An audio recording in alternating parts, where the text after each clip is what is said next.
Hello, my friends. Fancy meeting you here. We are hopefully in the right stream. Thank you guys so much for the heads up because I was in the wrong stream. We ran out of, this is probably TMI, but we ran out of storage in StreamYard, so I deleted everything. Oh, whoops. Okay, let's see here. Hopefully you guys can see me. We'll give everyone a minute. I apologize. That was annoying and certainly not intentional. Oh, now it's showing 2 of them are live. What? Well, if you're, this is, okay, I don't know how that just happened, but if you're in here because you are joining us for part 2 of the Detective Glover reading of the DEA's federal report on a car accident. Yay! Oh my gosh. Nama Omens. Hello, Ms. Kelly. Thank you. Okay, I am so sorry. Gosh, I really need a secretary. No, I'm just kidding. That would be really nice. I am sorry. Thank you guys for being the most wonderful friends ever. So we are now on our chat live and hopefully everyone can see us. Okay. Whew. Gosh, I'm like sweating now. That was a little stressful. It is a little, thanks Jamie Tibbetts. Yeah, tech confusion when I mess up or whatever. Okay, so I take the girls. I have nieces. I'm not a mom. I take one of those girls to school every morning. And one morning I forgot to start the car. Like, what are the odds? Well, I blamed it on Simon. I just make up all these names of the driver. That's the chauffeur driver, Simon. He forgot to start the car. And now I need a secretary to blame. Oh, who did Sarah Boone's lawyer always blamed, like Debbie or something? Brenda. Anyway, okay, we're here. You guys are wonderful. I appreciate the patience. And I am so glad that we knew that before we started going because that would have been a real bummer. All right, we are on page 29 of Detective. Welcome, Lady Shay J. Welcome. I'm so glad you're here. Thanks for coming. We are on page, just to recap where we are, what's going on in this world, in the world. We have all day. And we are going to finish up Detective Glover, the lead investigator for the federal government, DEA, report on the Mackenzie Shirilla case. Then we're going to regroup. I don't want to we'll figure that out later. So for today, right now, what we're going to do is finish up reading the federal government's report, DEA, of the Mackenzie Shirilla case.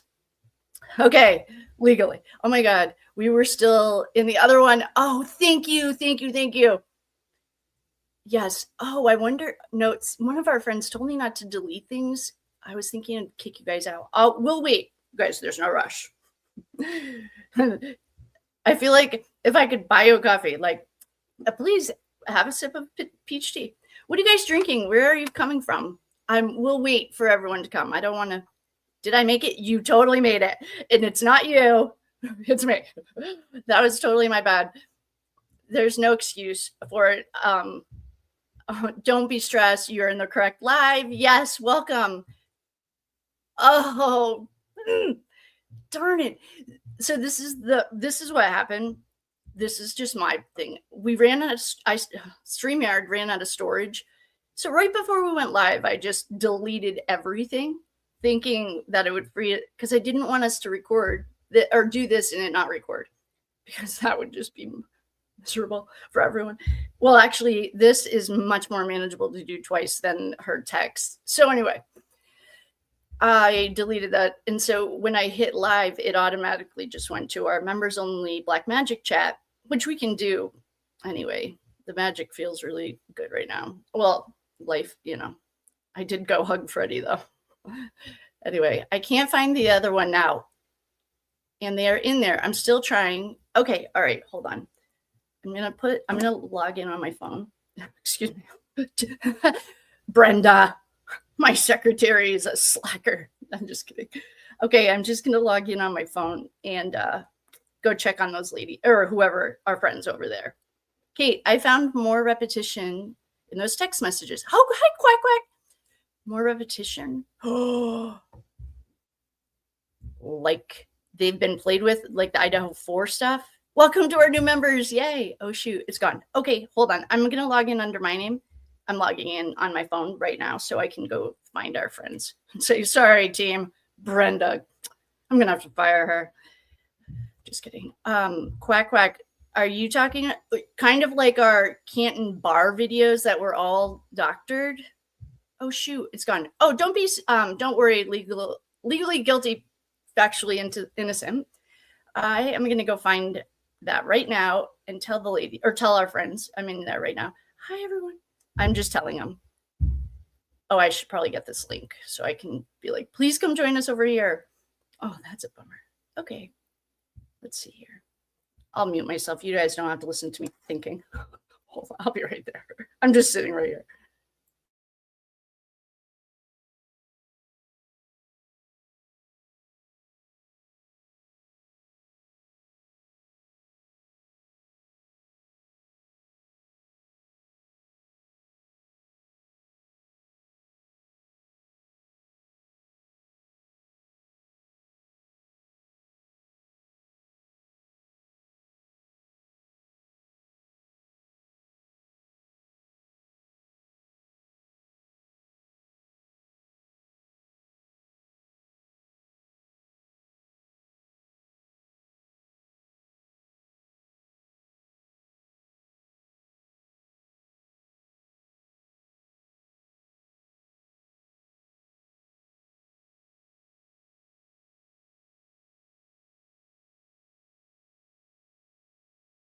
Okay, I just told them. So hopefully they're all on their way. Thank you guys for your patience. All right, there we go. And now I'm in our. Oh, I wonder if that's going to screw it up. I might have to log out of my phone. Okay, so quack, quack. I'm just logging out of my account so it doesn't screw anything up. And I want to hear it. Do you mean duplicates the same way that the Canton bar videos are all fake? Or do you mean I need details? I don't doubt it, actually. Our friend, I'm sorry, I don't mean to be like looking off in the distance. I'm just logging in off of my name so that I can make sure everything's okay. You would think that we would have this dialed in. And then as soon as I get this done, I'm going to put it down and we'll be done. Okay. I'm on my way. Okay, there we go. All right. I can't go back to the other one. Oh, Cindy E. Owens. I made it unavailable, or I like hid it so that more people wouldn't accidentally go in it. And then I just went in on my phone to let everyone know. So we're just kind of letting everyone. Oh, you guys were chatting away. Good. Keep chatting over here. I'm sorry. That's it. So a little technical issue. I appreciate everyone's patience. Okay. Quack, quack. And most importantly, we have Kate. Yes. Go team. It's teamwork makes the dream work. Welcome to all our new members. Thanks for the liking, sharing, subscribing. Let's get to 10,000. It's you and me, babe. And then once we get to 10,000, we can set higher goals. One of the things that I have thought, and if there's anyone who would like me to take a little detour and explain the purpose and the meaning of what PSYOPs are here in America, I would love to. One of the things that when we were doing the first original detective's report, I think 2 weeks ago, one of our ride or die best friends, her name's like Black. I don't know what your name is, but you're my ride or die bestie. She rode with me that whole day. I think it was like a 12-hour day. We both had this sneaking suspicion that this could be. Yes, you want me to explain the golf course? I mean, the PSYOP thing? Yeah. Oh, I would love to. I did go to the golf course yesterday, and today I have off. So that's why we're here. We're chilling. Put a sweatshirt. I put sweatpants on, sweatshirt. I have a few drinks, Georgia Peach. I married a kid from Texas, and his mother spoke like that. Anyway, so our friend, I don't know if she's in here or he, our friend, we both got this weird feeling like this might be a PSYOP. I didn't know really about PSYOPs or anything, I live in Georgia. Yes, Georgia Page. Yes. Oh, yay. I love Georgia. That is one of my very, very dear girlfriends lives there. We lived in Colorado together. Man, you would think that I haven't been around all day. I've just gotten 3 phone calls since we started. Anyway, the point is we were in this. Okay, I'm going to start. I have to go backwards to get to where we are right now. This is also like when I try to explain MK Ultra, you have to go backwards to understand where we are. The first thing that I'm going to explain while we're waiting. Hi, everyone. Oh, yay. While we're waiting for everyone to get in here, I'm just going to take a small detour to explain the purpose and meaning of PSYOPs. I'm actually writing an entire book about it. Don't worry, you guys get to be my first friends that are going to buy it or I can give it to you if I can. If I can, I will, of course. I'm writing a book about it because I have a wonderful, dear brother-in-law who is very much an engineering mind.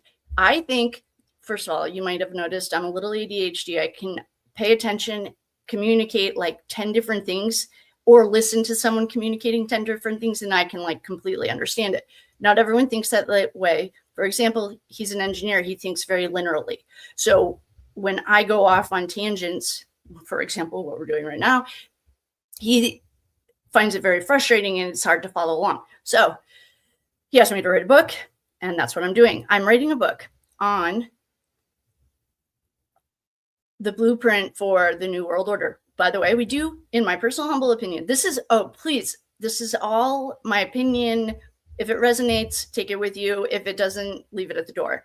I'm not trying to tell you how to think by any means. Please make up your own mind. I'm just showing you the hours and hours of research that I have found. In order to understand where we are today and where we are going, we have to go backwards. We're only going to go back to World War II, though. Don't worry, we're not going back to Columbus time. In World War II, that was a game-changing time in America, obviously. That was when the American dream, I don't know any of those shows, but it was like the mom had like dinner ready. She always had makeup and heels on, and this husband was coming home and the kids were all well-behaved. I don't even know what those shows are, but everyone knows the idea. At that time, the US government, I think, started in pure light, started with an angelic mission. In my personal humble opinion, the forefathers were ascended beings, in my opinion. In the meantime, though, just like in our everyday life, if you don't manage yourself, okay, weight, for example, if you struggle with weight, addiction, I can talk about addiction. I loved Coors Light. It made me feel awesome. For 20 years, he was like my best friend. I literally hung out with him every day. But then Coors Light started ruling my life. You can look at it with weight. You can look at it with money, gambling, sex, drugs, rock and roll, the whole thing. At the time that we were executing the Nazis, wink, wink, what we were actually doing was an operation called Operation Paperclip. Operation Paperclip is very real. Annie Jacobson wrote a wonderful book about it, and I highly recommend it.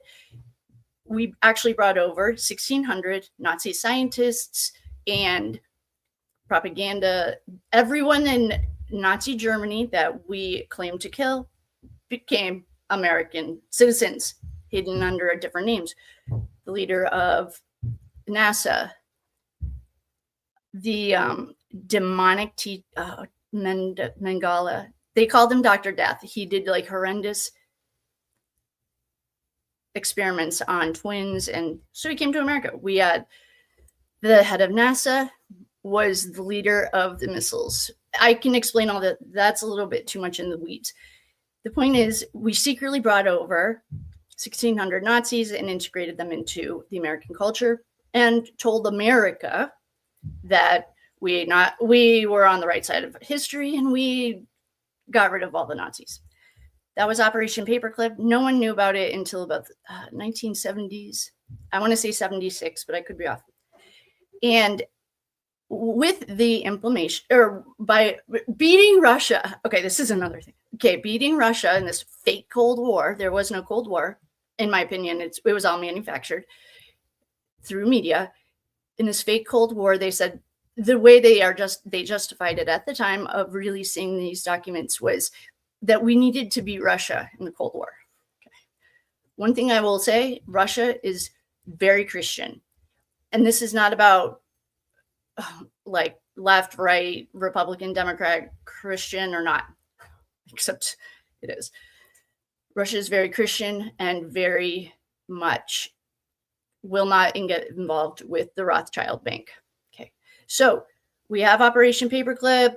They're putting all this stuff all over the media about, I don't know the name of that show, but everyone knows what I'm talking about. It's like sitcoms that are portraying unrealistic expectations of American women. You know, taking care of the family and wearing high heels, all that stuff.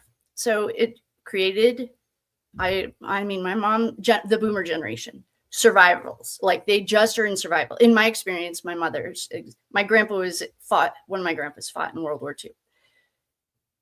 And it started creating unrealistic expectations. It also wasn't safe to express your feelings, etc. That brings us to the Idaho 4 case. I'm going to explain this in the way I found it. During Idaho 4, I had no interest in getting on YouTube, sharing my gifts. Like I was perfectly happy in Corporateville. I was an international marketing director and I loved it. I got to travel. I had plenty of money. I liked it. I liked my life. Well, God had a different plan for me. I had this feeling I had to read on Idaho and film it. So I did. And through the Idaho 4 investigation, that's when I started realizing that the media wasn't matching. And I had studied, just to give you some transparency on my background, on marketing, propaganda and persuasion, and a 3-letter word did recruit us. One couple of my classes. So that's just the transparency is I've been taught how to do all this stuff at college. So the point is that through the Idaho 4 investigation, I started realizing that things were not adding up. I was getting inundated with fake news, literally fake news, and people in our comments, especially, were flooding it with fake news. One of our lovely dear friends, I saw her the other day in here, and she is, oh, you're Armenian. Oh, I love you. Good. One of our dear friends, for some reason, she reached out to me and I trusted her, and she kind of like gave me a heads up. I was brand new. I remember celebrating when we got 1,000 followers. So I was just a rookie and I was enjoying Corporateville. And while Idaho 4 was unfolding, the financial transactions of the University of Idaho were hidden. I'm a business major, technically, or communications. It's like I don't like accounting, but I knew there was something off with that. That plunged me in, and we had a research crew. There were 4 or 5 of us in different countries all over the world, because America is highly regulated in what we can access. While we were researching Idaho 4, it became very evident that this was, in my opinion, and I have all the backup, it was a land grab, and it was part of a bigger project. So that's what started it. But then I started getting really concerned, because I thought Ethan was coming to me. Like, who is this little boy then, if that's all, with all due respect, not quite real? And that's when I learned about MK Ultra. If you have not heard of MK Ultra, no matter where, well, especially America, I don't want to speak for other countries because I don't live there, but you are a subject of MK Ultra every day. Not quite as to the extreme of other people, but what MK Ultra is in my experience, I don't know how deep we want to get into this, but the main thing is mostly upper society, high society, wealthy parents, and Army or Navy or anyone in the armed services of America. That is their biggest testing ground. This is all in declassified documents too, by the way. Like, I'm not, and I have all the backup. Please read the book. Page 2 of the book is literally the 1976 declassified document on the word conspiracy theory, where it comes from, why the US government made it up and coined it, and how they are going to proceed with stories going forward. MK Ultra is very real. MK Ultra is also very sad. There are layers to it. But every American gets a little MK Ultra every day, especially if you go to arenas or soccer, the World Cup's going on right now, especially football. Think of the Rome stadiums. What it does is it creates. All right. So there are 13 I'm going to try to stay high level. There are 13 bloodlines that come down through Babylon. This can be tracked. Fitz somebody. I don't want to be disrespectful. He went to jail over his book. He traces the 13 bloodlines down through Babylon. And the way that these bloodlines believe is, you can look at anyone that's famous. The Bushes actually aren't the 13, but the Windsors, Diana, Prince Charles. These bloodlines believe and I had to call the Church of Satan during the Lori Daybell case because I grew up so diehard Catholic. Like, my mom still takes communion every morning. My best friend growing up, he lived next door. He always used to say our house smelled like Catholicism. I was very afraid of it. And so I called the Church of Satan to ask someone to explain it to me in a way that I wouldn't be afraid.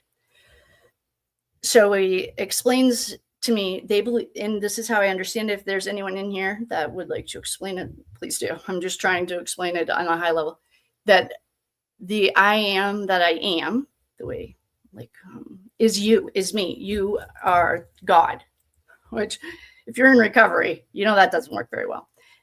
Their belief system is that Satan is the ruler of this world, the prince of this world, but the ruler. And they would like to see him in control. They do have a plan for it. It is very meticulous and it's being followed every day. Their goal is to confuse the masses to the point where we don't know what up is down is left is right. They use trickery with words and images so that, like good morning, MOURING is a play on words. You are mourning something. So marry me is something like Celtic druids and a lot of witches are still used today. Marry me instead of good morning, because that's an implication of morning. We'll go into the inversion. I have a whole chapter on it.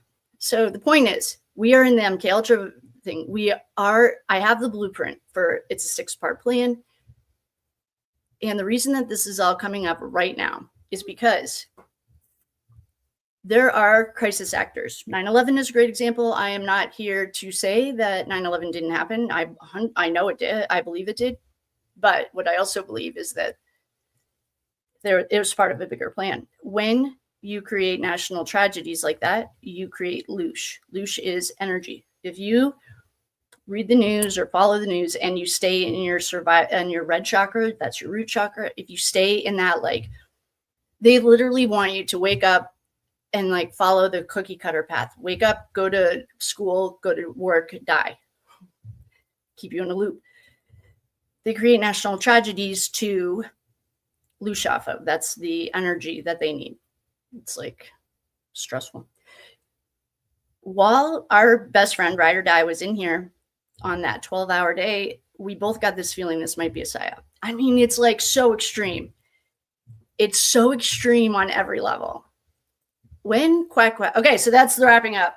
I will go through the book and all of that. That's a high-level overview of where we are to bring us all back together. When Quack just said, there are a lot of the cases after we figured it out in Idaho. Oh, and with all due respect, a lot of the dads and stuff were in here. So that's another reason I try to be super respectful. Paid actors, etc. When Quack just said that she's found duplicates of the text messages, I found that concerning. That's what took us on that road. Because in Canton, I don't know what happened to John O'Keefe. What I do believe that he's on the other side as a medium.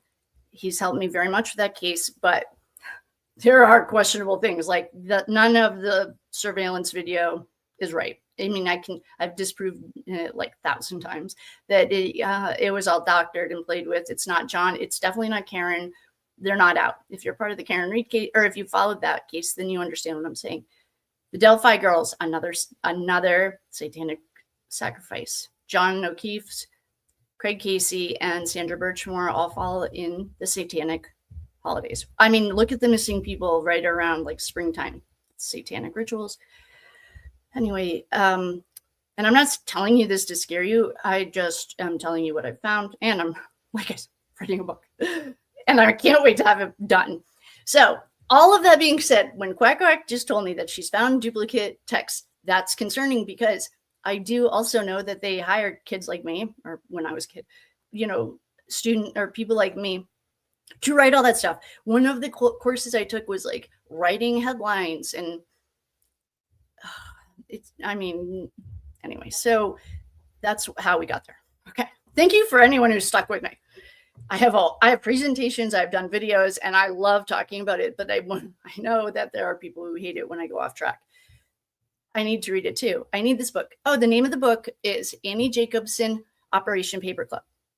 I will grab it for you. I'll grab the link and I'll put it in the thing, because it's so good. I listen to books most of the time, unless a lot of the books that I love aren't in print anymore, of course. So I'll grab the link for you guys. Annie, or the book I'm writing, I'm going to make a wait list, because Annie Jacobs.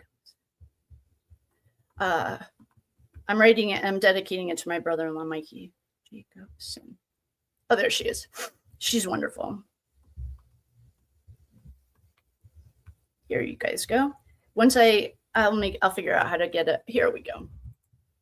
If you listen to it, however that looks for you, whatever, however you get your information.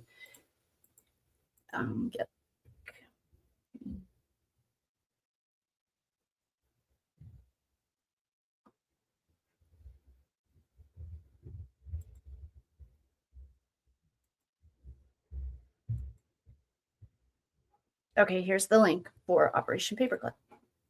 I listened to it, but it's wonderful starting point. Okay, there's Operation Paperclip by Annie Jacobson. Yes, thank you. Okay, so that is a great starting point. I'm also writing a book. My goal is to have it done by the end of the summer. When we were on that 12-hour live, I even asked our ride or die friend, like, what is this distracting us from? What's going on? And I want to get this book out, because it also explains okay, your silence is your consent. That's not how the universe works, by the way.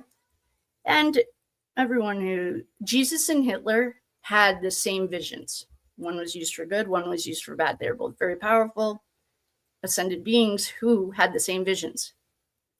Which wolf do you feed? That's what I should name the book. What wolf do you feed? Because you, as an individual, play a part in this bigger, it's the butterfly effect, You play a part in a bigger picture, even though you might be in the grind. Like, I got to get up, go to work, go home, die, whatever. And that's where they want you. They don't want you thinking. They don't want you to look around and be like, this isn't adding up. What is going on? It's very confusing, and it's like rocks your world when you find out everything you've been taught, everything you believed was fake. One day I did a reading on were the history books wiped? 100%. And now I have the backup. I loved to write since I was little. I've been asked to help edit books too. Good. Creative writing was my favorite part of English. Good. If anyone wants to help edit it. So my goal is to get it done by the end of the summer. Mikey, I'll just tell you his name. Mikey is my brother-in-law. He's also a 33-degree Mason. That's how I figured out I'm backing up one more time. When the Americas were discovered, whatever, the surveyors who came over were also trained Masons. We love Masons as a whole. They were trained. I asked him, even though it's very secretive, I would never ask him to tell me anything, but I did ask him to show me one of his rituals, what I learned was they were all taught to do it inverted. So that's how the black magic was getting woven into the ground, literally into the roots of the ground. What we learned in Canton was we had to release the black magic. So it became a big project. I even made oracle cards for it because I couldn't articulate it yet. One of the jobs that I get to do here is communicating things in light language. I can all this stuff into into words that people that don't have any idea can understand and not feel like any way about it. There's no, it's just what, this. So I get to practice communication a lot. And anyway, he showed me one of the things. All the surveyors who came here were all trained Masons. And we love Masons as a whole. 99.9% of them are wonderful human beings. There is a secret sect that's a little higher that actually is part of the 13 bloodlines. I don't know how that got brought up. Oh, because of the book. Anyway, that's what we did in Canton. Because Karen Reed was stuck in a loop. There are loops. It goes back to Sacco and Vanzetti. If you're down there or you know what I'm talking about, it was an identical trial, almost not 70 years ago.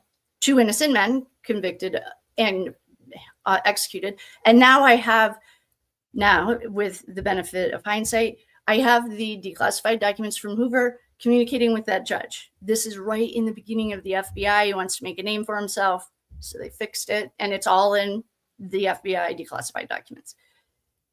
Karen Reed was on her sole contract was to help humanity break out of the loops. Karen doesn't know this probably, I'm guessing. I haven't talked to her about it, but she was stuck she was like the volunteer to be that person who's going to break this loop. Well, it was a group effort from a lot of different, people were getting messages in their dreams and emailing me, and we broke the black magic in Canton by unwinding the spells. And it was a big project, but we broke it and she was acquitted. That's the point. So that's kind of a background of why when Quack Quack from Canton, or Quack Quack just asked me if I have not noticed doubles. I haven't even looked for double texts in the Mackenzie Shirilla things, but it is so painful and so extreme. I don't doubt it. I don't doubt it anyway. Her dad is in the industry.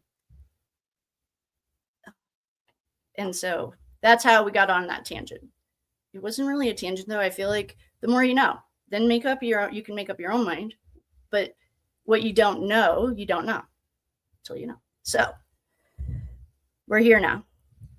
I appreciate everyone. Yeah, Masons. Yeah, like my very best. I love him. My brother-in-law. Oh, there's a little ant right here.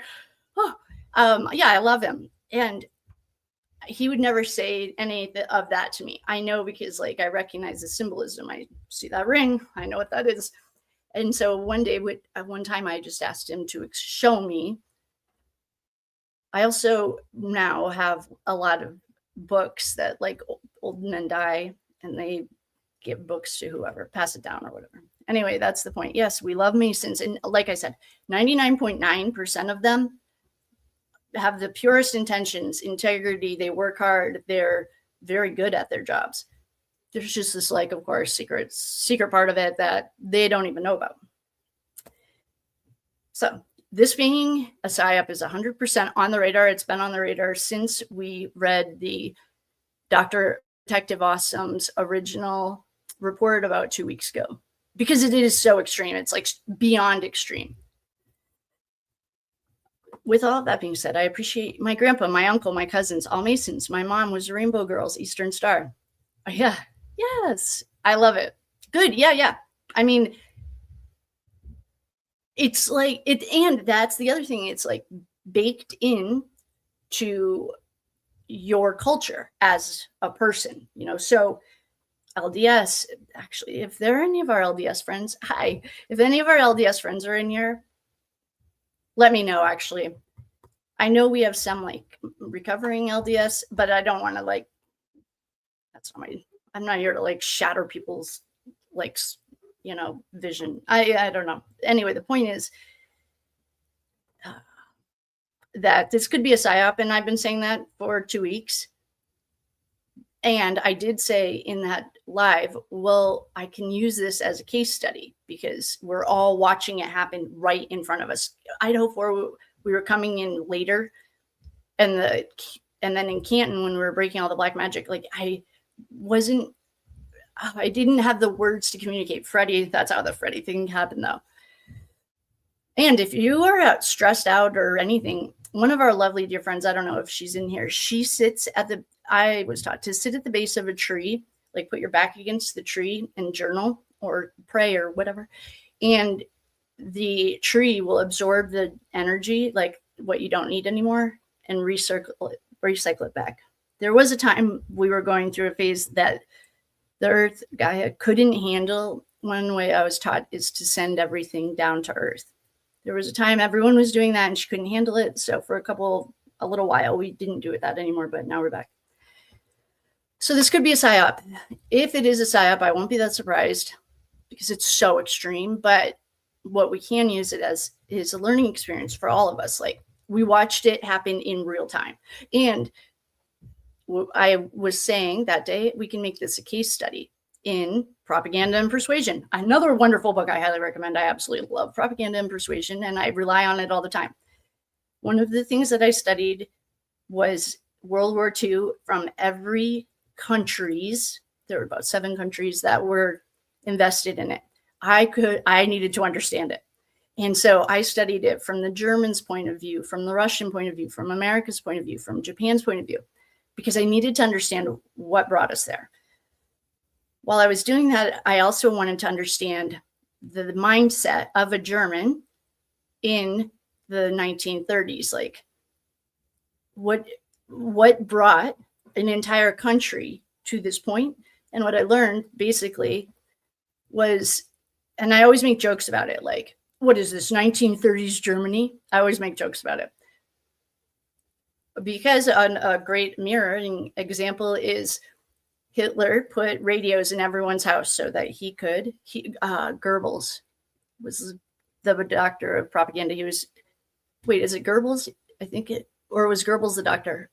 The father of propaganda was Germany's propaganda master, and he was the best propaganda, well, the Catholic Church too, but so they put radios in everyone's home so they controlled the information. Well, guess what we have?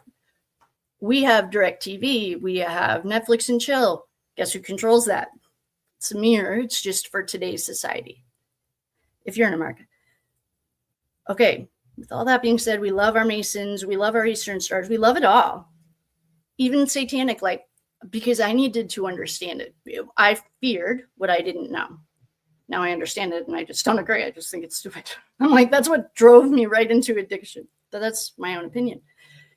With all of that being said, if this is, well, I'm like 90% sure it's a psyop. But the other thing too is I understand.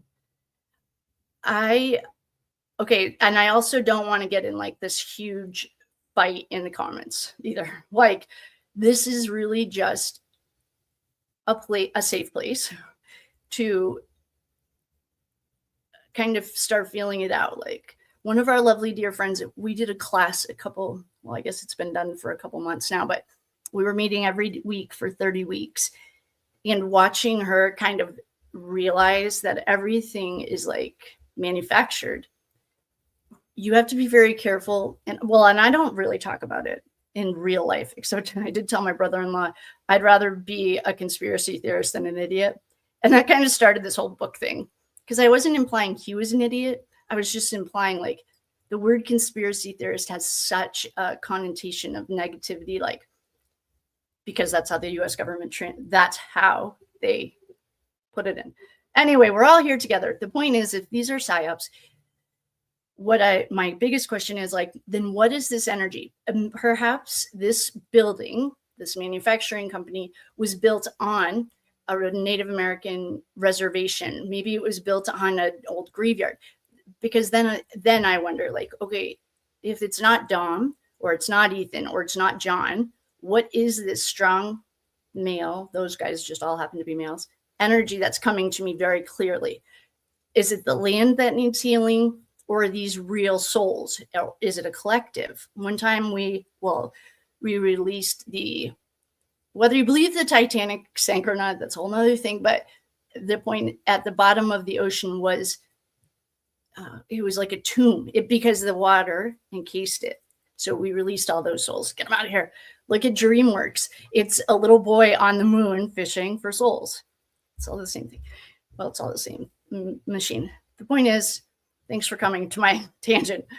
That was just, I like to prepare for those. I have slides and everything. Well, dorky. But I appreciate it. If this is over your head, I completely understand. I'm not trying to convince anyone of anything. Leave it at the door. If it's resonating, Annie Jacobson's a great starting point. Carolyn Mize, I love her too. She does not see, doesn't matter what other people think. You're not here to change anyone's mind. You're literally here to recognize and break generational curses. That's your job. Whether you come from an alcoholic home, whether you come from poverty, whatever that looks like for you, that's your job. You're not here to convince Mary Jo that she needs to believe that this is all fake. That's not what your job is. Your job is to break the generational curses and step into your power. That's like getting out of your root chakras and starting to live in the higher chakras. So your only job is to break generational curses. Once you do that, I don't know if that ever ends. Oh, another thing. When you heal yourself, you heal 16 generations ahead of you and 16 generations behind you. So you're clearing your family line. I come from the Putnam family line of killing witches. The Porters, aka Porter, the Porters and the Putnams were having a land battle that started the Salem witch trials. So I've got to do a lot of healing. The point is, your job we are not here to convince anyone of anything, just empower you. This is a safe place. And if any of our mods are in here and we need to kick people out, I also don't delete comments, I delete people. Then you can step into your own power. Okay, with all of that being said, I don't know who these John's not a boy, but these men are. If this is all manufactured, my guess is it's showing us the land, the way that Canton showed us, this is a big project. So some of our friends during that Canton time, one of our friends actually, if you're in here, I will keep you. Some of our friends like to stay anonymous. She is either Cherokee or Inca. She has her grandma is Cherokee. And I needed her help to clear some of the land in the West. She was the only one that could do it. Because this is a group project. Not one person, no one's going to save you from yourself. I have asked the aliens to please take me. They won't. You get to come here and do it till you learn it. So she was the only one who could do it, but she had to get to the point where she believed in, and you don't have to, you do kind of have to believe that you're not just here to do it one time. That's a Catholic Church thing. The Catholic Church wanted your money. That's why men couldn't get married. If you had a family to leave your money and your land to, you wouldn't leave it to the church. Could go on forever. So anyway, your only job, what's your job? Your job is to break the generational curses. Everything starts with you. And I know this is so cliche, but it's everything you need is inside of you. That's what the Magician card is. That's number 2 in the tarot. Where's my tarot? The tarot is actually a great initiation. It was initiation when we were in Atlantis, etc. The Magician card is right here. He has every element: air, wind, earth, fire. That's also when you set sacred space, call in the quarters, you're calling in the elements: north, south, east, and west, water, air, earth, fire. You were born with everything inside of you. But then you get layers and layers and layers of trauma, programming, religion, family, learned behaviors. And in order to heal the earth, you have to heal yourself. Thanks for coming to my TED Talk. That was an unexpected TED Talk that I was really not planning. Usually I say that for our members because it just works. But today that's where we are. And our friend that was asking me about the black magic, yeah, I'm going to explain it, but I'm glad that we just talked about the land, because now I need to organize my cards. When I was taught to do tarot, it took a year. My mentors don't play. They're not even human, so whatever. Anyway, the point is, thanks for coming to my TED Talk. If you have any questions, please leave your comments. We hope you fly comfortably. We are going to jump into the detective's report. Quack, quack from Canton. Thank you for your heads up. We still have to finish this because it is a good example in professionalism. After all of the trash buckets we've seen, especially Delphi, Canton, BK over in Idaho, trash, conspiracy. Conspiracies 2 or more. I don't want to jinx us. All right, we're going to get back to Glover. I've been looking for a tarot class, but I don't connect with others like I do with you, Kate. Awesome. Oh, good. Awesome. I love that. I created a self-paced. Okay, so when I was learning how to do tarot, it took a year. 1 year. I did it 1 card at a time. And it was daily meditations, daily journaling, daily. It took me, to learn how to shuffle. I can show you guys, but I practiced a lot. So hopefully you guys can see this. All right. So say your cards are right here. You just drop them in. That's it. You don't shuffle them like you do card deck, like if we were playing poker or something. And you just keep doing this. And then you just get faster at it. So oh, God. Okay, there we go. So you pick up half the deck and drop it. Pick up half the deck and drop it. And you just do it a little bit each day and you get faster. Anyway, I was taught, the point is, I've created a self-paced tarot class that's another book. I just have to hit publish on that one. I've written a book on daily journaling. It's usually there's a link. I'll make sure there's a link. And this is every card. I took a symbolism class, or somehow I figured out like each card means something. There's symbols like inside. So red. Okay, if you can see this is yellow. Yellow. What is yellow? All right. I don't want to teach a tarot class. Why don't we do it? I'll do a teaching class. Like if there's interest in it. I don't want to do a long thing. I'll do like a 1 night. We did do a 30-week program and I loved it. But after that, I just needed a break from teaching. I love teaching. I think I'm also here to teach. For some reason, I just haven't gone back to that. If there's interest though, I'll do it. We'll do it. Each card has meaning. And to read tarot, well, what does this little card mean to you? Like when you see this, what does it look like? Like, what do you feel? I'm just going to talk this out because we're getting off track. But this is the Page of Pentacles. So you can see yellow. You can see greens. You can see blues. You don't have to understand anything except you just have to be able. I mean, this is like 3 or 4 years old before you can learn how to read. You're telling a story. So this little boy, it looks like a young man, is giving a gift, like he's offering something. And with these colors, like this is something, yeah, and there's a lot of studying. I'm not going to downplay the amount of studying I did. I can't even explain how much studying that went into this. But you don't have to know anything to know colors, but like yellow is the feeling of optimism. Anyway, yellow is the feeling of optimism, yada, yada, yada. Black is the void. Black is also represents other things. Yeah. So anyway, if there's interest in a tarot class, yeah, we'll do that. I will do that. There's a self-paced tarot course. You can do it, grab it all. Should be link in bio. If it's not, I will get it for us. Yes, and I love I actually think I was, other than communication, teaching. I love it. Okay, I love you guys, and I am so glad you're here. Thanks for going on that detour with me. I hope everyone feels a little bit smarter and a little bit more like, okay, I understand a little bit more of what's going on. I should actually clip this and be like, if you have any questions, watch that 20-minute rant. I have so many questions. Oh, good. Me too.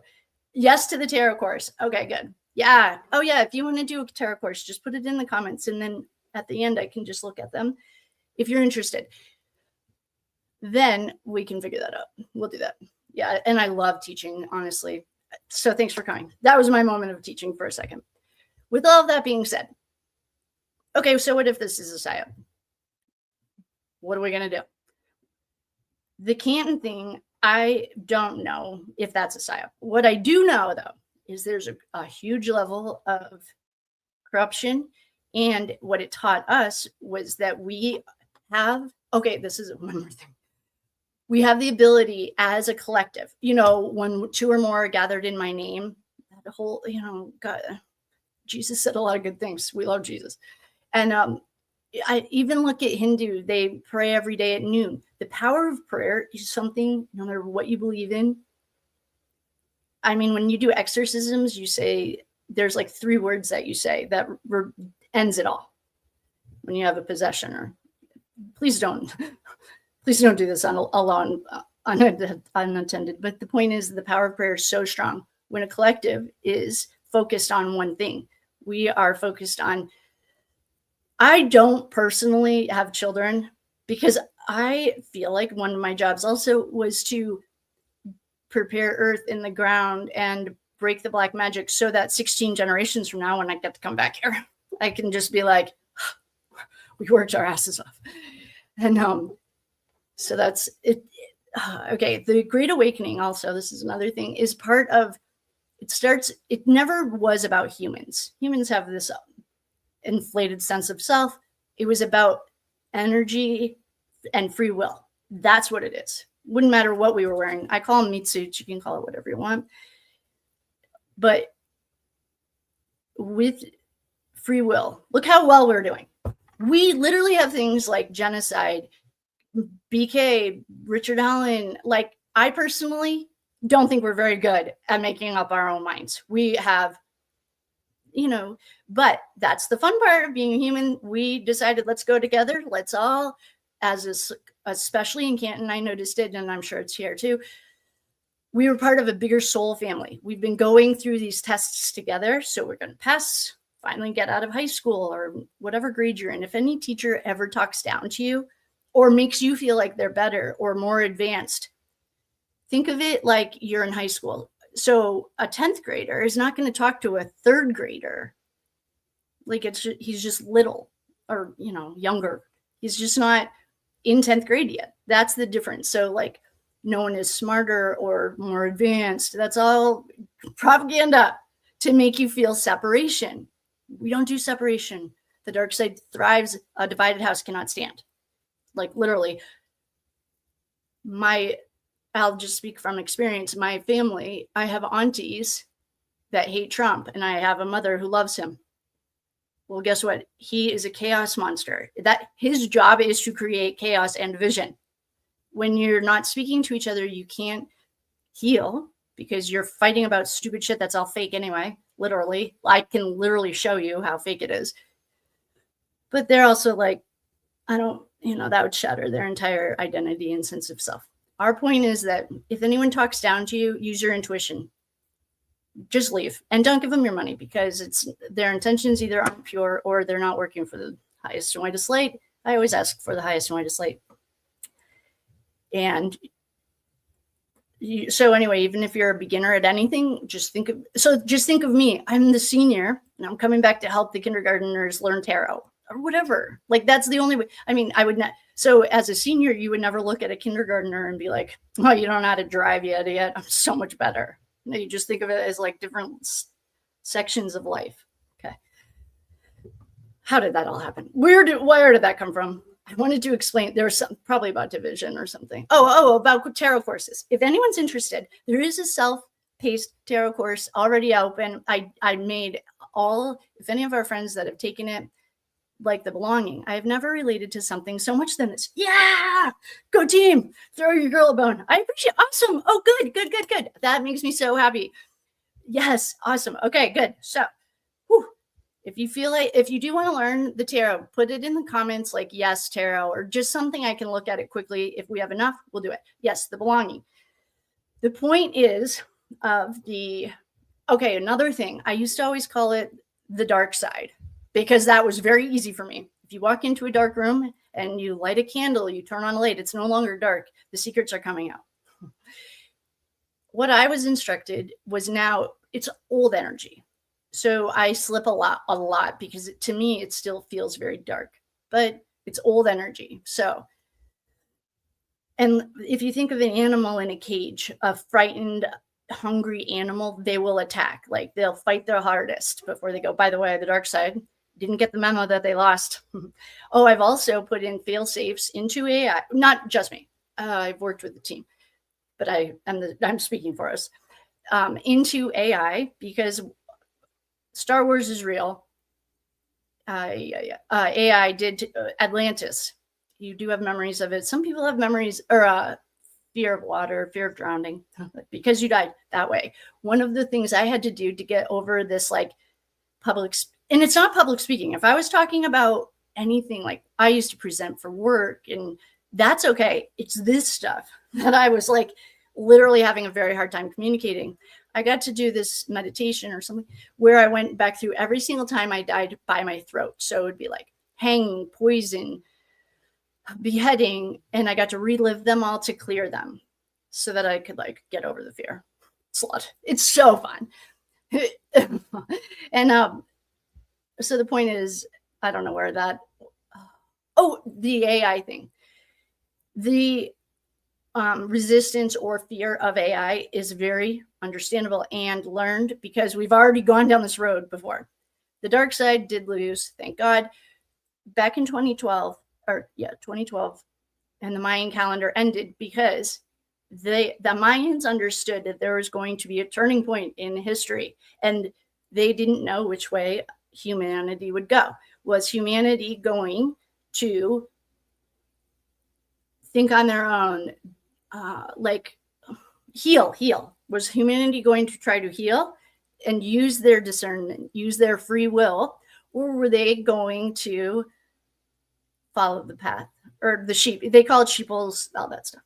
So the Mayans didn't know. So the Mayans calendar ended because it's free will. We don't know. You can. That's why when I don't love doing future readings on anyone or anything, because literally free will, I could give you this reading right now. This is your energy, but you could go outside and take a right instead of a left and change the course of history, literally.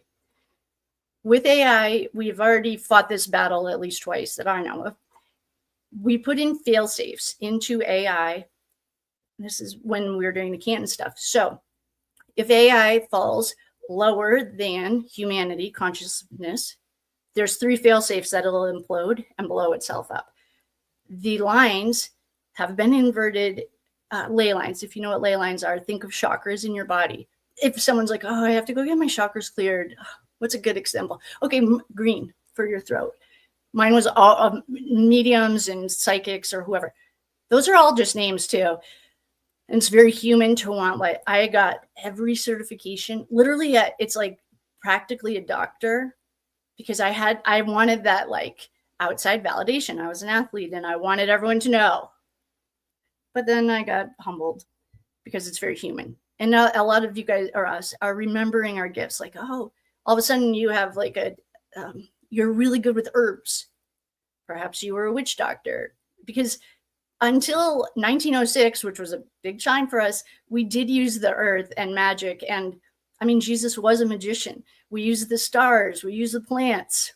Like we weren't quite where we are now. So we put in 3 fail safes into AI to implode.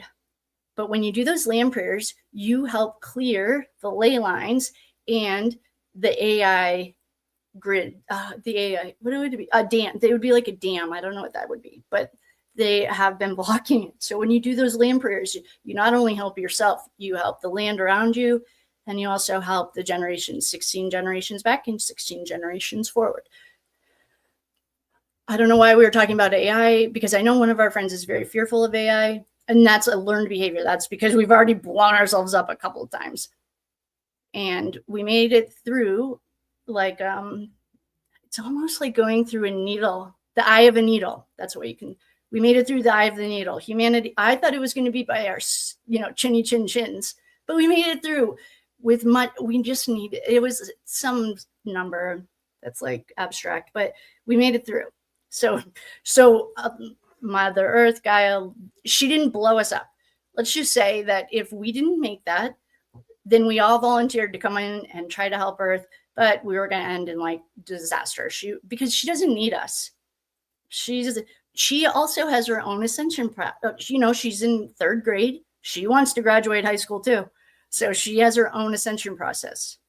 So the whole we are one, all of the like woo-woo stuff you hear about is like actually really true. So anyway, Gaia, she could have blown us up, but we made it through. We showed her, and the test isn't about humanity. The test is free will. And because it's fucking up the entire galaxy. When we do stupid stuff like let off an atomic bomb, it affects other planets. It affects their atmospheres. I have done past life regressions, and apparently I don't know if this is true. If this resonates, let me know. Mars used to be a beautiful, lush planet, but we blew it up. I don't know. Anyway, the point is, the dark side lost. A caged, frightened animal will fight the hardest when it's afraid at the end, so it's going to have one last like explosion of psychoness. I mean, psychopath and sociopaths are part of the game. But then, okay, another thing we have to do is like, I always use this example. Say you're a freshman in college. Say you're a sophomore or a junior, and you're helping your daughter move in to this house. She's living with like 6 of her friends. It's going to be so fun. But the boys that lived there before left everything in the refrigerator. So you have all of her clothes, all of her beds, and her groceries. And you open up the refrigerator, and it is like a disgusting mess with 3-month-old food. And it's like ooey and gross. So you have to like clean out the refrigerator, wipe it all down, let it dry out so you can put your fresh food in there. That example is the best way that I can explain like cleaning out your own closet. You have to like make room for the fresh and the new. And for some reason, that refrigerator thing came to me one day, and it just like always worked. It just like explains it in a way everyone, and you don't even have to use college, like use anything. I was just using that example. So when you work on yourself and you heal yourself, you get to heal the earth. The earth needs you and loves you, and no one is better or worse than anyone else. That is created, or those feelings of like better, needing outside validation. Like hang up all of my awards. Like, yeah, I want to see it all. I was also an athlete. I had struggled with identity, actually. Outside validation and division. No, she needs you. And if you feel drawn to this, like we might have known each other in Atlantis. We might have known each other in Egypt. I don't know. But a lot of Canton friends, we did know each other in other times. So thanks for coming to my TED Talk. If you are interested in a past life regression, we can figure out what your story is. And you can book it at the link in bio. And I was taught by QH Dolores Cannon. She is, to me, the grandmother of past life regressions, QHHT. Wonderful. I absolutely love her. Everything I've learned, I put together. I don't have a name for it. That's not even on my radar. I have to write the book first. Okay. Yeah, don't worry about walking in your power. It's an everyday. You get to practice. And that's one of the things one of our friends, I don't know if she's in here or not, and I won't. I'm the pro guy. I'm very respectful of that. But literally, when we started the Canton case, she worked with me. We worked together.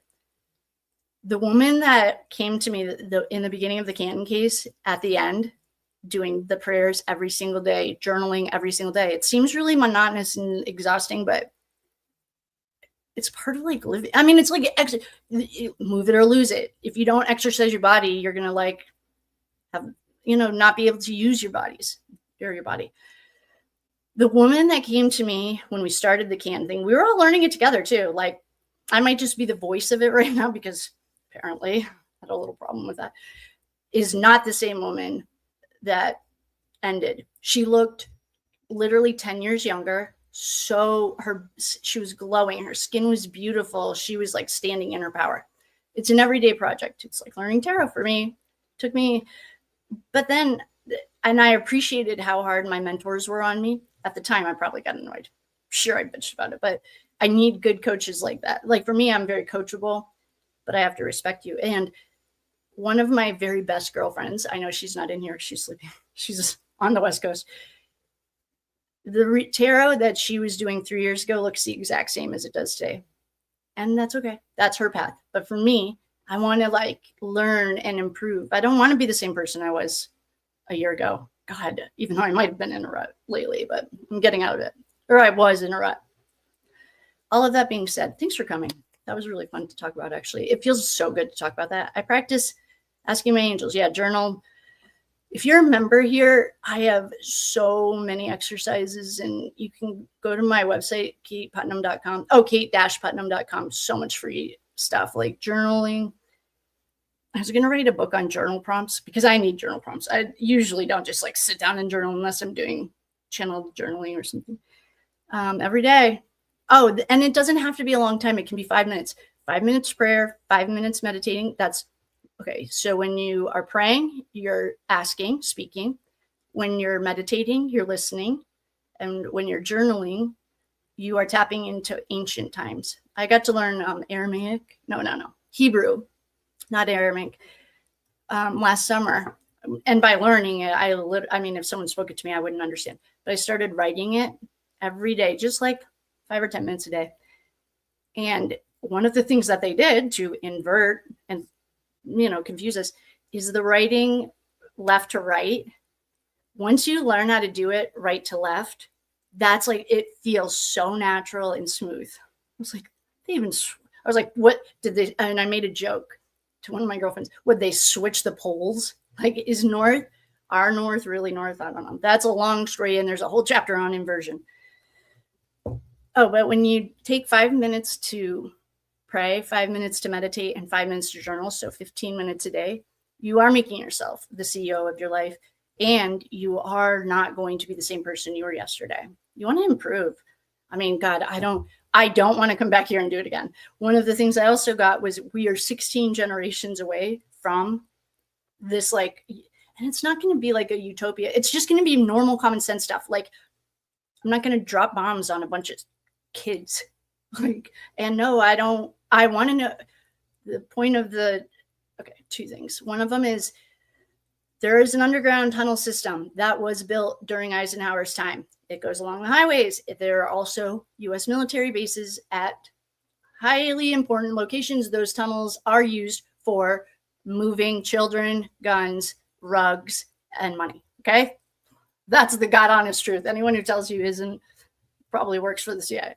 I'm just kidding, but that is a true thing. We have to bring all of this darkness to the light. We have to bring all of this trafficking, human sacrifice, children sacrifice, all of the darkness has to come to the light, because what's the best disinfectant? The sunshine. It has to come to the light, just like the refrigerator. We have to get all that gooey, gross stuff out so we can wipe it down and put our fresh food in. So don't be afraid of anything. If you read it and it scares you, then don't read it. The news is engineered by very smart people to keep you in fear. So don't watch the news. Or like my mother, Facebook.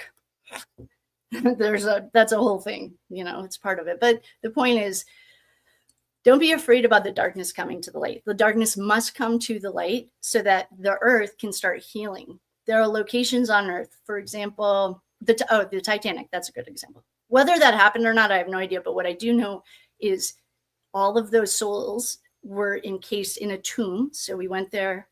And as you do the land prayers, a lot of our friends, it's like anything with practice. Lance Armstrong, whether you like him or not, whatever, he was a great athlete. He would ride so much, he would visualize it. You're visualizing it. That's how you do astral projection. Oh, I'm certified astral projection. We can teach you all that too. But it starts with you, and it starts with the base. I can't work with anyone who hasn't taken the time to put themselves 5 minutes of prayer, meditate, write. 5 minutes a day. Literally, it's okay. And then we're going to get back to our blubber. It's just like the World Wide Web. All of these names come from somewhere, like a tablet. What did we write on in Atlantis? Tablets, yada, yada. I don't even know where I was going with that. I was about to tell you something, but it doesn't matter. I forgot. I don't know where I was going with that. But the point is, okay. I can't help you. First of all, No healer, no matter what they say they can or can't do, no healer can heal you if you don't want to heal yourself. That's one thing with a lot of like end of life. I do work with a lot of terminal cancer and all that stuff. And I have a meeting with their higher self. I'll teach you how to do all that. And sometimes they don't want to live, or sometimes they don't want to get better. Like for example, a woman who only gets attention from her husband when she's sick doesn't want to get better because he like takes time off of work and he spends time with her. Or someone who's I worked with someone, I've had a few terminal cancers, and actually my track record is pretty good. But I only want, if your soul is like, take this meat suit off, I want to come back and try this again, I don't want to do it again, then no healer can heal you if you are not willing to heal yourself. You can lead a horse to water, but you can't make it drink. I can't believe I just said that. Steve Shirilla said that. But what it is you have to build a foundation for yourself with like, you can, a house built on sand cannot stand. We're building foundations with stone. Okay. So that a house, and you are the foundation, like the 5 minutes to pray, meditate, and journal. And even if you just did, okay, I don't do anything like for long-term, like 30-day exercises or challenges. I was taught in the program, I just live for today. So if I join a 30-day program or whatever, I'll just put it in my calendar, but I won't say I'm doing it for 30 days because I don't know what's going to happen tomorrow. Like, I don't say I'm never going to drink again, but today I don't want to drink. I just like to say it today. If you can make that commitment to yourself and humanity and the earth, get your own Friday, we'll find out later, then, and I'll do it with you. We could do like a 7-day commitment of, then we have to add face yoga. I'll teach you that too. I'm loving it. 5 minutes prayer, meditate, journal. That's it. Sometimes when I meet people, we have to do the prayers twice a day. There's perhaps under spiritual attack or yada, yada. Anyway, thanks for coming to my TED Talk. That's really what a class is like. It's a little more organized, but if anyone would like to join the class, apparently we're back in the teaching zone. I have not felt like teaching since that last 30-week class ended at all. I don't know how long ago it was, probably a year. Okay, thanks for coming. I'm so glad that you guys are interested in loving this. Whew. All right. Let's get something going. I wish we could listen to music that wasn't copyrighted, because now it's time to cleanse. Oh, you know what we'll do? I'll set sacred space and get into Glover. Thanks for coming. That was really fun to talk about, actually. I didn't realize that I haven't talked to you about it in so long. I don't know why, but here we are. So I'm going to set sacred space. If you know how to set sacred space, if you don't know how to set sacred space, I do have shorts and stuff on it, but I highly recommend doing this all the time. Especially if you interact with humans. But on your protection, your bubble, I do work with people that, for example, okay, I can keep going. But the point is, some people learn better with visualizing. I think in that prayer thing, there's a bubble. So this one man I was working with, he couldn't read. And so giving him a prayer thing. Oh, so they're all recorded. I have them all audio. They should be on YouTube. I know they are. You can just listen. If some people, who care? I mean, I'm not here to judge. I'm literally a judgment-free zone unless you act like Mackenzie. Then I judge the shit out of you. Anyway, they're all on audio, and you can just listen to them if you don't want to do it. But you're imagining a white bubble from the top of your head to the bottom of your feet surrounding you. You know those bouncy balls that people get in, and it's like a ball. Then, oh no, the rope on my sage just started on fire. Just imagine a white light all around you from the top of your head to the bottom of your feet surrounding you. You can also imagine white light, like a shower, showering the white light going through the top of your head all the way down to the bottom of your feet. We're going to call in Archangel Michael on the south, Guardian and Isis on the west, Sandovan in the north, the Magdalena clan on the east. We'll ask the grandmothers of the universe to surround the sacred space, and we'll ask Raphael to be the bouncer, to only allow me to hear and say what I need to hear and say to convey the message, and to keep only the highest and whitest light is welcome here. Okay, that's how you set sacred space. I recommend doing it before everything. Well, I was taught to do it, and I literally didn't do it one time. And like the big guy came, not one of his little psycho minions. It was the big guy. I was like, all right, I won't forget that anymore. So we just reset sacred space. I also recommend getting a bell. This was taught during like fairies and stuff. It clears energy, so you just grab a bell. And if you are starting to learn, or all of the stuff that I use is, there's a link. It's like I made an Amazon thing for it. It's like $7 sage. It's all very affordable and I don't get any money. It's just what I use or what I was taught to use. Okay. Thanks for coming. Let's talk about Glover. That was fun. Awesome. That was really fun. Now I need a drink. That was fun. I need sacred space today. Only you can say, oh my gosh, ride or die bestie. You might need to rewind. I have been talking about you. Okay, hold on. Set sacred space. Grab those land prayers. I'll get you the link. You don't have to go anywhere. I'll grab them. And if you are somewhere, or you can listen, I'll find the link here. Just 2 seconds. You can listen to them if you're at school. All I saw was superintendent. I'll grab them all for you. And they're free, everything, except I do love Etsy. I do sell them on Etsy. Thanks to everyone who buys them over there. Thanks for the support. Oh, thanks for liking, sharing, subscribing. If you are interested in this kind of stuff, this is my jam. If you know anyone who would be interested in it, if you want to book a reading, give a gift of a reading, please, I'm your girl. I would love to. And here, Ride or Die. Here's the link. You can listen to them or grab them. They're all free. It's literally because not one person can save us from ourselves, and no one's coming to save us. Trust me, I used to ask all the time. People would be like, seeing, aliens or something. I'd be like, please take me with you. They'd be like, nope, you get to keep your meat suit on. Yeah, just throw it on. Oh, I just sent you an Audible link too. Okay, I appreciate it. Yeah, anytime. Oh, inner members, and especially in classes, we do. It sounds so. See, I have my own stigma with like prayer, because, well, I grew up in the same world everyone else did. I'm like, I think it's all a bunch of shit, but the power of prayer is undeniable. Jesus speaks about it a lot, and I love that guy. He's my buddy, everyone's buddy. He loves you too. All right, we set sacred space. We reset sacred space. We rang a little bell to clear anything. Oh, we had a great morning. Now we're going to talk about Glover. All right. Here we go. Oh, wait, make sure everyone can see this, and then we're just going to get this party started. Glover. I need a drink. Okay, Glover, come on in, buddy. Oh, yeah. Thanks for liking, sharing, subscribing. Donations help to support the channel. If you believe in it, or you don't have to believe in it. If it's resonating with you, feel free to throw your girl a bone. All right, I'm going to move myself off because I don't think. Do you guys care if you see me or not? Whoa. Hey, here I am. I don't know. It doesn't matter. This guy is not as annoying. He is not annoying, comparatively speaking. So we're just going to get going. If there are any mods in here, or if I need to pay attention, can someone shoot me a text? Okay. Here we go. Oh, this is exactly where we stopped. Oh, good. No wonder I stopped here. Shirilla.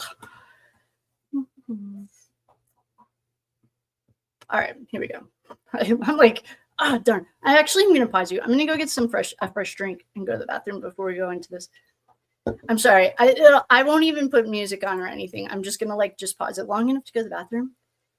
Yeah, Jesus is your homie. Good. Yes.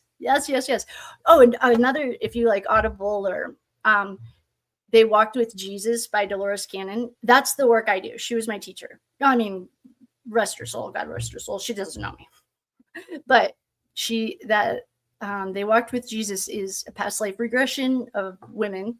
Almost. I don't know if they're women in this lifetime. I think a couple of them are guys now, but because you get to put on your meat suit.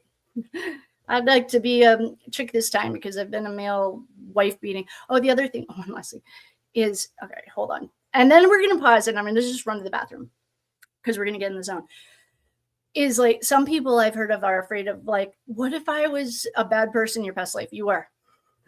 You've been a peasant and you've been an emperor. You've been the help. You've been the mistress. You've been the concubine. You've been it all. You've been it. By the time you're here, especially at this time, this is a very special time in the universe itself, because no one thought that free will was going to work out. And if I was a betting man, I wouldn't have put up my money on humanity. But apparently my soul thought this was a great idea. I wouldn't have, because we literally have things that are just disgusting and horrible. And I'm like, this is not normal. But in your heart, you know it's not normal. Like, whatever. So I don't know what I was just talking about. I just like lost it.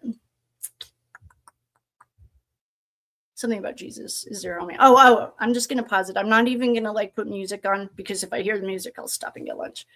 I'm just going to like take a quick break. I just need to go to the bathroom because I'm going to get in the zone, and I'll be right back.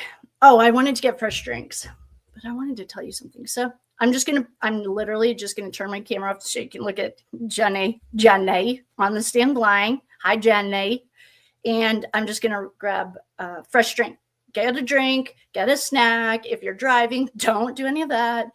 What are you drinking? What are you eating? I will be literally right back.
Okay. The kitties wanted to come inside. So here we are. Hi, friends. We're back. Oh, good. Oh, drinks. Oh, thanks for liking, sharing, subscribing, doing all the things. If you please support your girl, I would love it, actually. Because one of the things about leaving Corporateville, well, a lot of fear.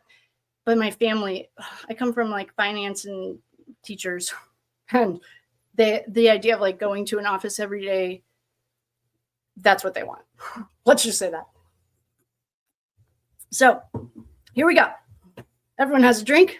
I can't get caught in the comments. I'll stay there forever. I love talking to you guys, obviously. Okay.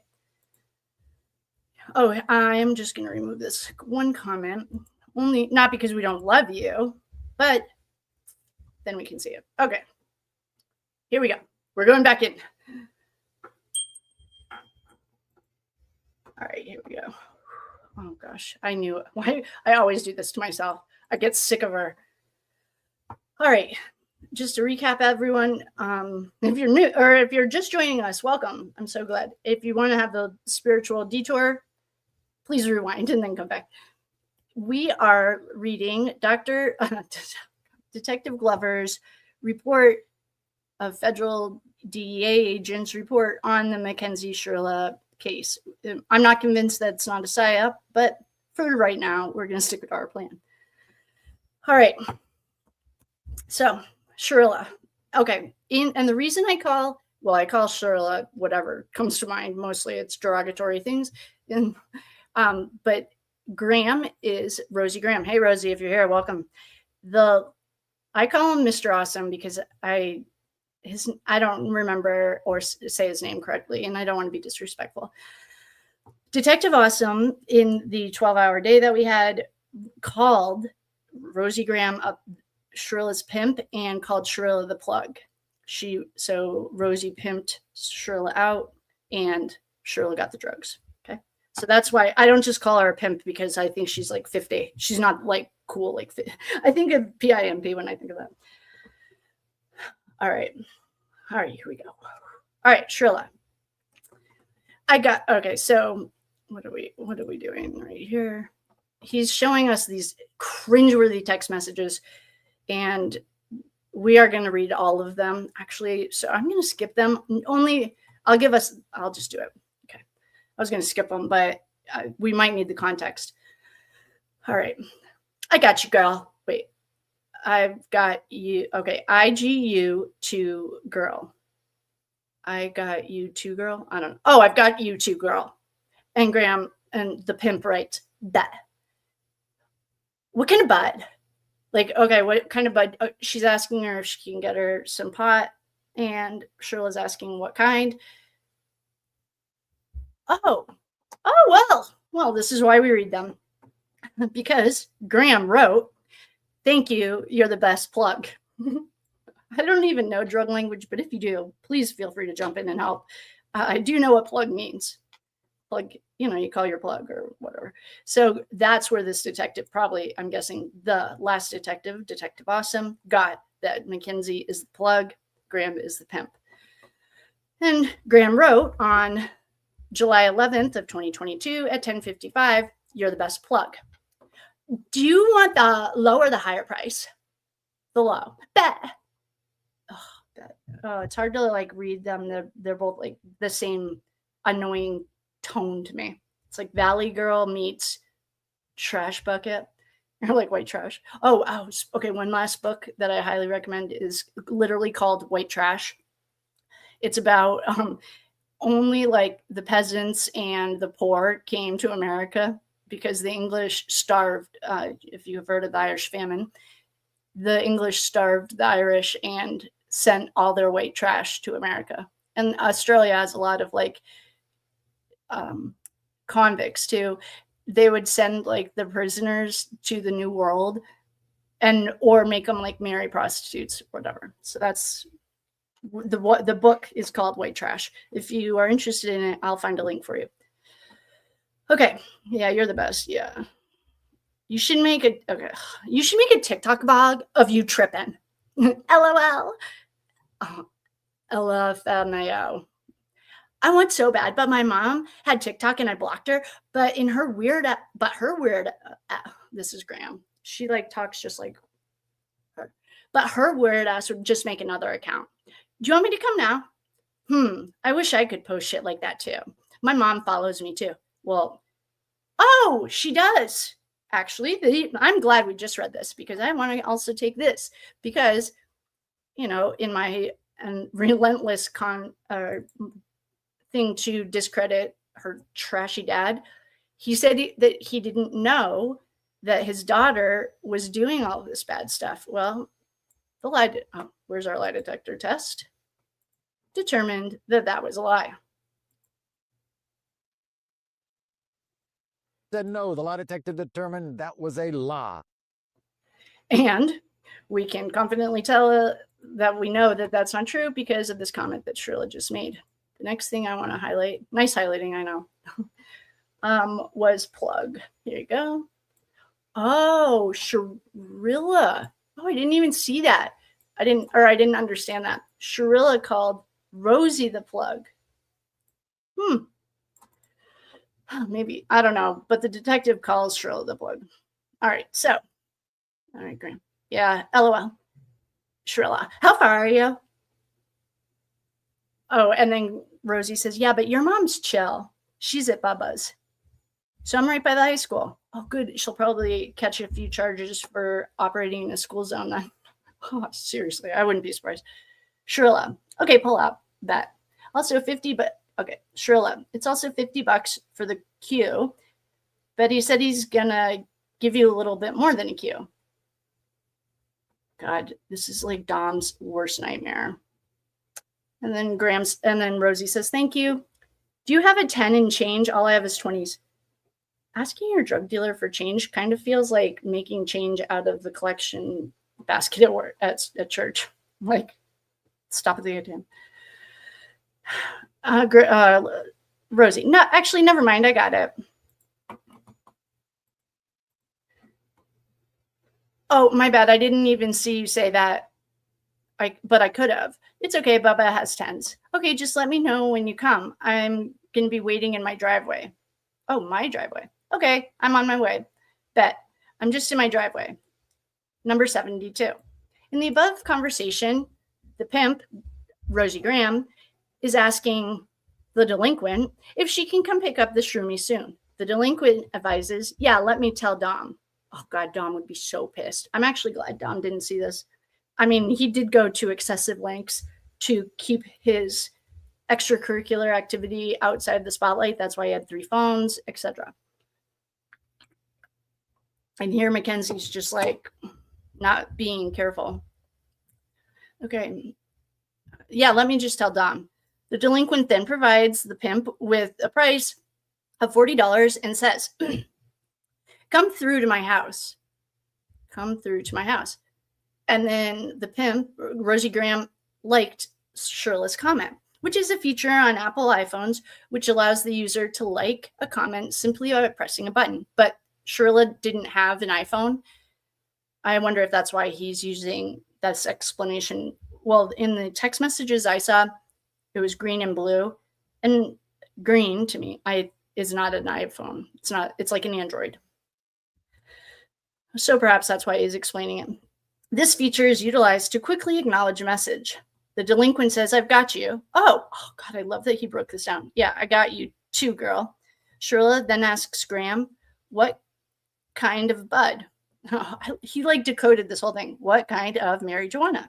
Graham then says, thank you, best plug, a comment which Shirilla likes. At this point, Shirilla and Graham talk about creating a vlog while they are tripping or high on mushrooms. Shirilla then advises it's $50 for the quarter, an amount of marijuana being purchased, the amount of marijuana being purchased.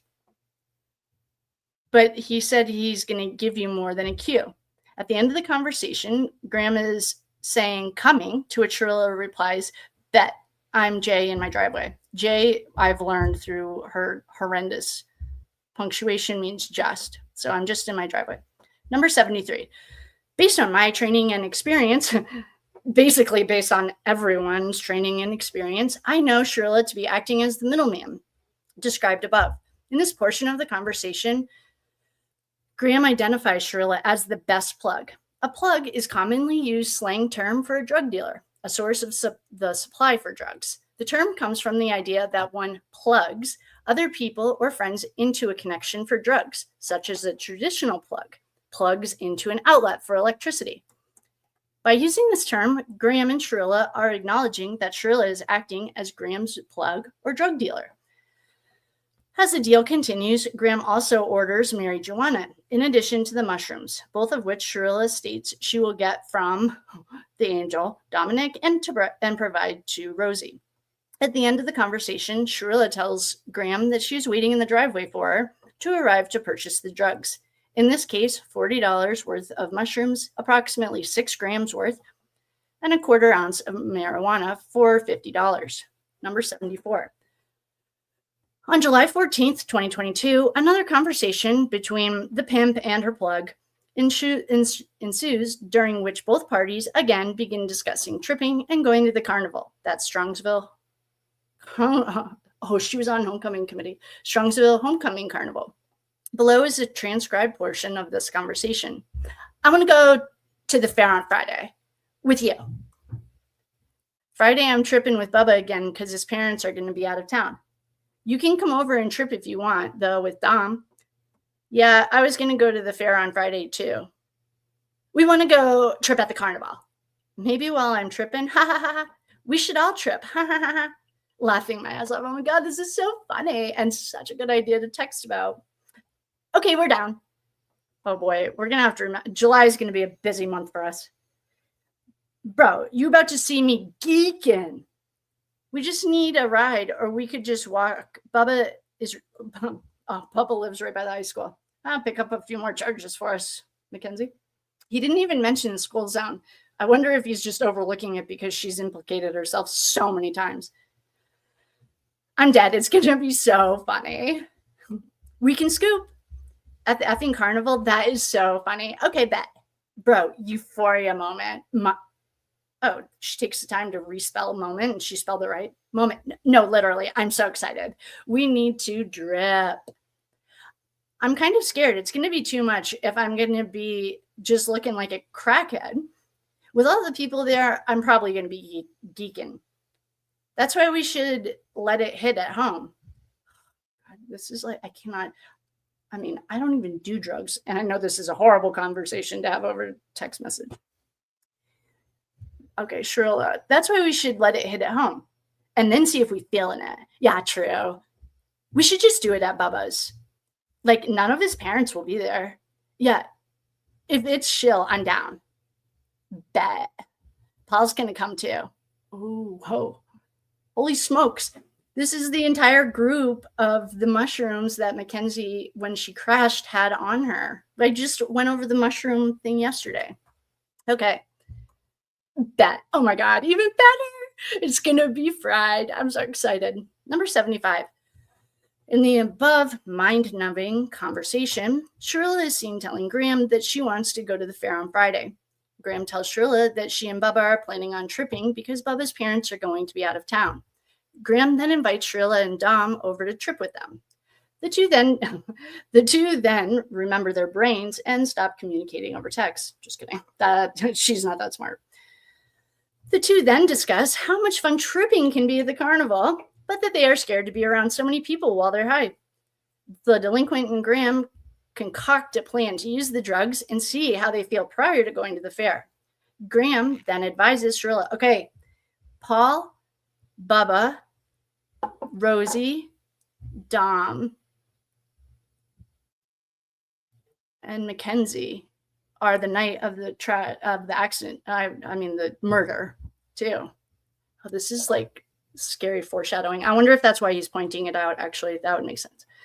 And that Paul's parents are going to too. Okay, wait. Graham then advises Shirilla that Paul, that's the kid's house that they were out, who did not lawyer up, compared to who lawyered up that I was like, ew, why are you so sketch? I don't know, they're all trash. As the two parties talk via instant message, they discuss going live on social media, but their moms would watch. Okay, so this, not right now, he's just, maybe the Shirillas have been really annoying to the cops. The detective in one of the police interviews Mr. Awesome says, her dad was annoying me.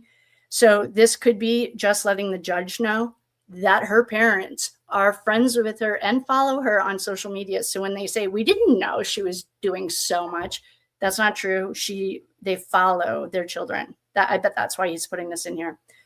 And I also think that he put all of these people, this specific conversation in, because in 10 days, she's going to kill them all. And he's painting the picture that wasn't random, that they were all together. In this conversation, which began at approximately 2:26, continues until approximately 10:55 p.m. when the conversation becomes non-pertinent. So, these guys aren't dumb. This detective's not dumb. I think he's picking out specific things that will obviously strengthen the case for the state's case, especially for appeals. She's fucked. Number 76. On July 15th, 2022, so we're literally 15 days away from the accident, Graham and Shirilla again continue a conversation surrounding, okay, wait, you know what? I was just thinking, that girl on TikTok, I don't think she's right. I do agree. I liked her, bringing that to my awareness that this was a federal investigation, but I don't remember seeing any of the search warrants that go back prior. Anyway, I don't care. I guess it doesn't matter. On number 76, on July 15th, 2022, Graham and Shirilla again continue a conversation surrounding and obtaining mushrooms. As the two converse about using the mushrooms, the pimp states, Paul said he's going to take under a gram, to which Shirilla says, I don't think he should. And then she says, do you know what I'm going to text him? Rosie replies, I told him at least 1.5. And he's like, no. This continues until Shirilla tells Graham that she's convinced him. So now we're dealing with like manipulation, peer pressure. That Shirilla, so the reason I think these are all very calculated examples. Like, she's not an innocent, cute little 17-year-old. She's manipulative. She's controlling. She spends time with these people. She's known as the plug. This continues until the trash bucket tells Graham that she's convinced Paul to take more. Number 77. Based on all of our training and experience, this conversation now involves the delinquent and Rosie planning to use shrooms along with Dominic and Bubba, as well as Paul, who they have also convinced to use more of the drugs than he originally wanted, taking away his free will. This conversation resumes on July 15th, so they're dead on the 30th. 15 days later, they're dead. Later into the evening, as shown below. Oh, God. I think Davion is coming too. Okay, so now we literally have the entire crew. I think Davion is coming too. Laughing my ass off. Do you care? Bet. Also, I don't know how many shroomies I need because both Bubba and I just tripped like 4 days ago. But yeah, bring enough shrooms for all of us. Paul and Dave. Who's Dave? All right, hold on. Who's Dave?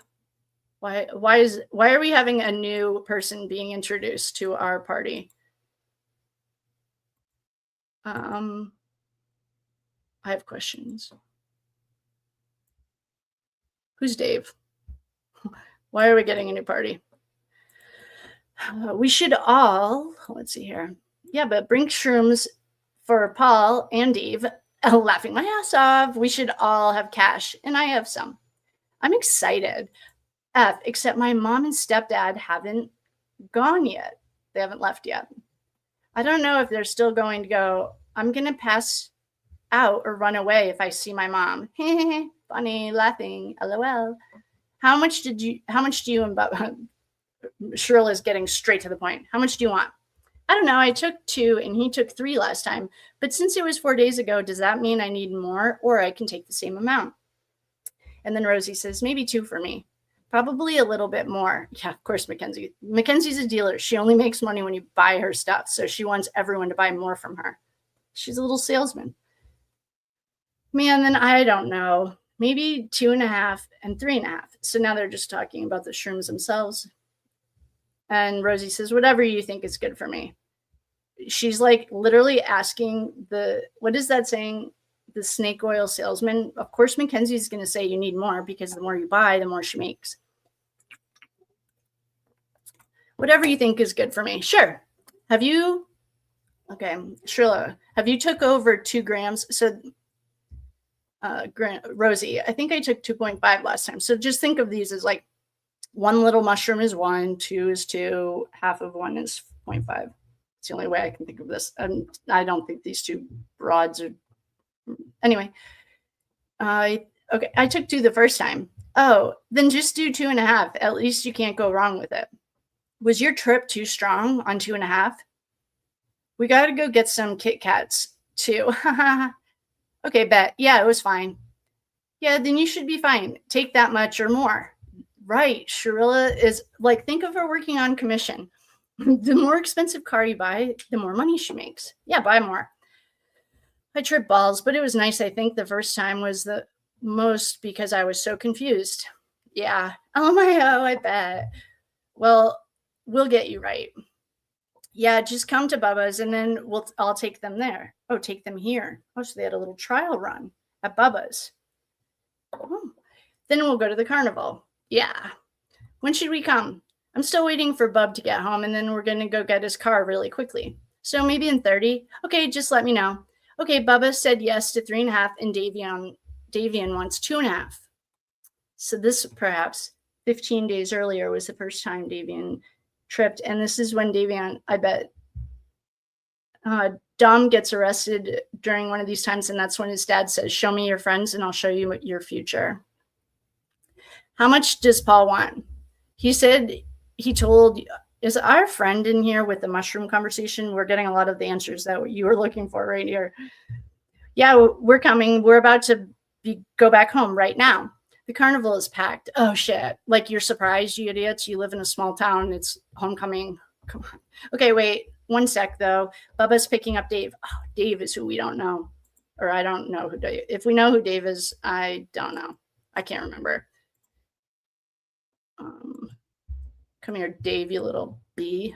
You're about to get on my... Well, why didn't Dave get interviewed? Maybe he has a nickname? It's really weird we're meeting someone new 15 days before the murder.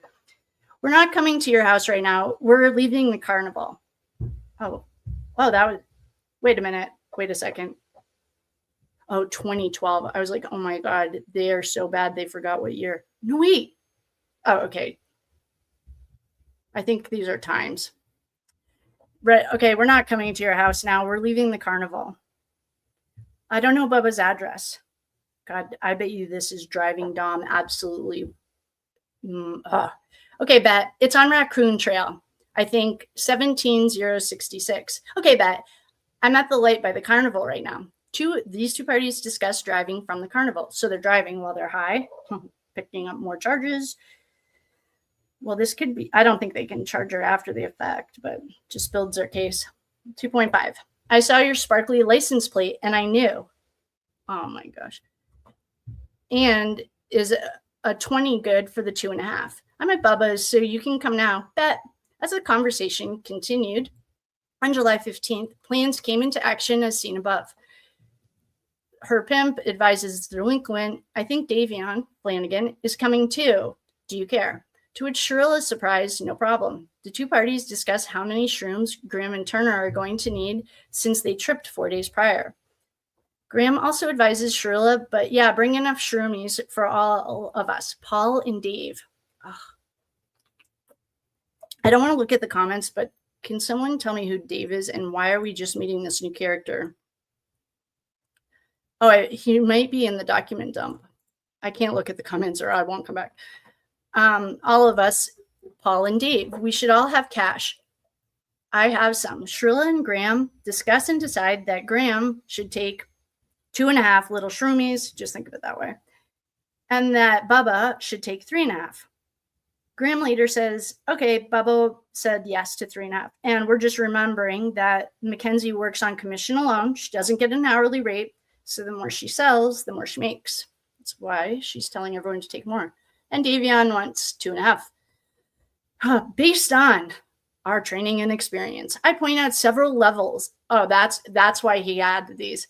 I am showing you several levels to the possession, trafficking, and the use of the mushrooms. Graham orders 10 grams. That's literally what she had in her waistband, but there was like some missing. Rosie ordered 10 grams of the mushrooms from the delinquent who is identified as obtaining them from the best plug ever, Russo. Based on this, both Mackenzie and Graham are acting as the middlemen by ordering, obtaining, and providing the... Okay, so we have charge 1, 2, 3, 4, 5. So we have 5 charges just in this this top sentence. Money is being exchanged and none of the drugs appear to be provided for free, indicating that Shirilla is trafficking to Graham, who is arranging trafficking to Turner. Oh my God.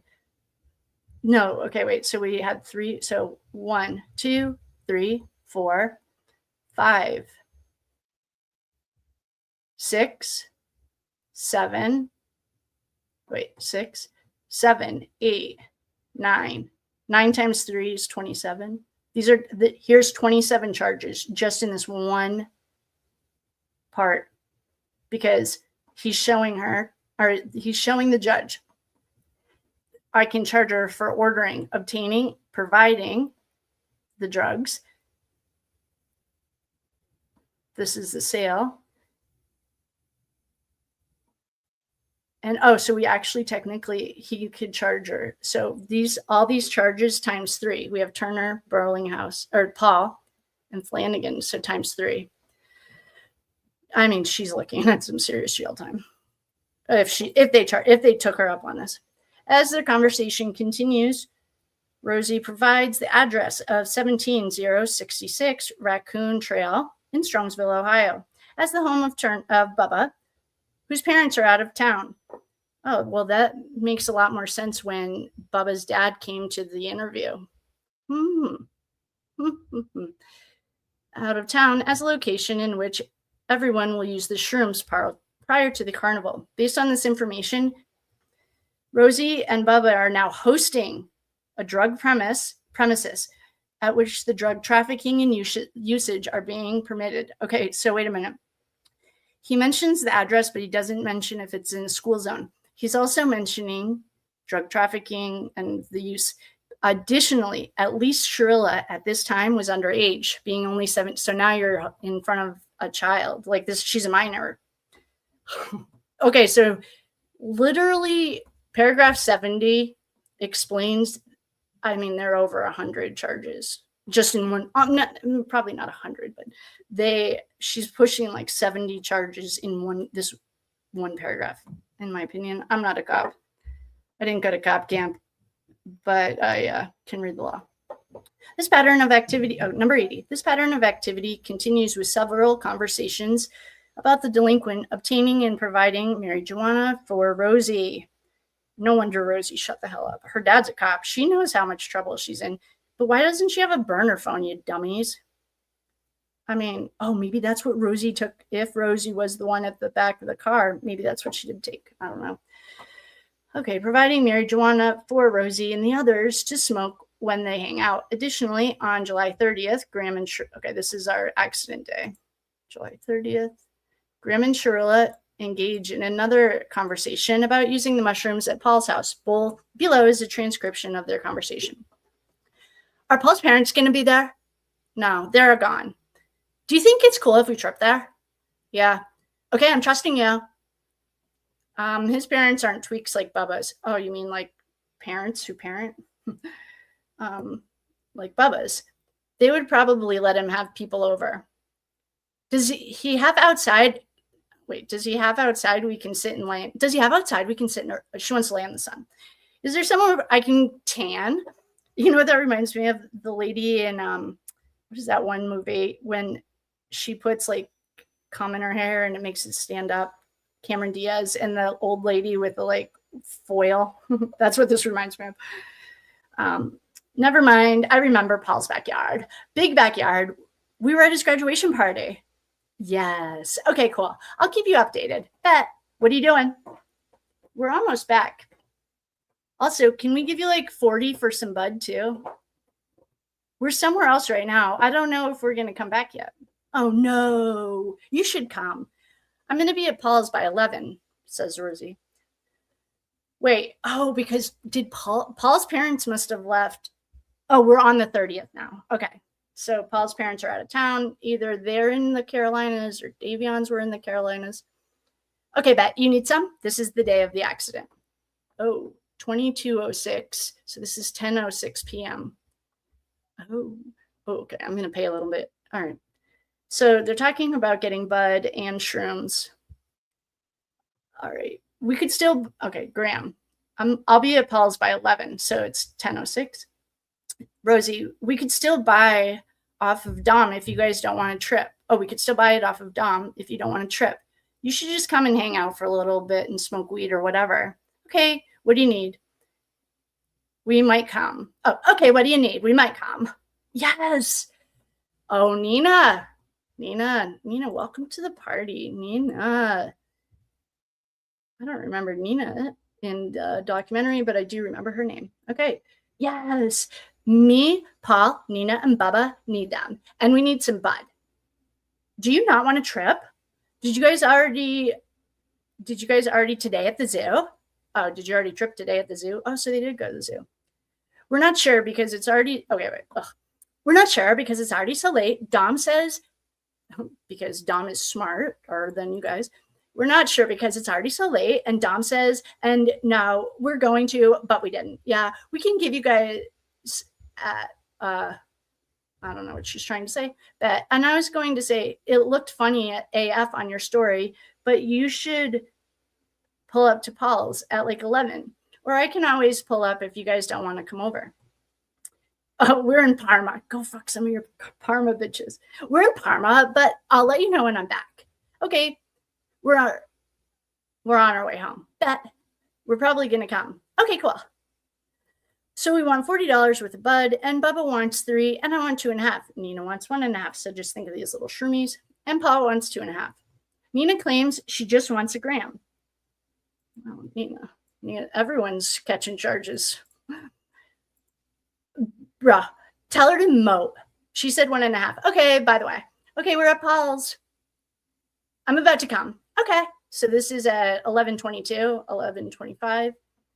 Send me Paul's. I'm on my way. 9382 Brushwood Lane at 11:26. Bet. In the above conversation, Shirilla asks Graham if Paul's parents are going to be there, to which Graham advises no. Shirilla then asks, do you think it's cool to trip there? To which Rosie replies, yep. In the past, Graham and Shirilla began making plans and discussed Paul's backyard, having enough room for everyone to hang out, etc. Graham eventually asks Shirilla if she can also, can we give you like $40 for some bud too? The delinquent advises that she and Dom are somewhere else at the moment. They're in Parma. Go fuck some of your Parma bitches. Rosie asks, could we still buy it off of Dom if you guys don't want a trip? Then you should just come and hang out for a little while or smoke or whatever. Shirilla replies, okay, do you need?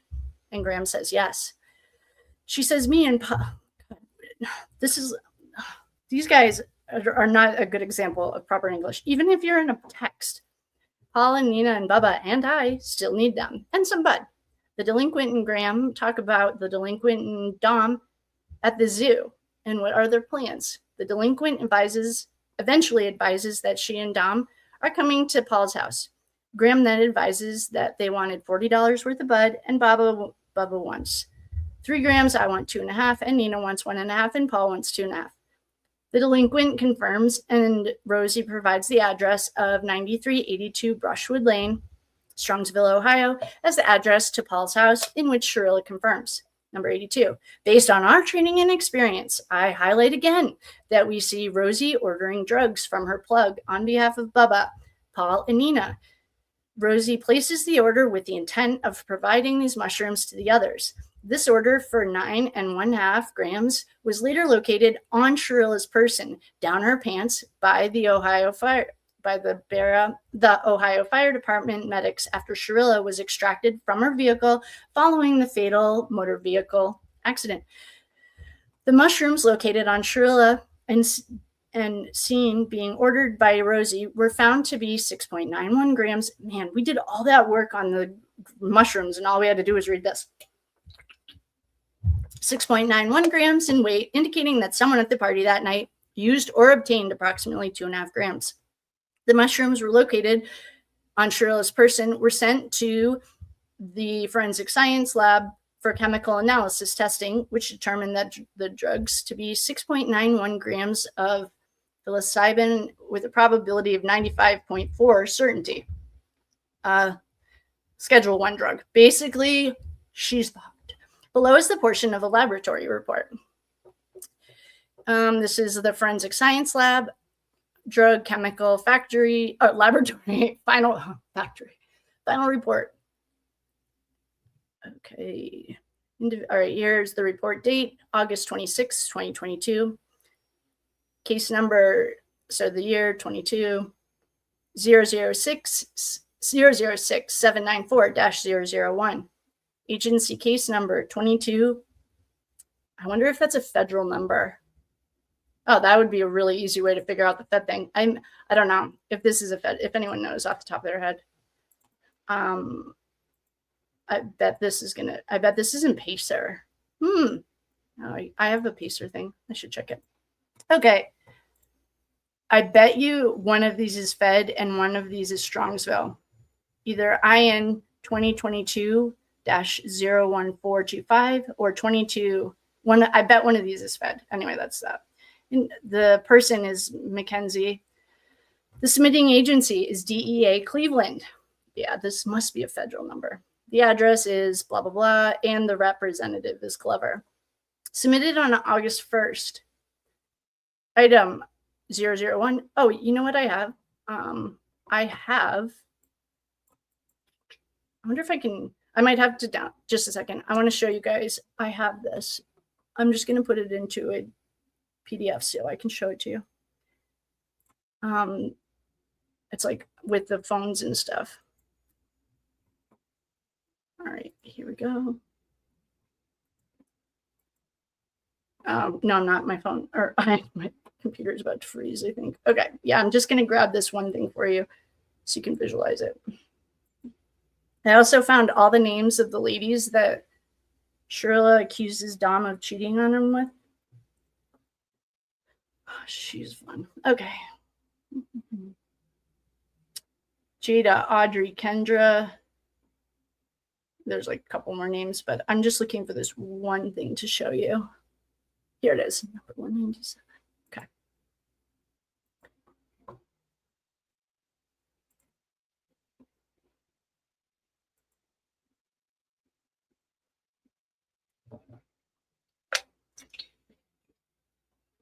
All right, this is taking forever. Forget it. I'll show it to you guys later, or I'll put it in a video or something. Okay, bag. Oh, darn, I feel like I need it because it.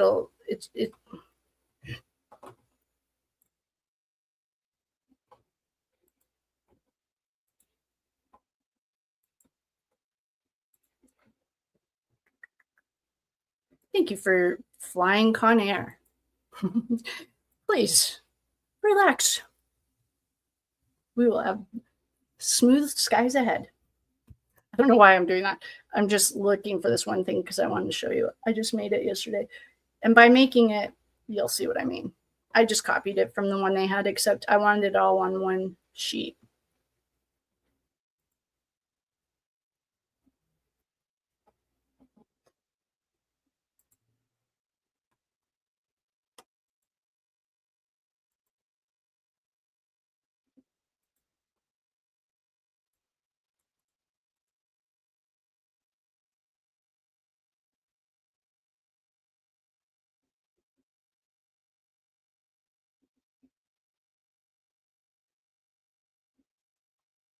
Okay, I'm just going to download this PDF so while I'm talking, you can see what I'm looking at.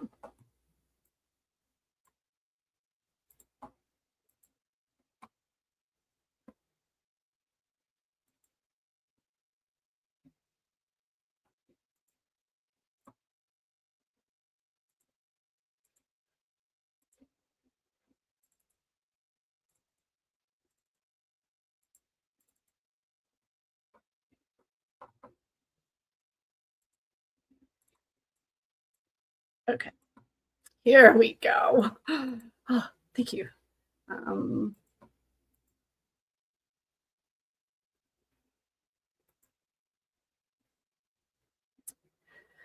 Okay.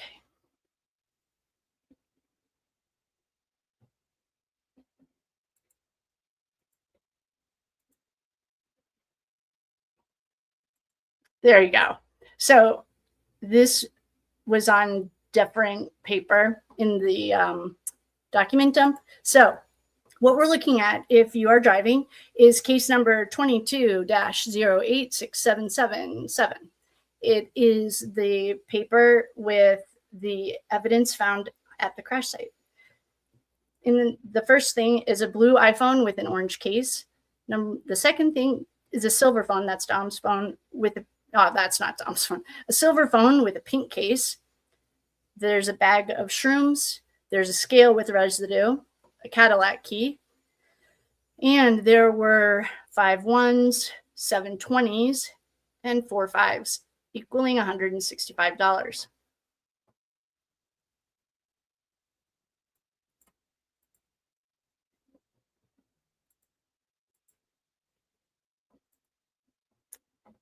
Okay, and so this is the laboratory, the drug chemistry laboratory final report. Item 001, bag number, exhibit 2, bag of mushrooms weighing approximately 8.1 grams. As tested, sealed evidence bag containing a plastic bag containing mushrooms, mushroom material, net weight 6.91 grams, give or take 0.01 grams at coverage of probability of 9. I'm a little bit like curious. This might just be a scientific thing. Where is this other 5%? I guess, like, why isn't just 100%? I don't know. Anyway, that's just me. It's 95.45% probability of, psilocybin, Schedule 1, felony. The methods used, GCMS. The methods utilized. Maybe that's the machine. And it was examined by Leslie. Thanks, forensic scientists, too. All right. TikTok investigation into user accounts. Okay. Baby Cushy. What was that concert that she went to? It's a straight up satanic ritual. Baby Kush, maybe? That's why she goes by these. Well, according to one of the interviews that we saw, that who was it? Tyler might have told us that's why she's Baby Cushy, Baby Kush, and Little Ken's baby. Number 83. On November 15th, 2022, the city of Strongsville information technology director, this is the poor IT guy, David Sems, was able to properly download the search warrant response from TikTok, Inc. Once the downloaded data was placed into the assigned folders within this investigative case file, I began my investigation into TikTok user accounts identified for the delinquent. Within these user accounts, investigators identified videos consisting of content and behavior from the delinquent as identified on other social media platforms. Most of these TikTok videos were in the document dump, and they have copyright things. So I put them all together. Oh, actually, I can just make it public, but there's no sound because that's where the copyright was coming from. These accounts in the videos will be described in further detail below. Number 84, TikTok user account, Little Ken's baby. Under this user account, investigators found 11 posted videos. Of those 11, we only identified 3 as having any evidentiary value. Of these 3, two posted below contain images of marijuana and marijuana-related paraphernalia while displaying the message, follow if you smoke, bitches, and follow the new TikTok. We were banned. They both list Baby Kush and as being the new account. Oh, gosh, if you are busy doing something else, you're not missing anything. You aren't going to die. You're just going to get high. Follow if you smoke, bitches. And this is like a screenshot of her a nauseating account. Number 85, the third video, the most concerning. Oh, this is the one they played at the sentencing. The most concerning is the video which Shirilla herself is smiling towards the end as the audio reads, "I'm not even cool. I'm just one of those girls who can do a lot of drugs and not die." Yeah, that's a little concerning. She just killed her 2 friends. TikTok user account, Baby Kush. Number 86. Under this account, investigators found 142 videos posted by this delinquent. Of these videos, 19 were marked as having evidentiary value. I mean, she is just catching charges left and right. If they charged her, she's a low level. I mean, she's still looking at a lot of charges. 9 of the videos displayed marijuana use, or suggested marijuana use. 6 of the videos displayed some sort of mean or bullying type behavior and or suggested violence. Although these videos can be construed as jokes, they go to the attitude and the behavior. They're showing, what is this? Why am I spacing? When you have witnesses that talk about your character witnesses. Oh, good one. This is showing her real character. Okay. 3 of these videos show money, Dom's money, not hers, or belongings, and show Oh, you guys, I grabbed a clip today of her asking her mom if in one of those jail calls. I don't know if I made them public yet. I will. Can you go get my purse from Dom's house? They're going to ruin my purse. I think she gets the Balenciaga bag. Okay. 3 of the videos show money or belongings, and they show this delinquent suggesting she has nicer things than other people do. Yeah, she's straight up possessed. This is demonic right here because she's better. She's separate from. That's not one. Okay. And in one of the videos that contains music at the end, which states, "I'm the girl you die for." Yeah, that's like Bubblegum Bitches, I think is the name of that song. It was, according to the documentary, Rosie said it was popular in 2020.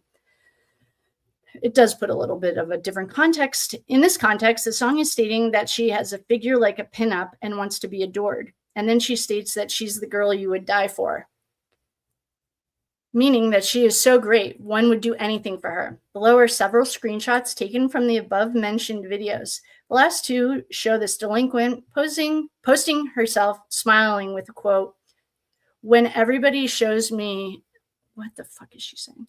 "When everybody knows me, not from popularity, but from my horrible reputation." Oh, she sounds super fun. The last one shows this delinquent with 2 other females in the quote, "most hated bitches in Strongville." What a loser. Oh, gosh. And what we're looking at now, if you aren't watching, you're probably doing something productive. It's her touching her boobs or her body. "I'm the girl you die for." She has 2 blunts hanging out of her mouth, some pot, and I share holding a bong. She is with a child of some kind, smoking a blunt. Me and my Tom. I don't know. Then it's a selfie when girls only hang out with me because they know I have bud. Okay, another selfie. She's not looking at the camera. "When everybody knows me, not from popularity, but from my horrible reputation." God, this must have just rubbed. July is going to be a tough month for their text fights. And then she's flicking off the camera with her white trash nails that are long enough to like do something gross with. All I think of is cocaine nails. I don't even know if that's a thing, but she's flicking off the camera and the words say, "She's the most hated bitches of Strongville." She's fun. All right. TikTok user account Baby Cushy, number 87. Under this account, investigators found 38 videos posted by this delinquent. Of the 38, 2 were found to have any evidentiary value. She's fucked. One video shows a comment. Okay, wait. One video shows comment another user made to the delinquent, which reads, "What exactly do you make?" In the video, the delinquent is showing her closet and her belongings to an audio that states, "Broke people should never laugh. Now hold on." And then the gunshot sound. In addition, this delinquent posted a banner over the video stating, "More than you," with a smiling emoji. In the second video, this delinquent and Dominic are in a bathroom, believed to be a hotel bathroom, while they're on vacation in Florida with his money. This delinquent is seen wearing a swimsuit with a see-through cover, modeling, he should put that in quotes, while audio plays that states, all I want is just one day here where I'm not visually assaulted by uglies and fatties." Although this video could be construed as a joke, in quotes, joke, this goes along with the idea and belief that throughout Shirilla's social media, she believes that she's better than most and makes it known. Oh, is this Balenciaga? No. What? Oh no. I think we found our bag. What date is this? Is this Balenciaga or is that Balenciaga? Dom's like trying to brush his teeth. He's like, God, who is this bitty? In conclusion, the investigation into Shirilla's TikTok profiles showed that she did not use the platform as often as Snapchat. In messages identified over several platforms, this delinquent told friends that she was working to increase her following, but that her accounts were getting suspended for activity flagged by the company as inappropriate or harmful for a juvenile. The content, she's so dumb. Like, why didn't she put a fake birthday in? She has no problem faking everything else. dummy. That's why she keeps getting blocked. Huh? Okay, they were getting suspended for activity flagged by the company for delinquent behavior. The content this girl posts was consistent with her overall attitude of being an adult and being able to do and say whatever she wanted whenever she wanted to. Apple Cloud investigation for her email address. God, this is what sank the GG Valo Daybells. This is what sank the Daybells. Number 89. Part 1, images and videos. Between the dates of November 26th and 27th of 02, between the dates of November, like Thanksgiving 26th and 27th, 2022, I went through the Apple iCloud return. I began by looking into the deleted and or expunged pictures and videos. Under this folder, I identified a couple of images of the delinquent with marijuana joints and one with large sum of U.S. currency. I also located an image of a paper plate with 3 distinct divided amounts of shrooms. The image below has been edited with red circles around the 3 groups of shrooms. As I observed in this photograph, it occurred to me that this photograph could go with a text message conversation identified from Dom's telephone, during which this delinquent and Dom discuss mushrooms and who gets what. See the transcript of the conversation below. Oh, she's an idiot. God, she's such an idiot. I wonder if this is at Paul's house. Whose arm is that? I don't know. Oh, God, here we go. Here we go. We haven't got to this point yet. All right. Shirilla sends a photograph to Dom, which does not show up in the message. Shirilla, is this good? Give the person on the right a little bit from the bottom one. Oh, God. He's mentoring her. He's teaching her how to deal right. Stop being an idiot. This is what I'm getting. So I'm getting from her that this is her arm, I think, or she took this picture and she tried to split them up evenly. And Dom is saying, take a little bit from the bottom and give it to this person over here on the right. They need enough for 2 times. And off the stem. Which one? He's like, what? I cannot read her writing. Through one, she's asking which one should I rip up? The cap? And he's like, they just want to divide it in 3, right? They need 4. Oh, just call me, you dummy. Dude, WTF. Dude, WTF. No. This is July 27th. I'm OTP with her right now. I don't know what that means, but I'm out with her right now. Okay, then call me and put it on 3-way. They want a trip 2 times each. Okay, just tell them that this is the easiest way. That's why they have 8 grams to trip twice. He's like, break it all into powder. They divided it. Oh, no, wait, they divided it. No, they're not doing that. Okay, so just even, like, he's like, just don't be so stupid. Make 4 even piles. Just make 4 even piles. What do you want me to say? Move one shroom to the next one? Yeah, like he's trying to explain to her, just make them even. She's like, yeah. Like, WTF. That's why you should just be here right now. Okay, July 27th. I'm guessing he has other plays. Okay, he's like, I don't know what to tell you. They just have to break some off of one and move it to the other. Make 4 equal piles. Oh my God. I'm just going to tell them what they have is good. Well, it's not though, you dumbass. I mean, you don't even have, this is like preschool. This is on the 27th. I'm just going to tell them what they have is good. You're wasting my time and you're being unhelpful. Yeah, maybe just tell them to do the bottom pile first. That one looks like the least. Okay, I'll tell them to do that. What pile should they take first? Oh my God, she is like literally fucking so dumb.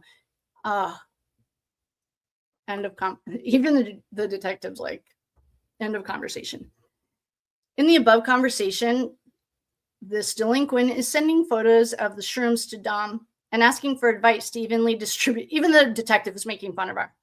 Asking for advice to evenly distribute the shrooms among her friends/clients as negotiated above. In the text message with Rosie Graham. This delinquent took an order, obtained the drugs to fulfill that order from Russo, and then supplied the drugs to her friends. These are seemingly the shrooms Shirilla provided for the party at Paul's house in the hours leading up to the murder. Oh, whoa. He is calling it a murder. Wow. I was just calling it a murder. Whoa. These are big words from the feds. Yeah, she's fucked. I don't think it would have mattered if she had a jury. It wouldn't have mattered. Just think of yourself as a common human, like a normal person who doesn't know much about the drug world, but you do know, like this is, she had no chance. These are, especially when you have federal DEA agents who are very well articulate and professional, like testifying. She's an idiot. These are also the mushrooms which are located on Shirilla's person after the vehicle crash. In this conversation, the pictures included, confirms that this murderer was in fact trafficking mushrooms. Number 91, after finishing, I better make sure you guys can see this. Okay. Number 91, after finishing with the deleted and expunged folders, I went through the main folder. Well, first of all, that's, what is that charge? Jenny was just going to have it. It's like impeding an investigation. There are words for finding he's in the deleted folder. I went through the main folder containing the photographs and videos backed up from this delinquent's telephone. This folder contained, it wouldn't have mattered if they had her iCloud, but this definitely didn't help her. This folder contained over 90,000 images and videos. Due to the large number of files, I browsed through and did not review each and every single image. That's something a defense attorney could go after. I did locate several images of this delinquent possessing or using marijuana, similar to the other social media accounts. In addition, I identified several screenshots of messages between the delinquent and a number of individuals. These screenshots reveal several arguments Shirilla was in at different times with different people, including but not limited to her parents, Dom, and or friends. So they're saying like she's hard to get along with. She thinks she's better than everyone. She's a drug dealer. She has no moral compass. Part 2, the notes. Number 92. As I continued to investigate the Apple iCloud account, okay, I am not 100% convinced, like what that girl was saying on TikTok, that there was an active federal investigation going. Perhaps there was. But it seems to me he's really building it off of all of her stuff. I don't know. I don't know if that's just because that's what we're looking at, but this folder contains several pages of notes Shirilla kept within the notepad feature of her Apple iPhone. Oh God, remember Sarah Boone's? Under the note shown below, Shirilla is seen pricing out a box of 10 carts or cartridges and calculating how much she will have if she sells a certain amount. Yeah, she's a little salesman. Yeah, she's a snake oil salesman. Okay. Shirilla is essentially documenting her drug trafficking sales and inventory of THC. She's so dumb. 10 carts by current box, $225. If I sell the last three for $35, that's $333. The last 3 for $30 is $315. I took 100 for the West Side Market for $125. In another note, I identified this delinquent keeping a list of clothing items, money, makeup, and weed socks, all of which appeared to be a birthday or Christmas list. And then further down, I noticed that this delinquent wrote lean enthusiast with the emo heart next to it. Oh, she might be having a problem. Oh, with an emo heart next to it, indicating that she enjoyed consuming the drugged drink, lean. Oh, I was taking it as anorexic, but I'm not. Okay. Clothes. Balenciaga. Well, I don't see a purse so far. Clothes. Balenciagas. The white ones don't look like socks. Yazzie. I don't know. These are clothes that she wants. Money, makeup, and weed socks. Lean enthusiast. Percent 30 homophobic. She's homophobic because she's gay. Well, at least she's gay for this day. Who knows? I have no judgment against any of that. She's just annoying. A third note of interest shown below caught my attention. Based on, oh God, this is a great line. We should just start using this for everything. Based on my training and experience, I immediately knew what I was looking at with the weights and the prices of the marijuana. The note says beep at the top, and then it shows one pound of marijuana is $4,500. Oh my God. She might as well literally have, well, she did write it all down and just give it to the cops. Next is a half a pound of marijuana would cost $2,400. Next was a quarter a quarter of a pound, which would cost $1,400. Lastly was the letter O. That's an ounce, which would cost $400. There were a few spaces and then another list of prices as follows. 1 quarter for $1,200. Oh, so she's she literally is a salesman. She's like working out her prices. So if she sells a quarter for $1,200 instead of a quarter for $1,400. The difference between the two sets of pricing appears to be 2 different types and likely quantities of marijuana. This again is Shirilla. What is what's his name? Not the lawyer, like self-snitching. Stop self-snitching. She is a poster child for self-snitching. Bruce Rivers. Then again, okay, this again is Shirilla keeping a ledger or notes of pricing, which is indicative of drug trafficking. Oh, so here she is, BEB. And then it's like 1 pound is $4,500, half a pound is $2,400. Go to the Amish country. Why? I need, why? Blizzard Cove, berry, this is like her wish list or some psycho. Blizzard Cove, berry picking, llama farm, some lake museum. The last two notes to point out appeared to be a list of names that the psychopath was keeping. The first was titled Me and Leah's Bitch List Bitch. This list contained 9 names of both males and females. It is unknown if it was a revenge list of sort, but that is what investigators believe. The second note is titled Burn Book with a heart emoji. This list contained approximately 48 names. Burn Book. Oh my God. What's that kid? That kid had a burn book. I don't care. A burn book with a heart emoji. This list contained approximately 48 names of both males and females. Some of the individuals had descriptors next to their names, such as the transgender or the fatty. This list is absolutely believed to be a revenge list created and maintained by Shirilla. So here's 48 charges just here. 48 charges, 9 plus 48. So now we're at 57 just in paragraph. I mean, this girl's screwed. She's done. All right, it wouldn't have mattered. She should have pled out, actually. I don't know. I don't really care what she did. All right, me and Leah's list bitch. Meg and Delilah, Faith. No way. Wait a second. All right, hold on. Faith is her ride or die best friend. Well, I don't think she's her best friend, but Faith is on here. And I remember in the text messages with Dom saying, oh, she doesn't even know how to spell Faith. It's spelled the same way. Faith in the prison calls also stands below the window and is like yelling to her and trying to get her attention, or somehow they're like trying to see each other. Faith was a ride or die. And I started, remember the other day, I don't know if you remember this, the other day I said I was going to start making like a, what are those things called? I don't know. It's like a mind map of all the people involved. And so I asked ChatGPT to just make a picture of 5 or 6 girls in Strongville High School, high school age girls. And so ChatGPT did. All right, I am going to I'm going to give us all of these pictures. Oh, including the Snapchat of her selling her body. All right. 155. I'm just going to get us some more pictures because I just want to show you guys Faith is on this list, and Faith was in the documentary too. And this is what Tyler Proctor talks about, that she's just so two-faced and backstabby. She like can't keep any friends. Poor Dom. All right.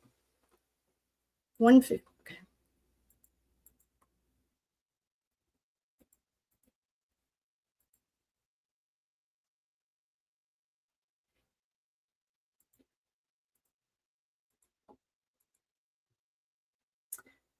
All right. I'm just downloading some of these pictures so that I can show you.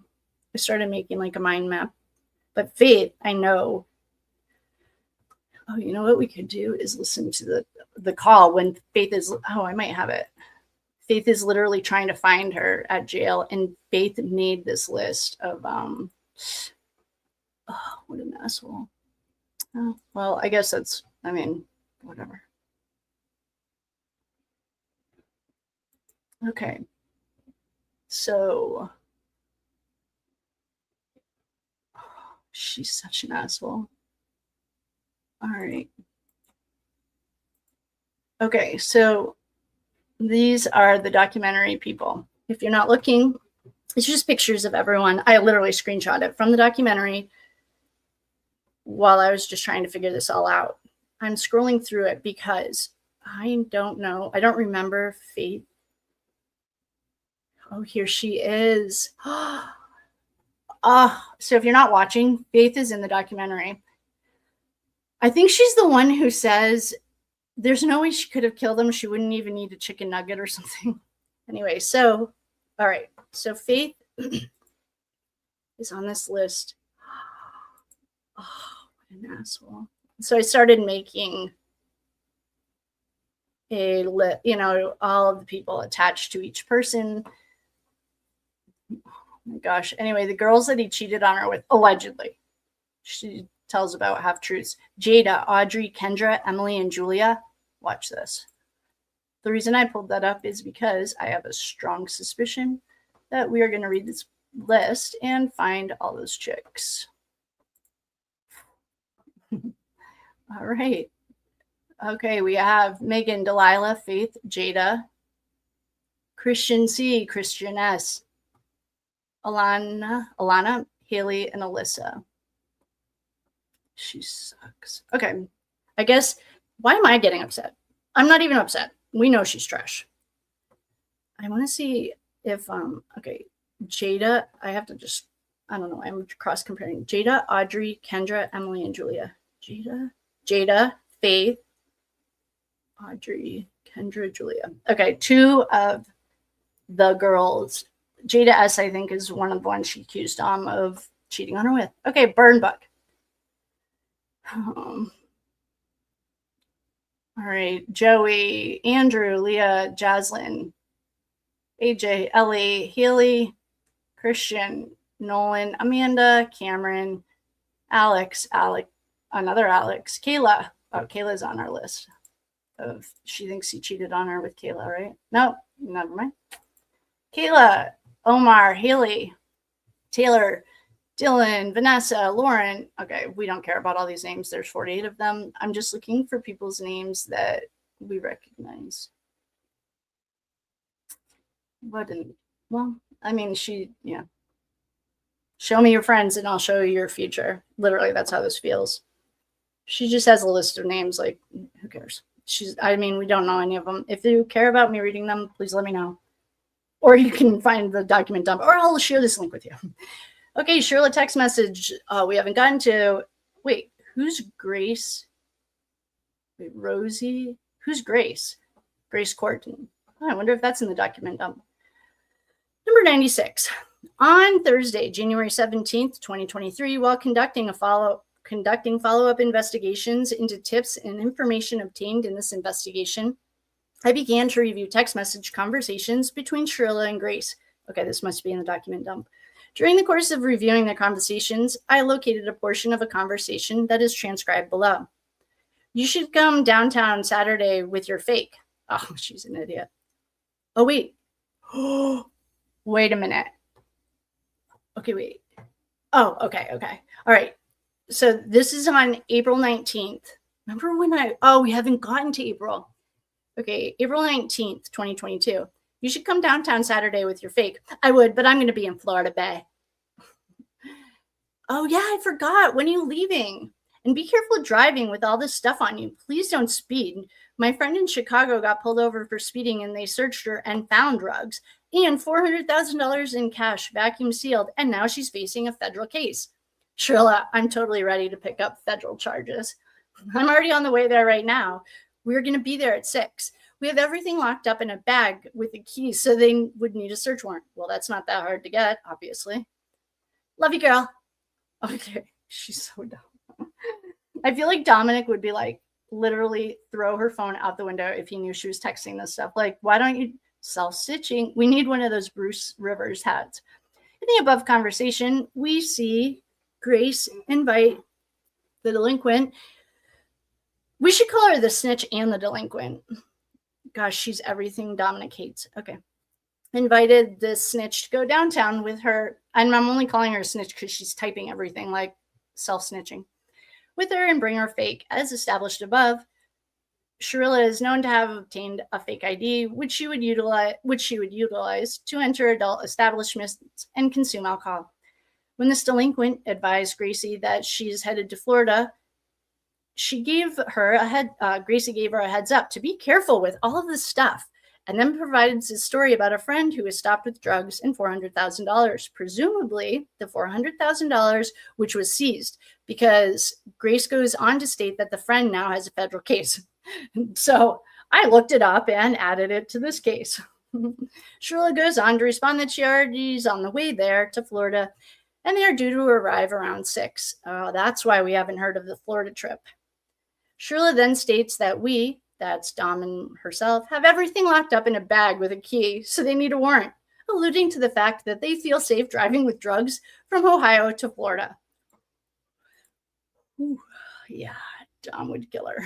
98, based on my training and experience, as well as knowledge of this investigation, I know that this delinquent and Dom have possessed, used, and sold drugs such as marijuana, lean, THC cartridges, and shrooms. Based on this knowledge and a statement by Shirilla that they have everything locked up in a bag with a key, in response to Grace's advice to be careful driving with the stuff, I believe that this delinquent and her wonderful boyfriend transported unknown types and quantities of rugs to Florida for vacation. Oh, at least it's not dealing.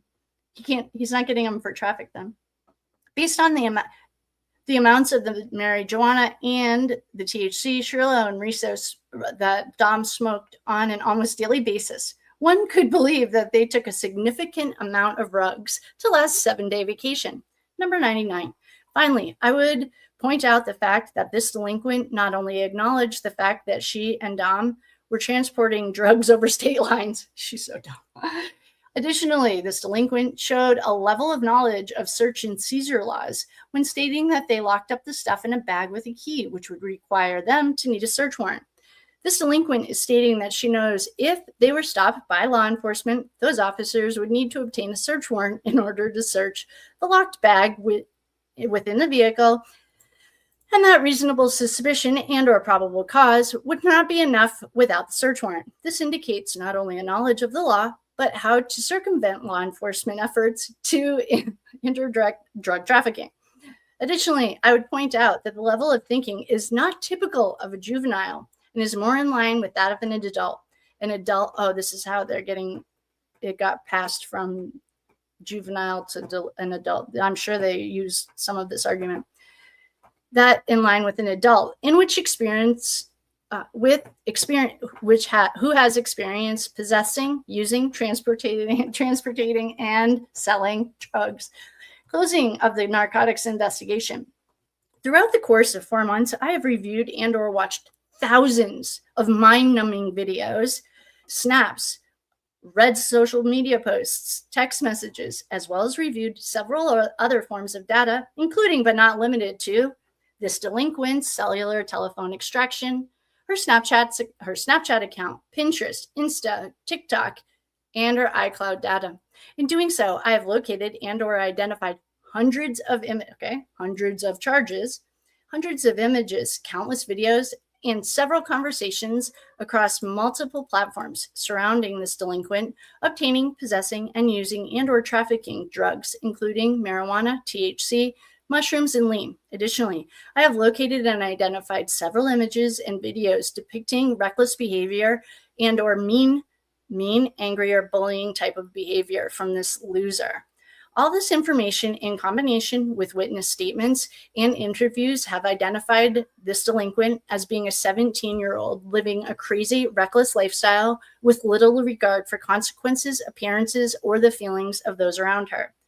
This psychopath who lived with Dom for several months leading up to the death of Dom and Davion lived as an adult who cared first and foremost about herself. Wow, that was a really well-written paragraph. Number 101. That was a really well-written paragraph. My investigation clearly provides enough evidence to My investigation clearly provides enough evidence to substantiate several drug trafficking, drug possession, and drug paraphernalia charges against this little psychopath. In addition to these charges, my investigation provides enough probable cause to identify the psychopath as an adult. Oh, yeah, so they use this as to get it out of juvenile court. To identify the psychopath as an adult leading a reckless adult lifestyle, which was largely known and ignored by her parents. Please hold, I have kitties yelling at me. I will be RB.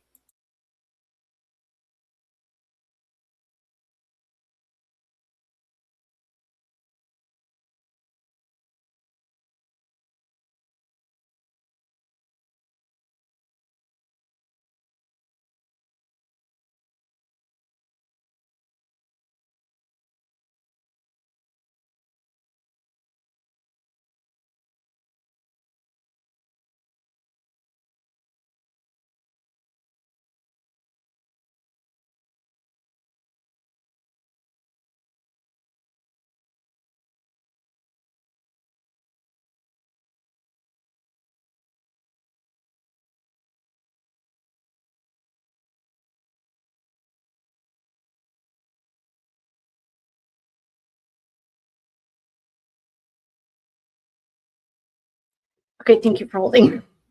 Testing of drug evidence located in Mackenzie Shirilla's vehicle and on her persons. Number 102. We're on page 49 and 56.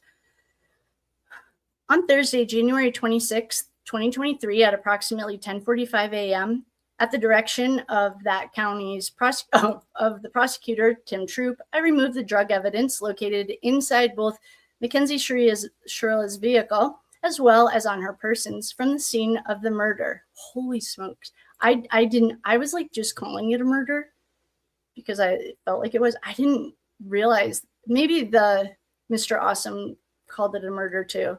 I don't know, but okay. It just seems okay. After the judge read these, like all of this information, and then to have her mom be like, and they were calling her a murderer. The judge is like, yeah, no kidding. Okay, these exhibits 2, 7, 8, 9, and 10 were removed for photographs, as well as NARC 2, NIK field testing on exhibits 7 and 8. The picture, all right, whoa. The pictures that we're looking at, same case number, just a shitload of drugs. Wow, she sucks. Number 103. On this date, after taking photographs, I cut open the clear plastic bag containing Exhibit 8. Exhibit 8 is further described as an unopened package labeled Buckeye Relief Live Resin Cart. Wait, where's number 8? I can't read them. Okay. Hold on.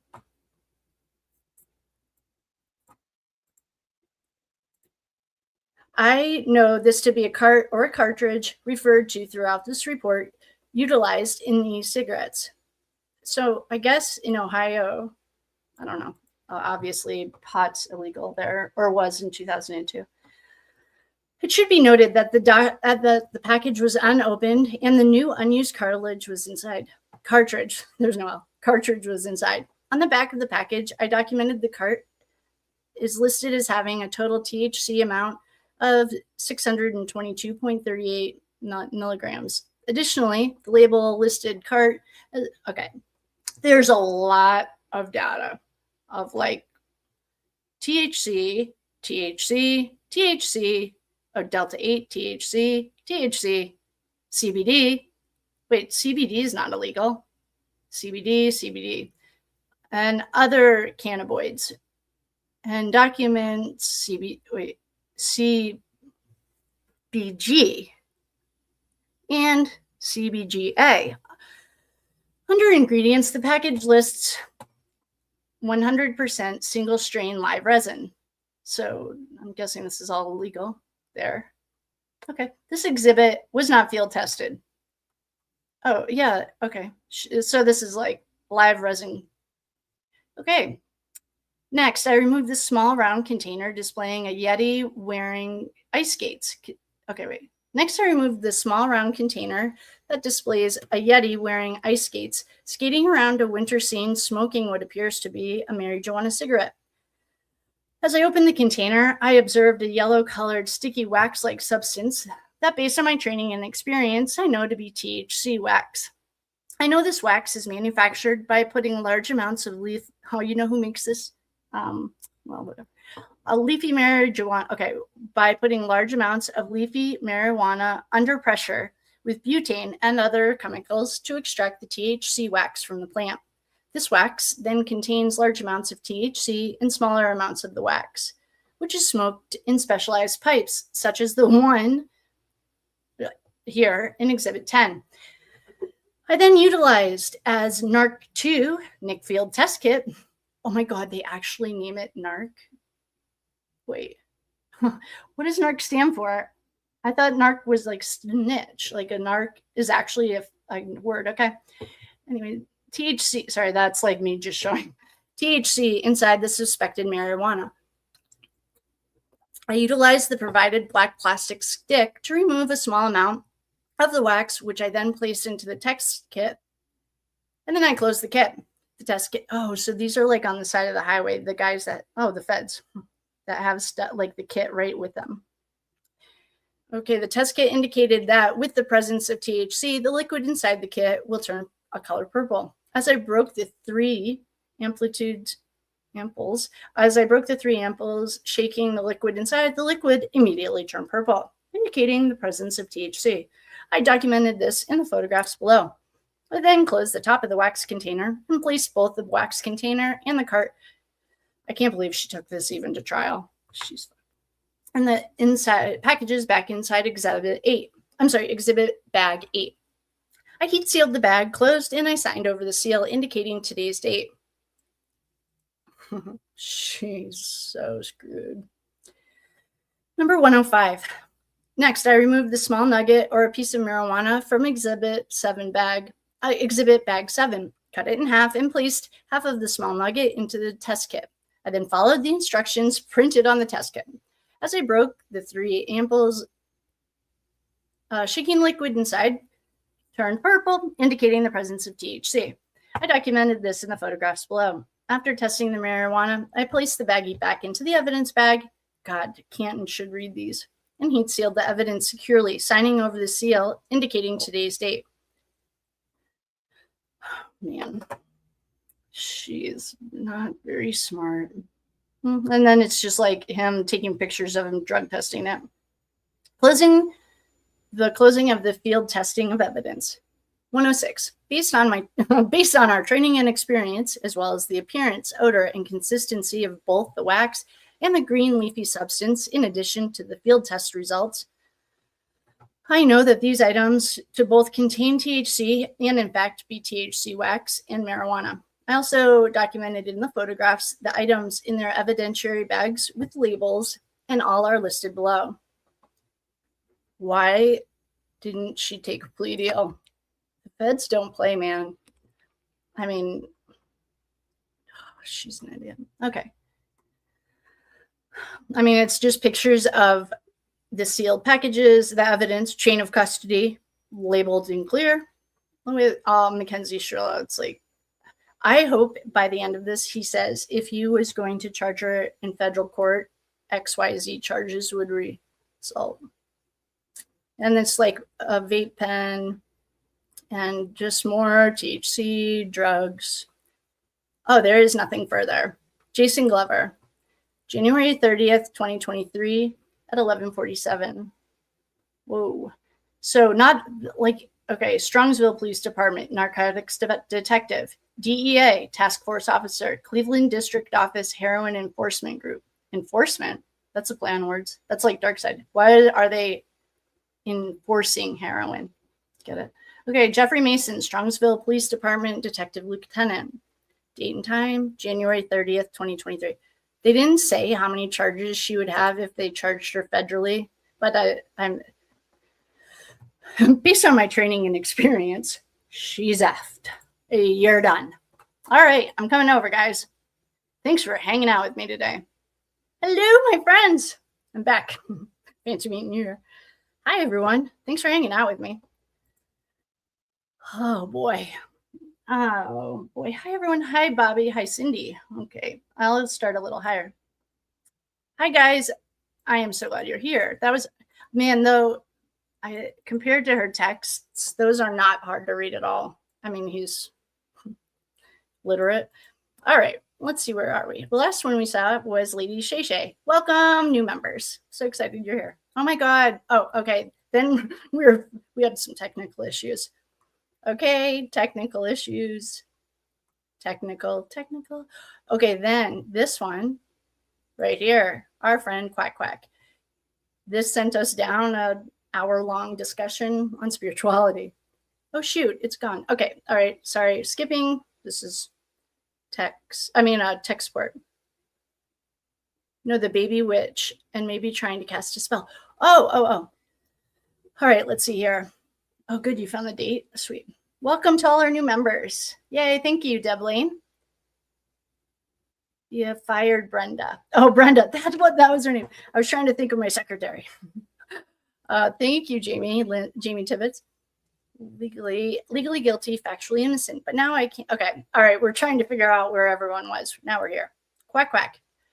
She said, I found more repetition in these text messages. No, the baby witch spells and trying to cast a spell. She didn't try. She did it. It was just like, I don't want to say luck. I have said that in the past. I mean, she didn't have a good mentor. Her intentions were there, though. Thank you for finding that. I saw Lady Shay Shay and Nama. Oh, new members. Thanks, Debbie Lane. Thank you. Nama and Lady Shay Shay, new members. Welcome. Thank you for the super chats, likes, surprises. Well, I like surprises. Like, shares, well, the things. Do all the YouTube things. Yay, some familiar faces. And so what happened was we were in the wrong chat. So I fired Brenda. Okay, I'm going to skip. Yay. I'll go to, thank you guys so much for coming. Okay. Oh, you'll help me edit? Thank you. I'm writing a book. Okay. Yes, everyone loves Masons. I'm just going to skip all of this. I want to read the spiritual stuff, but right now I'm feeling like a little overwhelmed. I like that stuff though. All right. Hi, Kate. I've been here since the start of your live. Welcome. Wait, the start of the live today, right? Not when you guys could see my apartment. I just bought your book on Amazon. Thank you. Yay. Oh, I'm so excited. Send me a picture with you in it. Oh, some of the ladies in our class had them shipped to me. I signed them and then sent them on. Oh, I love it. I have it. Oh, right here. It has one card a day. This is the book I wrote last year or published. And it's on Amazon. It's called One Card a Day. This isn't just a journal. It's a conversation with your soul. And so when I went to rehab, I've told everyone that, like, I'm in recovery. That's not a secret. I've done every state thing, college, rehab. Okay. In this journal, the reason that we did this, I was teaching that class and I was like having a really hard time journaling. So I made a book. And what you have, and in rehab, I learned like gratitude. You have to be gratitude to get more. I didn't learn that in rehab, but this is laid out like the paperwork I did in rehab. You do pull one card a day. Oops. I'll just explain it. You pull one card a day. Okay, if you're learning. You put the date and the deck used. Like I learned on, and I highly recommend if you're learning, I call them my training wheel deck. There is an Amazon list of this. I think they're like $7. Rider-Waite. I learned on Rider-Waite and I learned on these training wheel cards. They have like all the answers of whatever it is. my mentor did not like that. But when I had to go on YouTube and do it, and I was not confident. But anyway, I use them all the time, especially for teaching.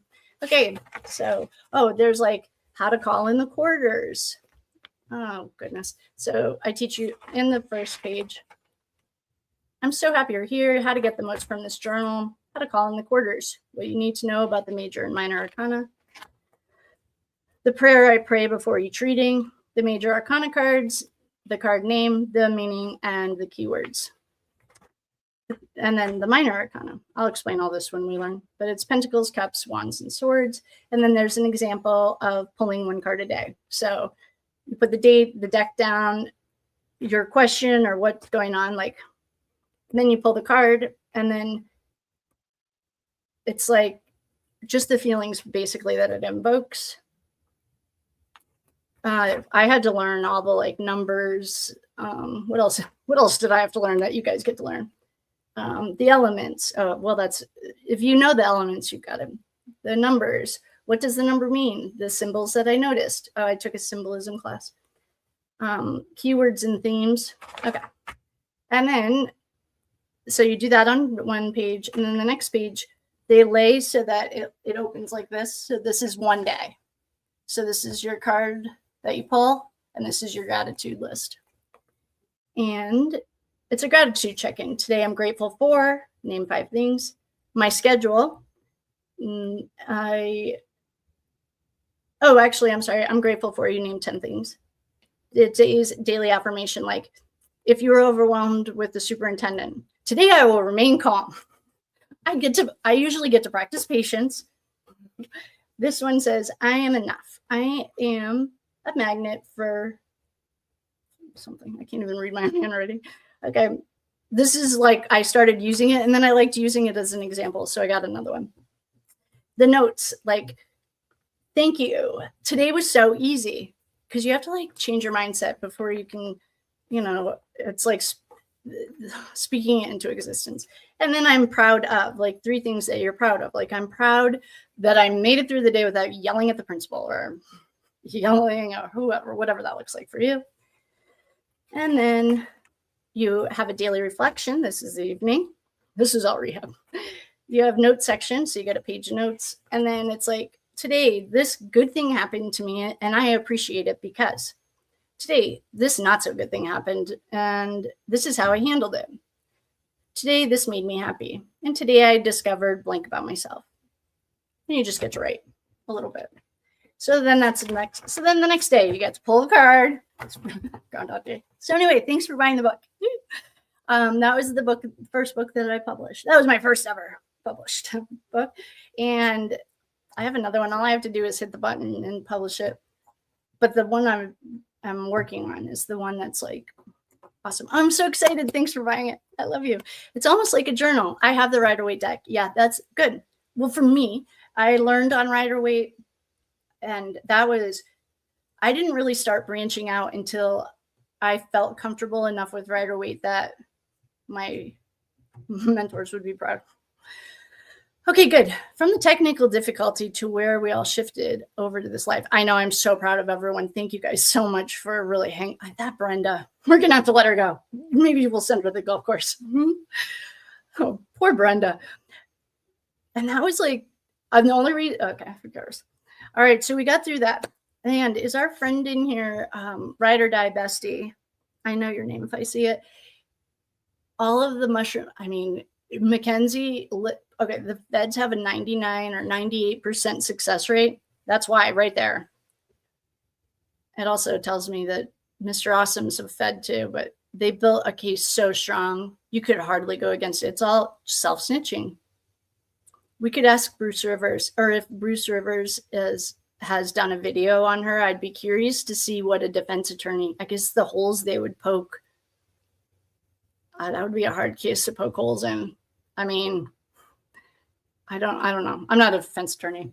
I should have been though. Or I always think about going to law school. I don't want to go to law school. I just want to take the LSATs. But did you know the president of the LSAT hasn't even taken it? It's just like another example of do as I say, not as I do.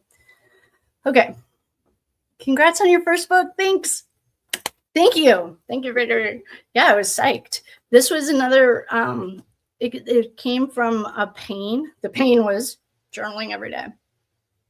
And then I started writing it, but I wanted to use this one as my example, so I got a new one. Thank you, guys. Thank you for your support, love, and excitement. Oh, I love you guys. Check out Etsy, too. I have lots of stuff on there. Or anyway, okay. So do we want, I just like, why don't we watch videos together? Then we don't have to read. We can listen to the jail calls. I have 4 of them that don't sound like they have lisps, and I don't know where that came from. Okay, why don't we think about this? We can do more Mackenzie Shirilla text messages. I don't know if we need to. There's got to be some more police reports we can read. Let's look. I would like to be a published children's author myself. Awesome, do it.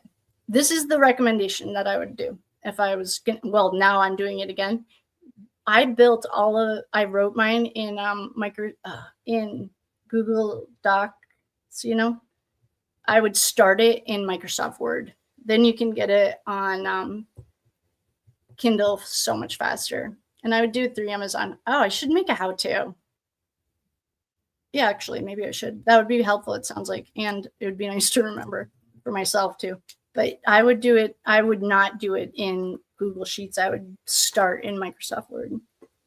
Okay, so did you see the new Wonder posted video of the body cameras about the cookie something incident? No, wait, the new Wonder.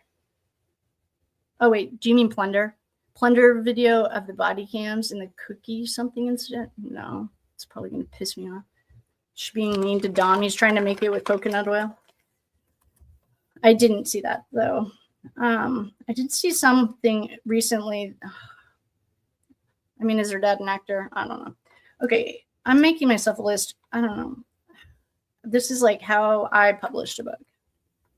Like the recommendations I would do, because I'm going to need it again. Okay. Oh, I made it on my list. Awesome. Plum, I knew that's what you meant when I was reading it. No, I haven't seen it.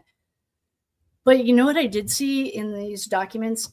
I think this happened a couple of years ago because I remember Plunder talking about how expensive. I think there were like 3 or 4 creators got together to get the FOIA request. I think it's this case because in these documents, there was like a $2,800 FOIA request. I think that was Plunder.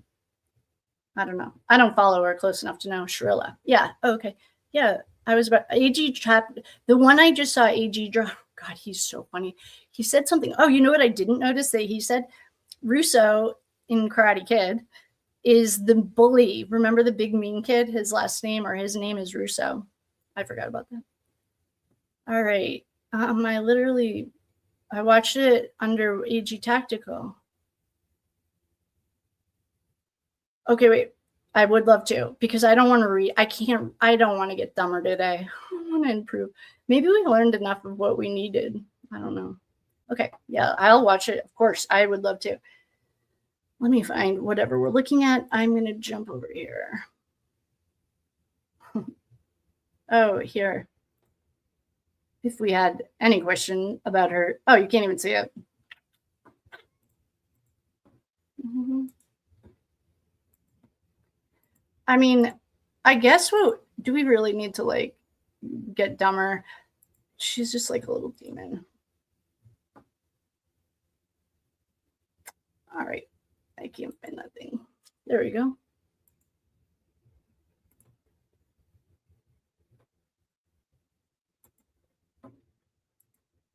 Uh-oh. I almost had to put Brenda in the corner.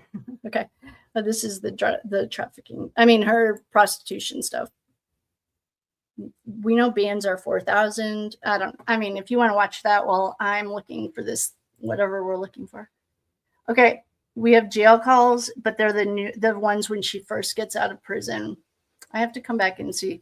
So I have those jail calls. We can always, it would be funny to do AG Tactical because AG Tactical videos himself watching someone else's videos. And then we would be videos ourselves watching AG Tactical, watching someone else's. I'm going to come over here.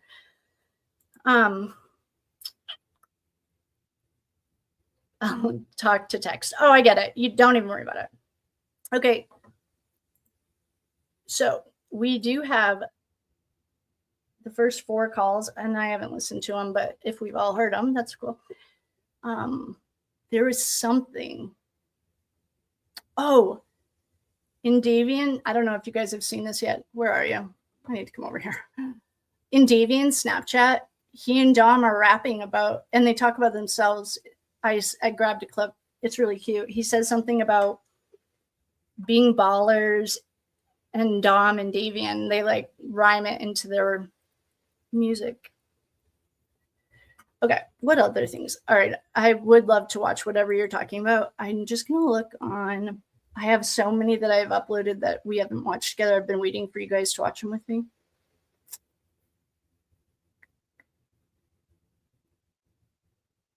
Oh, there was somebody. I just deleted them. All right.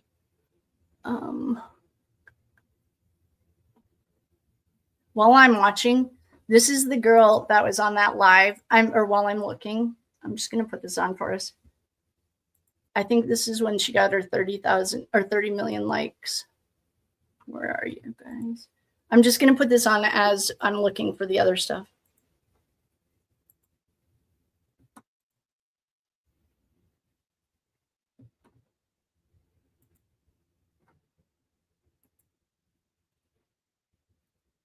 Okay.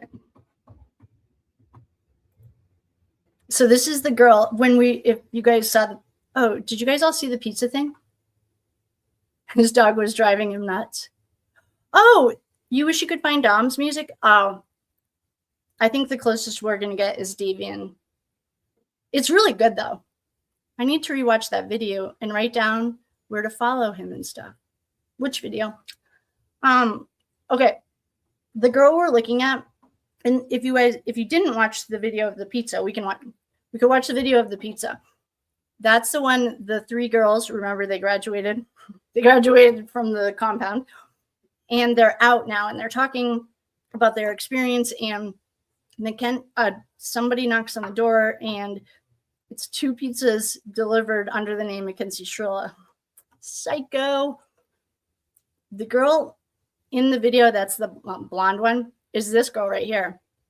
Cindy Christine on Big Sister has an interview with Blair, and you can hear Dom's music. Oh, that's cool. You can hear it in in Davion's Snapchats too. That's all of him and Dom. We can listen to that. The Big Sister thing. What did I watch on her? I watched her do something. I don't know. I felt really bad for her. I didn't really appreciate a lot of the interviewers. I feel like they weren't very sensitive to her. She said, like, I can't read it, it hurt, or whatever it was. And then they would like play a clip. I'm like, she fucking just told you that she couldn't do it. It was like too painful. Anyway, I didn't appreciate some of the interview. I felt more like a defensive friend than like she literally just told you that this has been a process. Grieving is a process, and it's been too hard for her to watch X, Y, and Z. And then like whoever was interviewing her would like put it on. I saw it happen to her at least 2 or 3 times. And I'm like, I feel like you just didn't listen to anything she told you. I don't know. I felt a little defensive for her. Okay, anyway. It was crazy when she heard the disembodied voice of the body cam where Dom says she killed us. Yeah, I have all that. And it's wild. I don't know what that was, but I also feel like it's right in line with the psyop. I don't know. It's wild. Dominic's sister had Blair on. She played Dom's music, and Blair was sharing stories with her. Yeah, Blair's a loser. Blair, if you're watching, I didn't appreciate the way he handled this investigation. He would not cooperate. That's who it was. He lawyered up, and even Paul didn't lawyer up. And like the detective, Mr. Awesome, kept talking about how difficult Blair was. Like, oh, and then Blair straight up said that he wasn't one of Dom's best friends. And Christina just said that he was one of Dom's best friends. And based on my training and experience of reading hours of Mackenzie and Dom's text messages, the lie detector test determined that you are lying. Yeah, I don't like Blair. And that's why. I just don't like, well, he lied a lot and he lawyered. The lawyering up, I don't really care. Everyone deserves that, but I just thought it was suspicious. And then he said he wasn't one of Dom's best friends after we watched mind-numbing months of texts that talk about how jealous Mackenzie is of Blair. She always talks about him effing him in the ass. Okay. She also had a photo of her son, but Dom morphed into the picture. Yeah, Dom, yeah, he's under, he's in a cocoon now. Yeah, that sounds like he was getting pulled in so many directions. He's good now, though. Well, he's still in his cocoon. I don't know what you mean by morphed into the picture, but that's just telling me his energy's getting pulled in so many directions. Poor kid. Okay. I have those videos of her whispering. I mean, of them. That was wild, too. I have that. Well, yeah, she did. You know what I saw the other day? Was a girl on TikTok. So the drawings of what we have for the kids in the car, this girl said the way, I don't know if she understood this way or what, but had the reason Mackenzie was underneath the thing was because she was laying on top of the gear shifter. And so when they crashed, she was like under Dom's legs. Like they were all on Dom's lap because she was laying on it. Dom or Davion, someone had like shifted it into neutral to like save themselves. And she put her entire body weight on it so they couldn't move it. And that's why allegedly, I don't know that, but it resonated with me. Yeah, big sister unhinged. She's great. I just didn't appreciate the people that were interviewing her. I felt like they weren't very mindful or respectful of her grieving process, in the sense, like, I literally heard her, it happened at least twice that I heard, she would say, I can't do XYZ because it's still too painful. Like, read Dominic's or read the text. I'm just using that as an example. And then in that interview, the people, whoever it was, would be like, play a clip from it. It's like, I don't know. I felt bad. Maybe she'll want to come on here. We'll respect her time or the grieving process. But she has a job to do too. She's like, wants his name and story to be heard. I just felt a little defensive for her. Anyway, I like her. Long story short, I just felt bad for her. Okay. Yeah, that is wild. I do have that because I wanted to listen to it. Yeah, that's wild.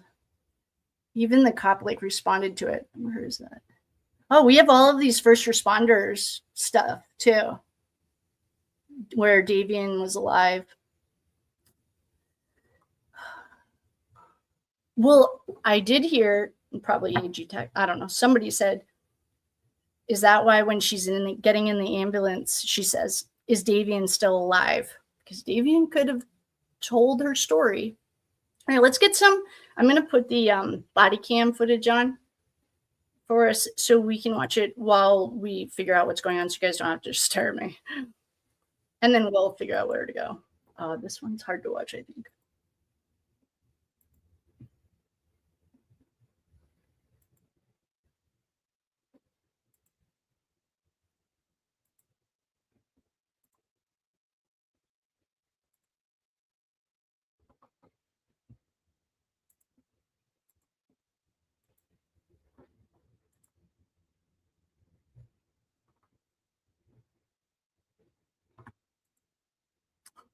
Back.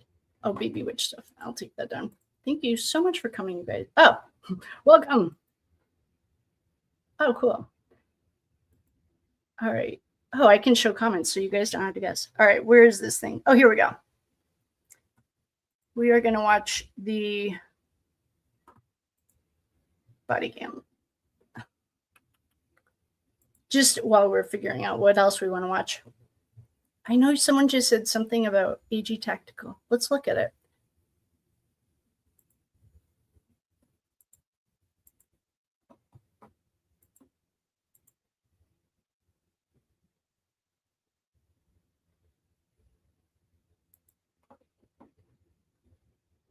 I don't remember if this is loud.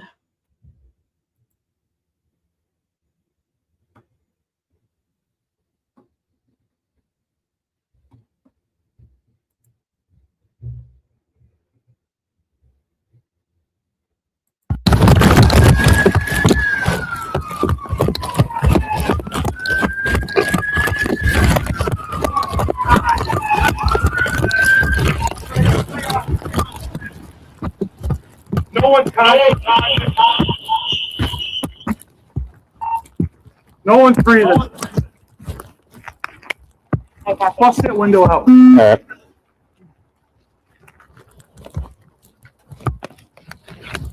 Rookie. You good? Oh my God.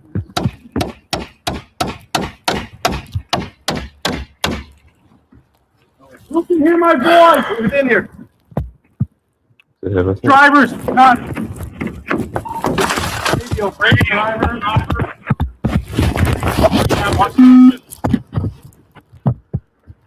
I copy.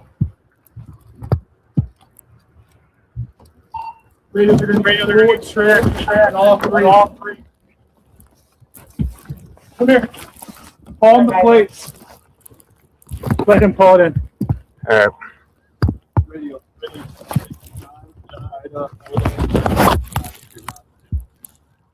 Oh shit, man. Hey. Good, not good. Let me see your knife. Let's cut this thing out. This is bad, guys.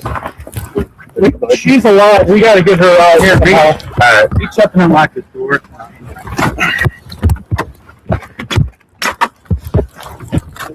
Oh, watch your.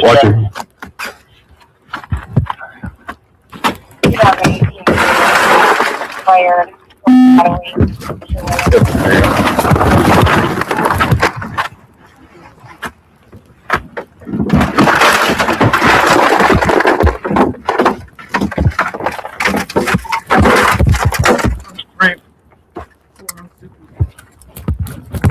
Here, cut that out. Cut that out.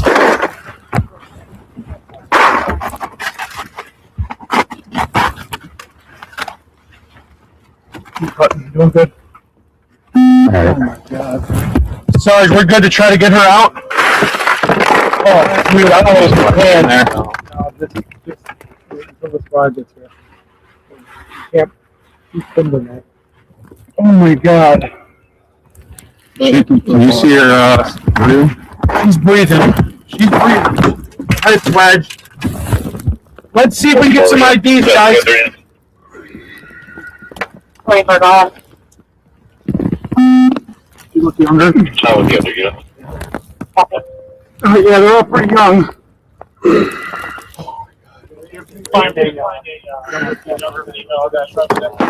I don't feel anything. Don't feel pulse. She's breathing. It's her stomach. Her stomach's. Oh yeah. We got two that are gone. Yeah. What about them? Where's was there a purse or something? Yeah, we're gonna have to. Start setting up those blocks of traffic.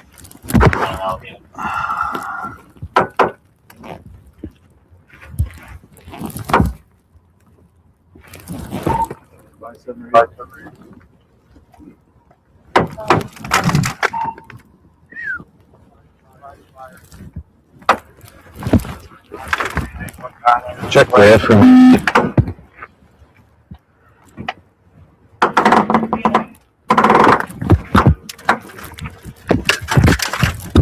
Holy smokes. The last thing you expect to see. Help me find a track, I guys. wonder how long they've had. Right there. You can see it. Smash right through the sign. Yeah.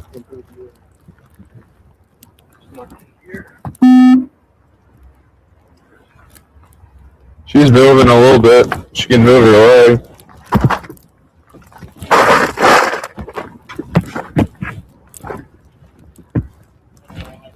Mackenzie, can you hear me?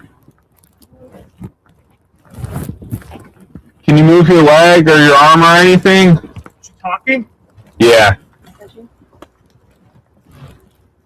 She talking? Yeah, she can hear me a little bit.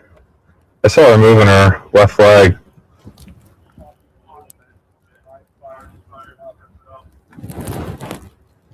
Mackenzie, this is the police department. We're gonna get you out of here, okay?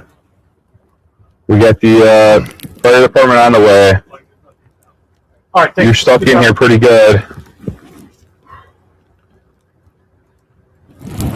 trying to talk into them. No, I mean, we're definitely for now, his head. Jesus Christ. Yeah. This is the worst I've ever seen.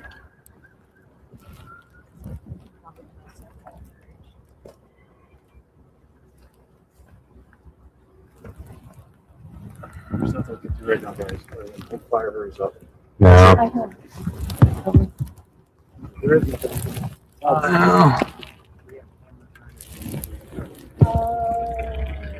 yeah. Not seeing any. I wonder if there's actually there might be. I don't think everything's been open yet, but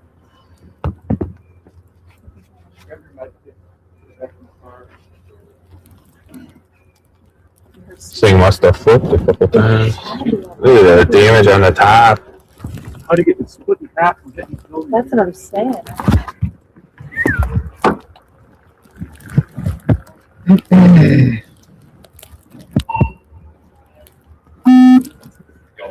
Yeah. I can't Is believe your seat completely busted? Like it doesn't move. it's. Yeah, well, yeah, it's power. There's no power, so they're gonna have to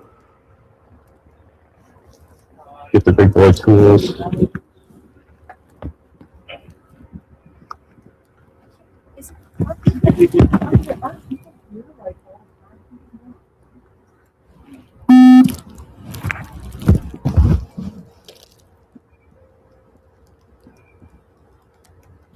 You didn't see any weapons or anything in the car? Oh. Yeah. What kind of car is this? Holy smokes. Figures there. Yeah, they're gonna line this straight. Just leave it. Laws didn't get I got it. Right there.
Hey, here's your key. Is that your crew?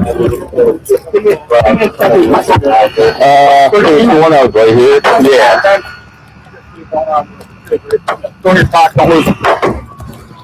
First class hers. Yeah, it's pretty bad. Oh, yeah. Fuck those shoes. She was moving her leg. Oh, yeah. Yeah. They were putting the building. Oh, come down here now. You're talking. Yeah. I don't think the two passengers are gonna make it. No, they're bad. This is the guy every 2 minutes.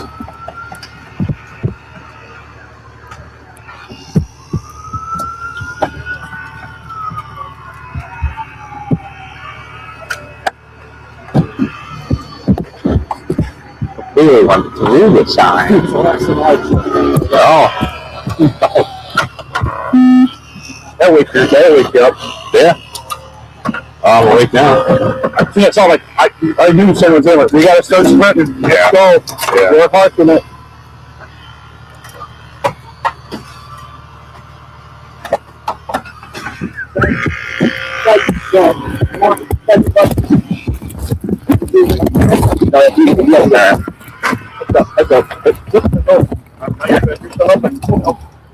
Holy smokes.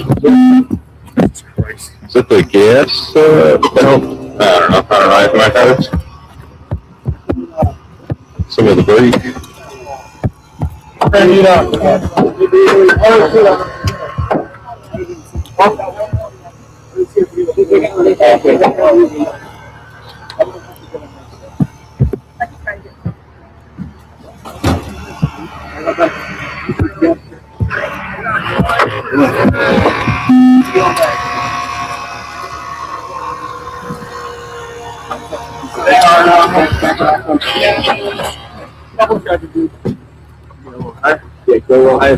I got a ball from the second one here.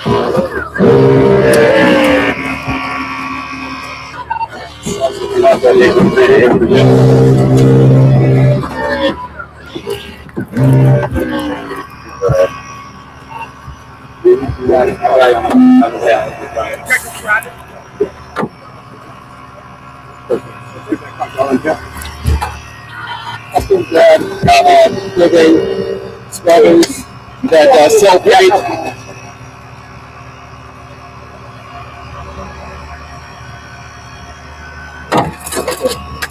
Good.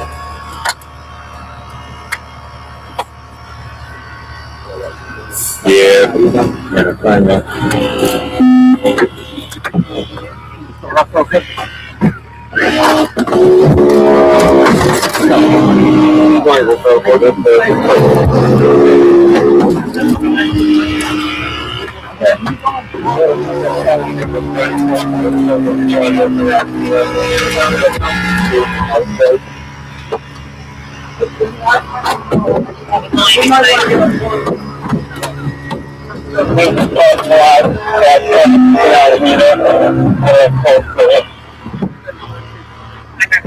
Hey, can you get a video connect?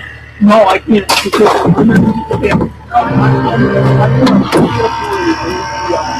I'll make the gas stop.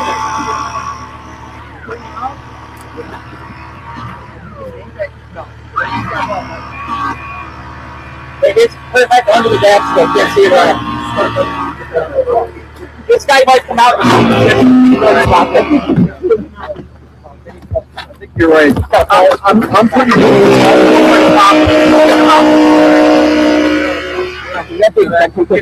over there. I got it. One available, yeah.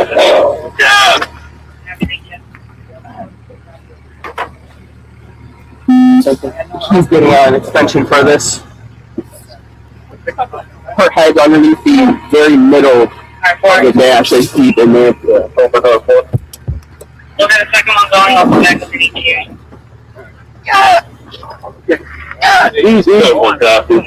Easy. That's just Tim's noises. Play it normal. Oh, okay. We're good. Not hopeless to get they got a fall. We got to call a play one.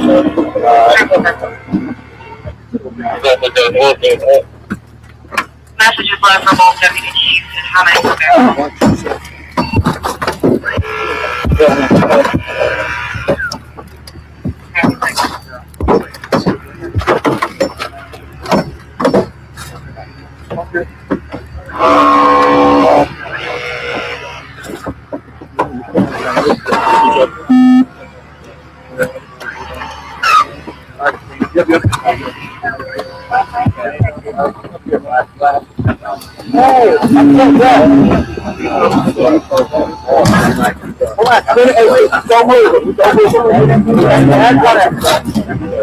Oh yeah.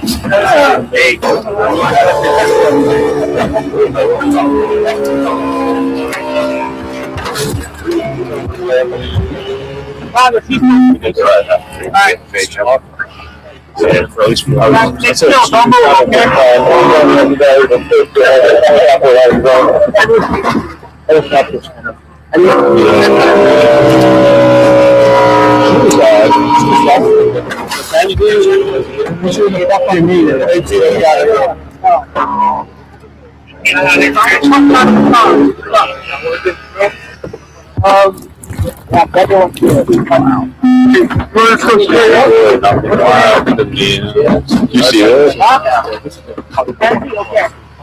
Oh yeah. That's Mackenzie. I can't believe it's yeah. See it from the side. Oh yeah. You can't really see it, right? How the person just called and kept going, I'll never know. Yeah. Yeah, you see that. Yeah.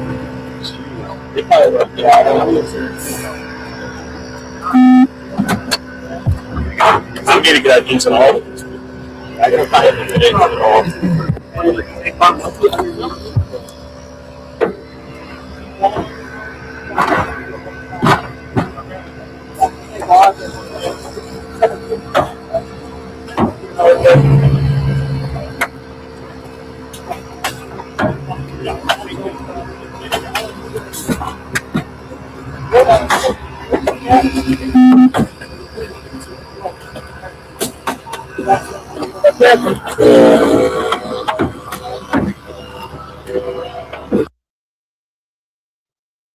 Okay.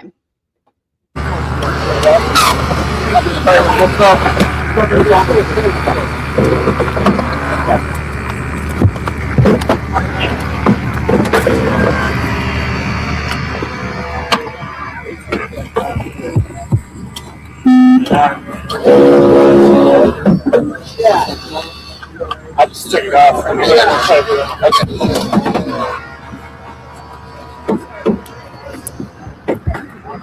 Yeah.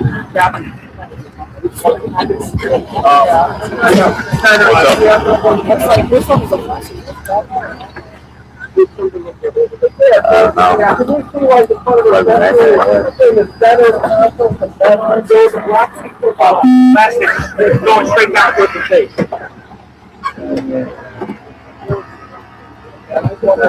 Yeah, guys.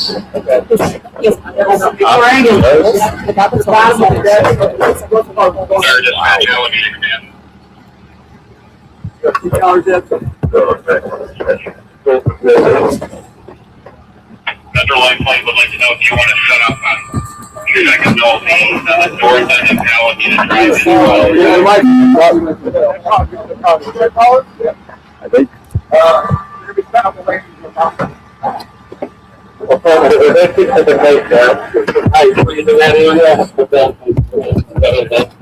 If not, we'll have to use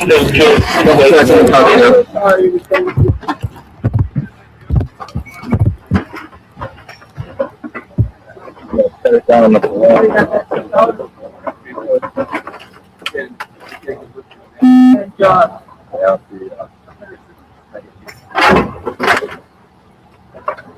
Hey, the seat frame.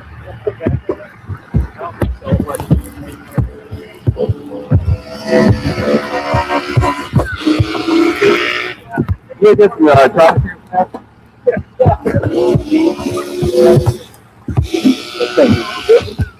to Autograph some of the seats towards your people. Okay, all right. Yeah. Someone passerby came and called me. Yeah, you get there backwards to get off the there's no power. Wow, super. No, yeah. We don't come down here very often. Some people get out of here. The engine is still pretty good. That's it. Good one. Yeah. You guys out here at all? I don't care. I'll stop.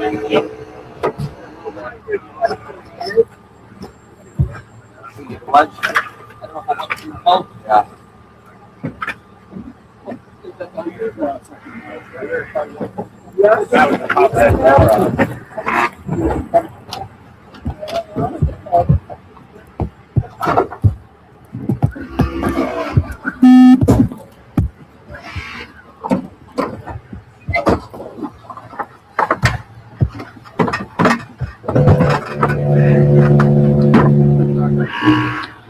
The guy that gets taken on the squad.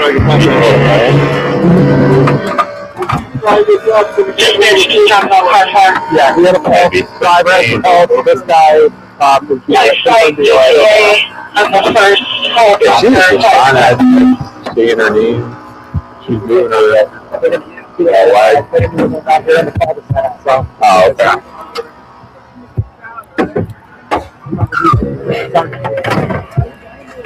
You're gonna need to block off like this entire area.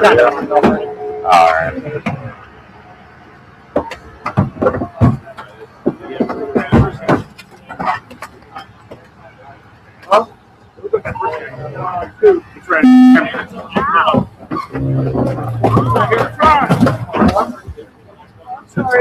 trying to do it. Jack it off.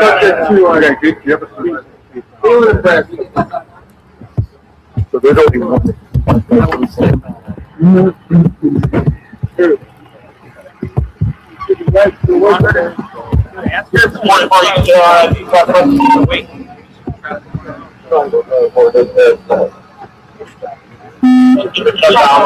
A couple of choppers on the street. No. Let's send 2 birds on one. So. Yeah, well, probably not. Where are they supposed to be landing? No, they're down with next day, and that one down the other side. Oh, okay. She's probably going to go this one. Yeah.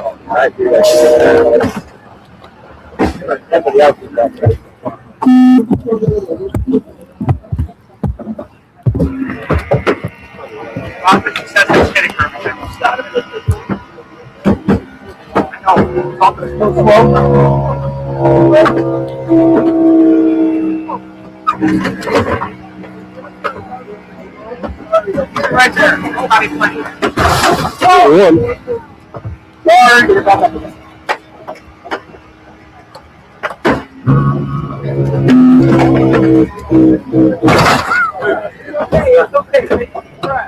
Hey, let's go there. Second point. I'll just get it up a little bit.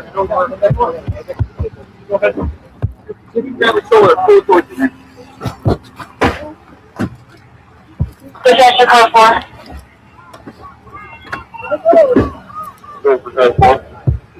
The second light flight was canceled. The first one, ETA 5X. Full copy. ETA 5 minutes.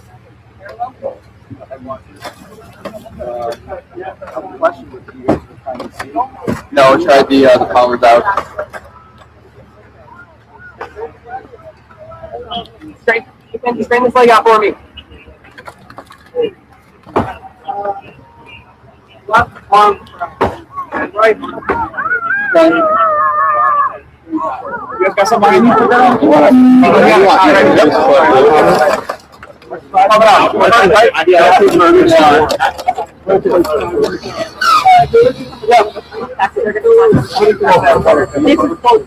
We're just trying to run out. Emmy? We're coming out. Emmy? Yeah. I don't know.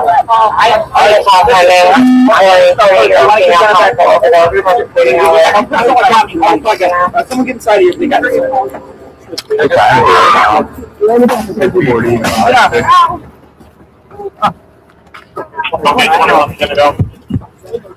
Are we going with it? Yeah, please. All right.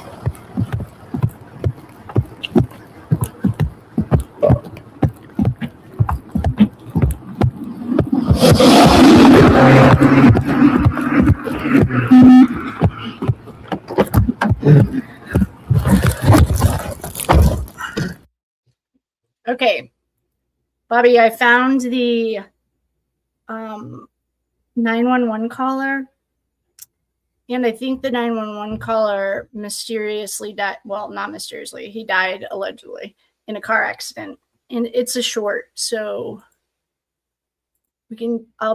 Where did it go? Here he is. Okay. How are you guys doing? I should ask, how is everyone? How is everyone today on Con Air? It's really funny. My friends in Colorado used to call me Conrad, so Con Air works. Is everyone good? Everyone okay? I have the short of the body cam or the dash cam of the 911 caller. Oh, thank you guys so much for liking, sharing, subscribing, doing all the things, the super chats, the Cash App, the everything. Thanks for supporting your girl. I love you guys. Let's get to 10,000. Let's get to like, I want to start getting competitive. Okay. So is everyone good? Okay. Everything's good. Yes. Okay. Let's do it. Here is, this is our man. All right. Yeah, just across the street from Progress, the building, there's a car that smashed up against the building.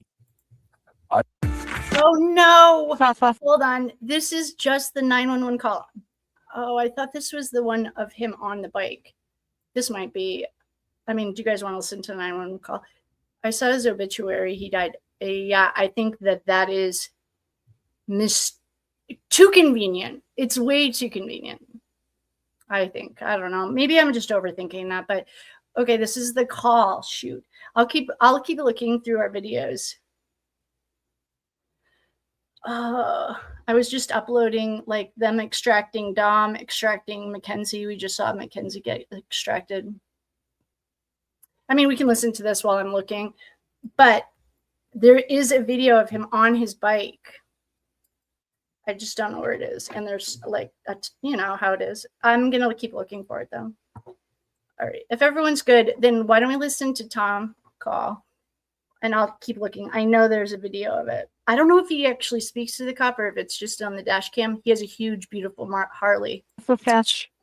Yes. Are you familiar where Progress coincides with Albion Road there in Strongsville?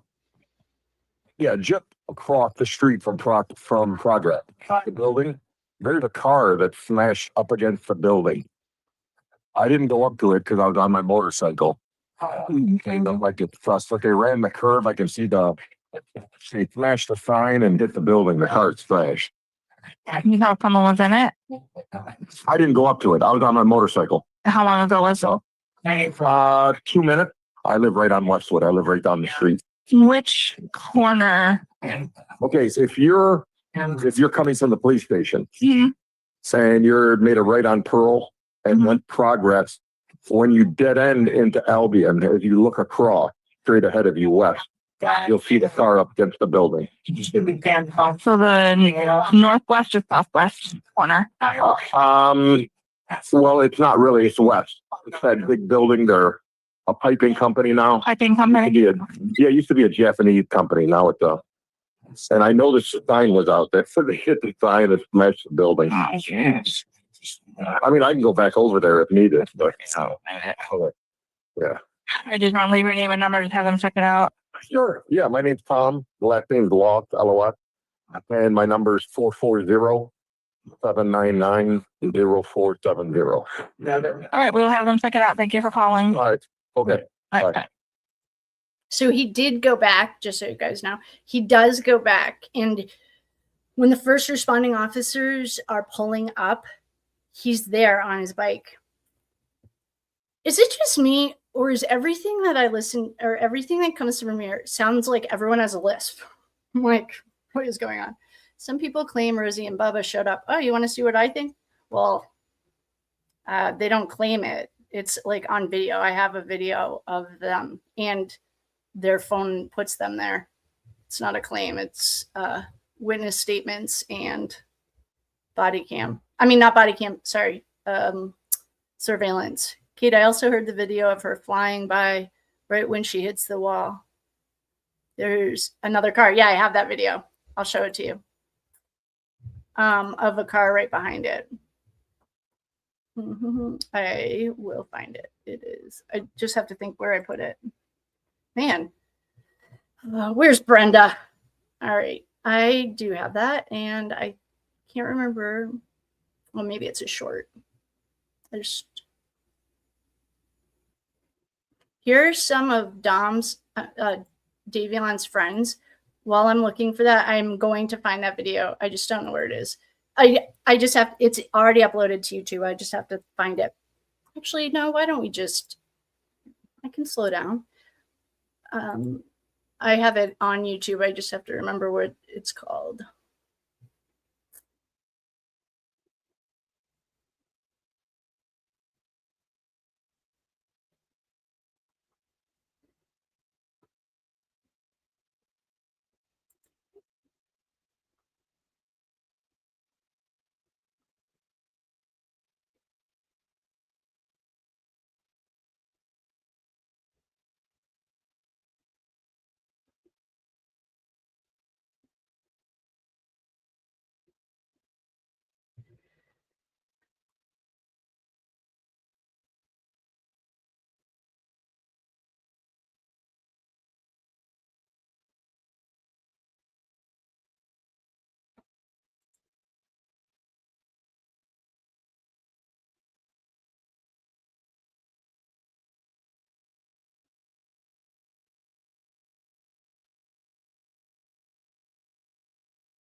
Maybe it's an actual video.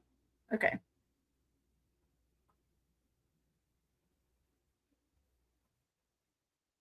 Oh, here it is. All right.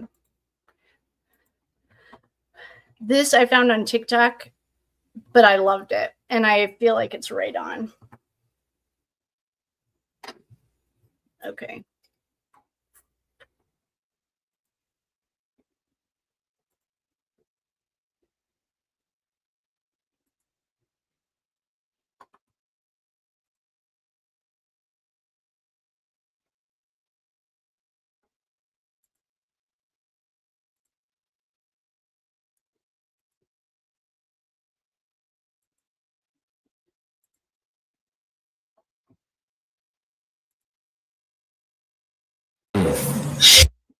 That was loud. Sorry if you have headphones in. I'm trying not to blow your ears.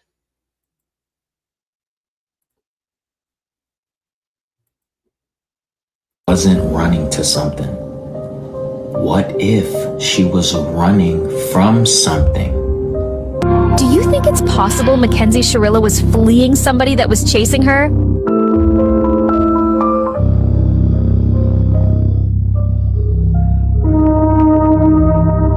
This car shows up immediately after the car accident, doesn't use its blinker, doesn't stop at the stop sign, and doesn't call 911. More questions and more reasonable doubt. So who do you think this was? And why was Mackenzie's trunk found open with her bags outside of it?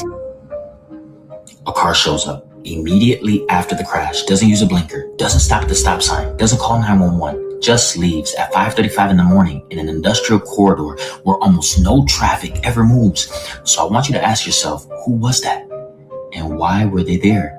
And why did they leave without checking on 3 teenagers whose car just exploded into a building?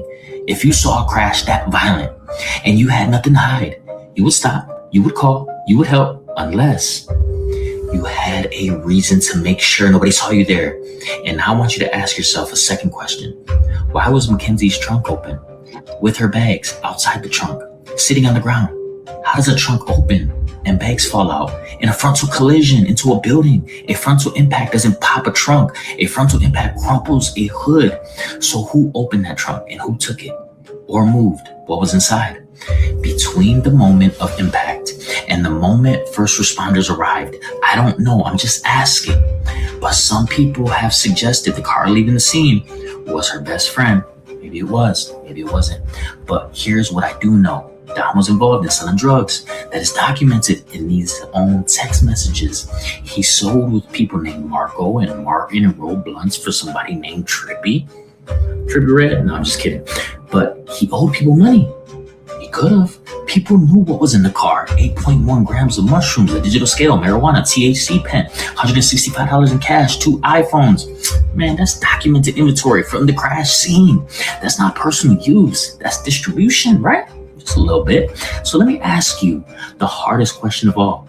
If Dom owed someone money and someone wanted that money back or wanted to send a message, would chasing a car full of teenagers down an industrial corridor at 5:30 in the morning when no one is watching be unimaginable?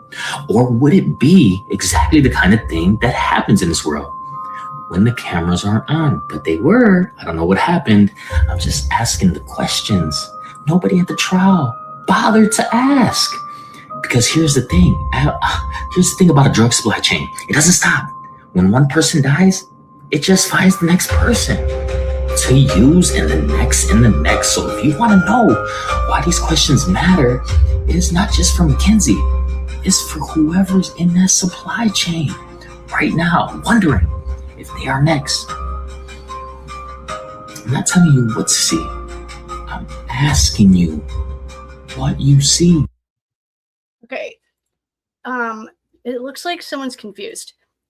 These aren't speculations. This guy's literally so what you just saw was the surveillance camera of a car at the scene. Tyler Proctor says in his interview, which we could certainly watch again because he gave the most information about Rosie being at the accident scene. Rosie told Tyler when he took her to the wake or the memorial that she was there at 6 o'clock. No one called the police until 6:20ish. And so what the kid's getting at, and there's video, which I'll find, of the first responders and the fire department asking each other, whose footprints are these and who's been in the back of this trunk right when they get there. So it's not speculation or anything. It's all FOIA documents. You can grab them all and watch them. And it's all documented. Okay. This is Tyler, just a real quick clip of Tyler talking. And then we can find, his interview explains all of this. And he explains like that Rosie's dad's the chief of police, that Rosie was at the accident scene. Like she didn't cooperate at all. She didn't show up for her subpoena. Like shit to everyone about everyone. And then like, you know what I'm saying? She'll go talk shit about me to someone else, and then she'll go talk shit about to that person to me. But she would do it with everyone. Multiple friend groups because of the type of person she was. Like, she doesn't have no regard for other people. She's always threatening with disrespectful to Dom in my eyes. Why did Dom put up with this? And I feel like they got in an argument with her and Dom, and she threatened to kill him. She's like a snake. She'll go and talk shit to everyone about everyone. I feel like if there's still confusion, we can rewatch Tyler. And I just saw a comment that said you binge watched it. I do too, actually. It's funny that you said that because I was trying to like find something. Tyler Proctor was a reluctant witness. His mom was, a question. She called, but she had bad service. And she said like Mackenzie was wild. Her parents didn't care. And so they were trying to get a hold of Tyler Proctor forever. Well, like weeks. And they found him and he spills the tea. Tyler Proctor. Where are you, my little love bug?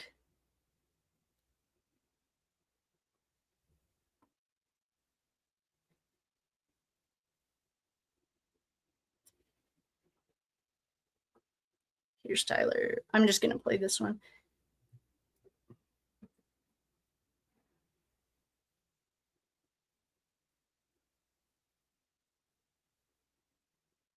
Here he is.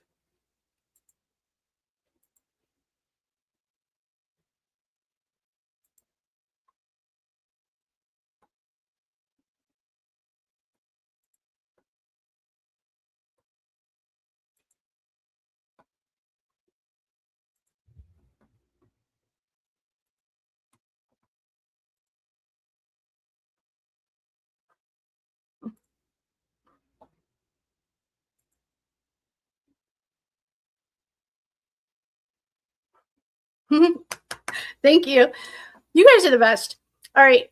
This is Tyler Proctor. He is one of the police interviews that Detective Awesome was trying to get in touch with, and Tyler was really dodging it. And in his defense, it's a small town, small school. You know, it's a lot. It reminded me, I don't know why anyone's afraid of the Shirillas, but he just didn't want to be known for like the only one that cooperated. But he spills the tea. He talks about Rosie's dad. He talks about Rosie being at the crime scene. And while we're watching this, I'll find the clip of the first responders asking whose footprints are running away from the car and who's been in the trunk. The police and the first responders are trying to, Idaho 4 and Delphi. Yeah, binge those two. Those two are wild. Idaho 4 taught us about PSYOPs, and Delphi taught me about, satanic calendar. Okay. I'm going to play this, and I'm going to look for that first responder video. There's lots of other police reports. There's always her cringy texts. I guess what? I'm going to read the last day. I wonder if she says, well, she did say I'll kill you, at least like I ran that report. I can't remember off the top of my head. Okay, let's go in here. There's no sound, just to like warn you at first. The cops here. I'm going to play it. There's no sound at first, so I'll fast forward it till they start talking. But this is the cop going to greet Tyler Proctor. He almost got a subpoena. He avoided it, and there's no sound or anything right now. Okay. I just don't want it to be too loud when it comes on. They're just walking down the hall to meet Tyler in an interrogation room, and he's chill. The detective reporting.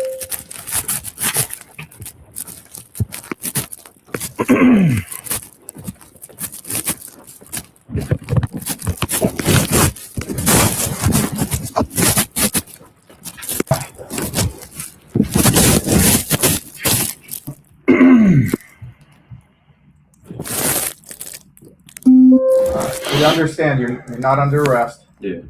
You walk out anytime you want. We have approximately 10 questions that we wanted to ask you. First thing is, how long have you known Mackenzie? Probably when I moved to Strongsville, so 9th grade. I came here probably when I was 16. I came from Brook Park. So how old are you now? 18. Actually, I was probably 15 when I came here. So 15? Yeah. So 2 years ago? Yeah. And so how long were you guys in a relationship, you and her? Well, we were all friends in a friend group at first, and Joey dated her first before I came to Strongsville, and then I ended up dating her for a little bit, like probably over the summer. I was only dating her for probably like a month and a half or like 2 months, and then me and Dom found out that she was cheating on us basically, but it wasn't like anything official, so it wasn't no hard feelings like with whatever happened. I just kind of was like, after me and Dom found out about that, we didn't have no problems with each other or nothing, but it was kind of like, why are you doing that and stuff like that? Like, why didn't you tell Dom? And Dom would ask her like, are you leading him on and stuff like that, and she would just lie to him. And then that's basically it with that. I don't for like 2 months, and then after that, like they were on and off, and I kept on talking to her still while they were on and off because we were all still in the friend group and stuff. So, and then we kind of just like stopped being intimate, you know what I'm saying? And we're just friends. Around when she turned 16, I think, because I was at her birthday dinner with her family and stuff like that. And then after that, she had a party for Kalahari. All of us went, like Dom, me, AJ, Joey, Amory, Megan, Natalie, and Kenzie. And that was probably like when we stopped being intimate, was around her birthday. And after we went to Kalahari, and then it was just her and Dom after that. Okay. Can you explain what you mean by intimate? Just like kissing or hugging or just like anything that like would happen in a relationship, you know what I mean? Did you ever, were you physically, sexually? No, we never had sex, but we would make out. That was it. Who's Joey? Joey Probes. He dated her. He's like one of my best friends, but he dated her. I know before I came to Strongsville for a little bit. I don't know. Okay. She was younger than 15. Yeah. Okay. So you said month and a half to 2 months over summer. Which summer? This past summer? Oh no, it was like freshman summer. Freshman summer? Yeah, it was like after freshman year was over. Okay. So describe the relationship. What was she like as your girlfriend? I mean, like, she's kind of just like how you would explain any girls, really, you know what I'm saying? Like, they're all over the place in some ways, and like they don't know what they want. And I remember she would say stuff like towards the crazy side. Like, I remember conversations with her when she couldn't like decide what she wanted, like between me and Dom. Kind of, she would be like, she's like, "Oh, I love Dom so much, this and that, but like he's mad at me for all of this," and I'm just like, "Well, yeah, like why wouldn't he be like, you need to like just go stay with Dom because I'm not gonna be with you no more after this. Like I'm cool with just keeping the friend group as friends because I don't want to mess up the friend group. I was like, I don't got no problems with you or anything like that. We can all still be friends. But it's like you need to go talk to Dom about like your personal issues and stuff because that's your relationship with him." Like, and she would tell me like how she, because we all obviously smoked weed, but she would say stuff like, "I don't even get high anymore," stuff like that, because how much she smokes. She would just say stuff like that, and she'd be like, "I'm so like going through all this stuff and things like that," and I was basically like I didn't really have much with her relationship wise because we didn't date that long, but like friend wise, like she was crazy. Like our group chat, there was some days like we would all be getting ready for school, and she would be sitting there spam calling the group chat to the point where like we can't pick it up to even like answer it because she's just calling and declining and calling and declining. And then we finally do pick it up, and it was something as small as I can't figure out what I need to wear to school. It's like, why are you blowing up the phones? All of us, like it was everyone that went to Kalahari that was in that group chat. So it's like, why are you blowing us all up just over something as little as you can't figure out what you're trying to wear to school? Like she would be like just. She like mentally just not all there? I mean, yeah, I don't think she's just mentally all there. Like I personally feel like she was trying to kill herself in that crash, and she failed on doing so is what I feel like. And I feel like she had no regard for Davion, and I feel like they got in an argument, her and Dom, and she threatened to kill him.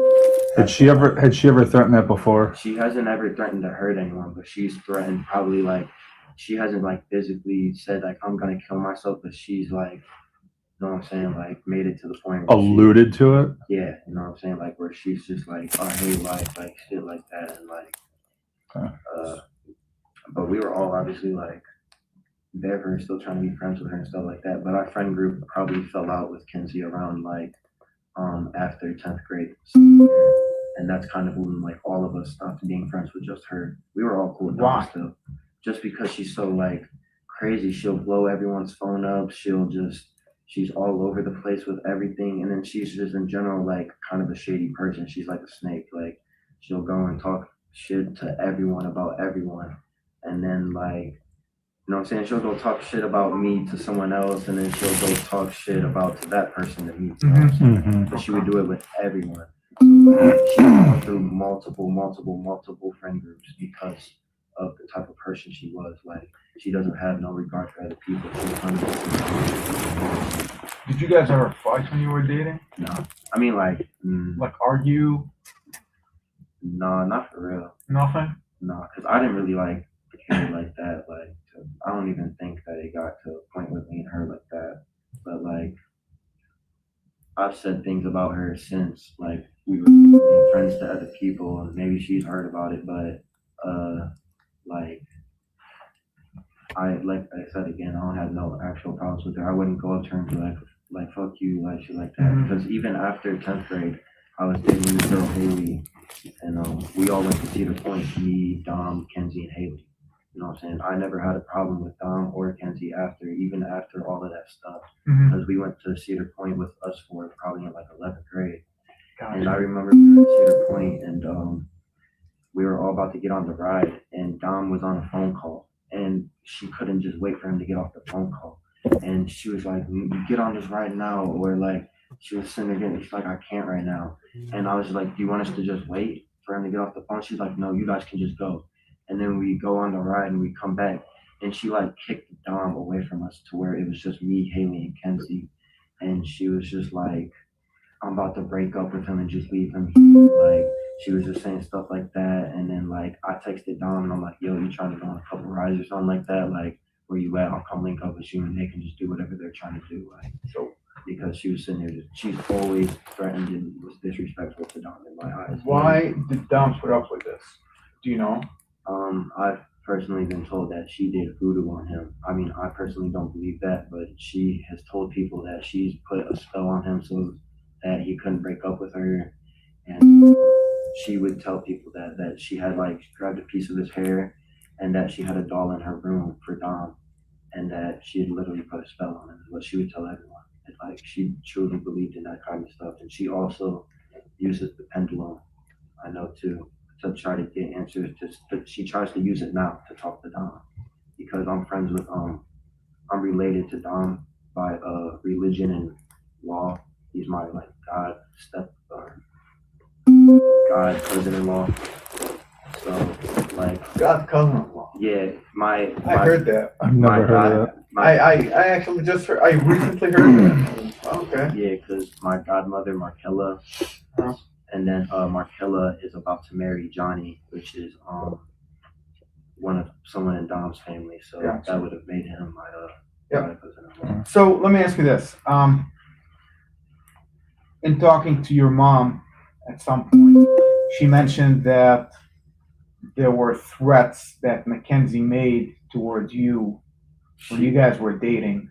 I honestly don't know why my mom ended up coming to the police station, because like, she's also like, I mean, I understand why, because she's related to Dom and them, but like, you know, I would have rather just came to you guys myself and told my story instead of her trying to get whatever she got out of it, because when I talked to her, it was the day that they died. So like, anything that I talked about out of emotions or something. Out of emotions. Yeah, but did you mention anything to her about Mackenzie threatening you? I've mentioned that she's threatened Dom, but not.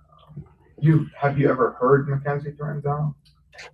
Yeah, I mean, at the like I said, like at Cedar Point, she was threatening him to like leave him there and stuff like that. And then like going back to it, we were in this candy shop, and this was after they had gotten over arguing and everything like that. She was like, either buy me something or shut the fuck up. No one's trying to listen to you. Like, she just basically like used them to force money almost. And on her TikTok and stuff, Dom would always buy her designer, and she would always post on her TikTok as if she bought the designer. And she would be like calling out other people, trying to call them broke with her stuff and stuff like that. And I don't know, she's just kind of like all over it. Did she have money? She didn't have no job. I mean, she worked with my stepsister at Dunkin' Donuts for a little bit. That's all I know. And then my stepsister would tell me that she was a terrible worker. She was just rude to everyone. Like all of it. Like she just didn't care. Like she was just rude to people, and she didn't work there no more then. So the threats to Dom, were any of them threats other than I'm gonna dump you? Like, were there ever threats of harm? She's probably I don't know. I think she's only threatened to harm herself. I don't really think she said that she was gonna kill him when she crashed. Like, and I think that she didn't have no regard for Davion in the back seat, and she was in an argument with Dom, so it was just a win-win for her. And her. How do you know she was in an argument with Dom? I don't know that. That's just what I think. Okay. Because the Life 360 said they were going. I mean, to go down that road, 120, like, I feel like you got to be just like mad or something because, like, what are you doing? Like, So let's go on. Let me ask you about this. Her driving. I mean, you said Strawberry's at 35. You know, reckless for sure. My girlfriend would drive with her. She's like in general. So like that obviously is a part of it. But to be going down a progress 100 is also not just reckless driving. Like there's got to be something going on for you to just be. It's not just a fun factor. Like because Davion and Dom aren't that stupid. You know what I'm saying? Like they would have said something. I feel like. When you rode with her, did you ever see her get in a road rage incidents? Did you ever? Yeah, she's definitely just not like a continuous road rage, but it's like, come on, like you're going like, you know, just screaming at people. Yeah, like, so how often did you? You dated. Were you ever in the car with her? I was only in the car with her a couple of times, really, and her driving the Cedar Point being one of them. Oh, how was that? Yeah, that was the time where she was just like aggravated and stuff like just from like on the way home, for example, she's obviously agitated from the argument with her and John and stuff like that. And it's just kind of like, yo, chill out, Mackenzie, like just drive. Like is she just a fast driver or is she like not a good driver? Not a good driver. Okay. It's like she's careless in general with everything. When you were with her and hung out with her, did you ever know her to make fun of people, be mean to people? Everyone can say that. Everyone can vouch for that. Like she's a bully. Really. Like that's like everyone tries to make it out that like people are and stuff like that. Like I know that when Davion and Don died for some reason, and stuff like that. She was saying like I'm trying to get people to hurt her and stuff like that. She was instantly coming out to get me, and I'm just like, bro, like leave me alone, like I'm not trying to deal with you and what's going on right now. Like I'm literally like that was part of the reasons why I kind of didn't want to come in here and talk about her is because I don't want to be dealing with extra stuff with her. I don't want someone to know her. I want to talk to the police, and she's out there trying to make more rumors. Like Dom obviously was cool with me because Dom was trying to help me buy my car and stuff like that. Like the car that I have now, Dom helps me find. Like you know what I'm saying? Like it just makes no sense to say Dom wasn't cool with me. Right. And then I know that she did the pendulum, which is to talk to Dom. Like after he's dead, she did the pendulum with Anthony and Abby. And so what came of that? Anthony, he asked if Dom really liked me. He said yeah. He said that her jaw dropped, and Abby also told me the same thing. That Kenzie who's Abby and who's Abby is Dom's cousin, and Anthony is dating Abby. Before he does, I think he's dating her again now. Gotcha. So when they did the pendulum thing, your understanding, did anybody ask what caused the accident? I mean, I don't want anyone in the family to get mad at me or anything from what they have personally told me, because I know that people in his family believe in the pendulum, so I don't want to offend any of them. No, we know that they do. I know his dad does. Yeah, and his dad said that he did the pendulum and that he says that Dom doesn't want anything to happen to her, and he wants, and he said that Dom forgives her, and that he also said Dom said that she's gonna be okay, that nothing's gonna happen to her. Like she's gonna be fine and get out of this. Basically, is what they said at the pendulum. But I think Uncle Frank is kind of, which is Don's dad. I just refer to him as Uncle Frank. I think he's kind of just like, because when I talked to him because Kenzie was saying that I went and vandalized the memorial, which is not true at all. Like I would never, like why would I go and vandalize them? She kept on making tons of stuff up about me. I don't know why. Like I really don't. And it kind of just hurt me more. Like, cause like why? Like I don't know if it's because I dated her before too, like, or I don't know what it is. Like, but I talked to Uncle Frank, and he said that he was gonna talk to Kenzie and make sure everything stops. And he was just like, everyone talking shit about each other is just gonna keep things going and keep people mad at each other. I'm like, yeah, you're right. Like, I haven't talked to anybody about anything. Like, I've just been trying to handle this on my own. Like, because I was really closer to Davion than I was Dom. I was just getting close with Dom again. But So since her arrest, what's the chatter? What's being said? nothing really. I ever since I talked to Uncle Frank, I haven't heard her say anything about me really, which was low key like the first month it happened really. Like that's after I talked to Uncle Frank, everything that she said about me stopped kind of. So which that made me feel bad. You ever talked to Dominic's mom? No, I haven't talked to Dominic's mom. I know that she feels differently than Frank does, though. I'm pretty sure. Like she feels basically the opposite of how he feels. But when I talked to Uncle Frank, he was telling me like he feels cheated in a way too, because every time he would go to hang out with Dom, he was busy doing something with Kenzie, which was also the case for me. Every time I asked him to hang out, I don't think he wanted to hang out because he didn't want to hang out with me and Kenzie, because I think he knew, like, he got the idea that Kenzie didn't really like me. I think he kind of played an act as in not liking me when he was around Kenzie, because I don't know why Kenzie would go around and actually believe that he didn't like me, you know what I'm saying? Like, because he really obviously. So, have you witnessed or heard from your friends or your girlfriend? You mentioned your girlfriend about Mackenzie driving. Yeah, my girlfriend just said that she's a bad driver, really. Just over like. Any examples where people were like, I'm safe in the car with her? I remember one instance that, because I'm pretty sure Rosie Brown, her dad's a cop, and this was after Kenzie had crashed. She was saying something about like, she was basically making fun of Rosie going the speed limit, like after she had crashed. And it's like, what are you saying, bro? Like, what do you mean? Like, I'm trying to remember exactly what she said, but she was just saying something like, oh, you're going 35 right now, and you're only going like on parole, basically. Like, and it's like, bro, what do you mean only? Like, that's the speed limit. There's a speed limit for a reason. Like, if you was going the speed limit, that would have never happened. Like, that wouldn't have been as bad as the crash as it was if you did crash at 35. Like, everybody could still be alive right now. We had Davion's life through 60. It didn't tell us that he crashed.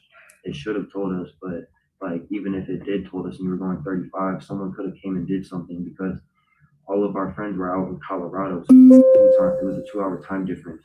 They were all awake, so they would have gotten the notification and everything and been able to get a hold of one of us or something. Like I just don't understand why she was going that fast, but it's just wild to me that she's still reckless and just posting on her Instagram and stuff like that after all of this, as if nothing happened.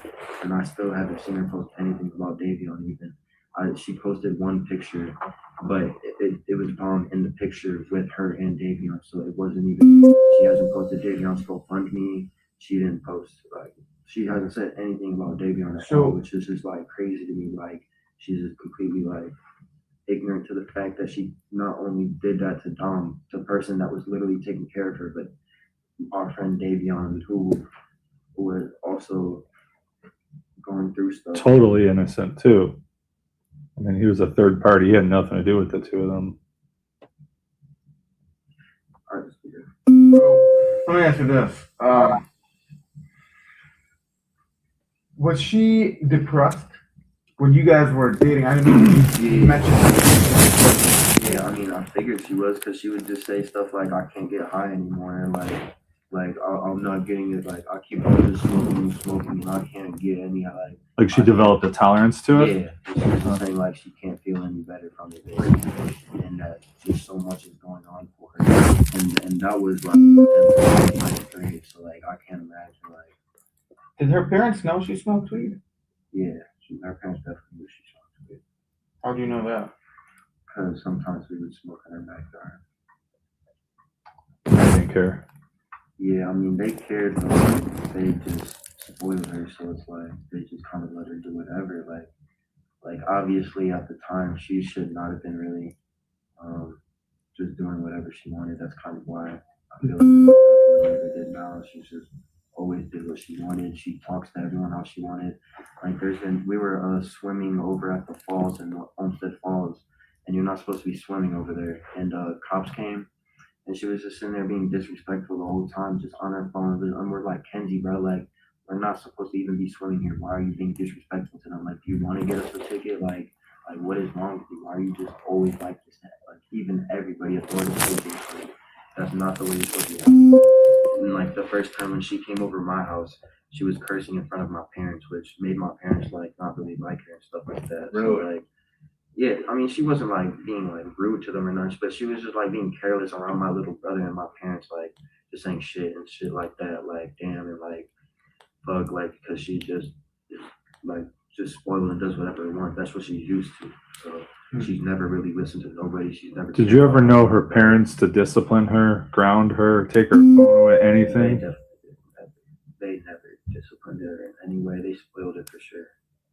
I liked her parents though. Her parents are really nice. Obviously, like they wanted to take care of her and just treat her like a princess. But you can't always do that. Right. Did you ever know her to use any drugs besides marijuana?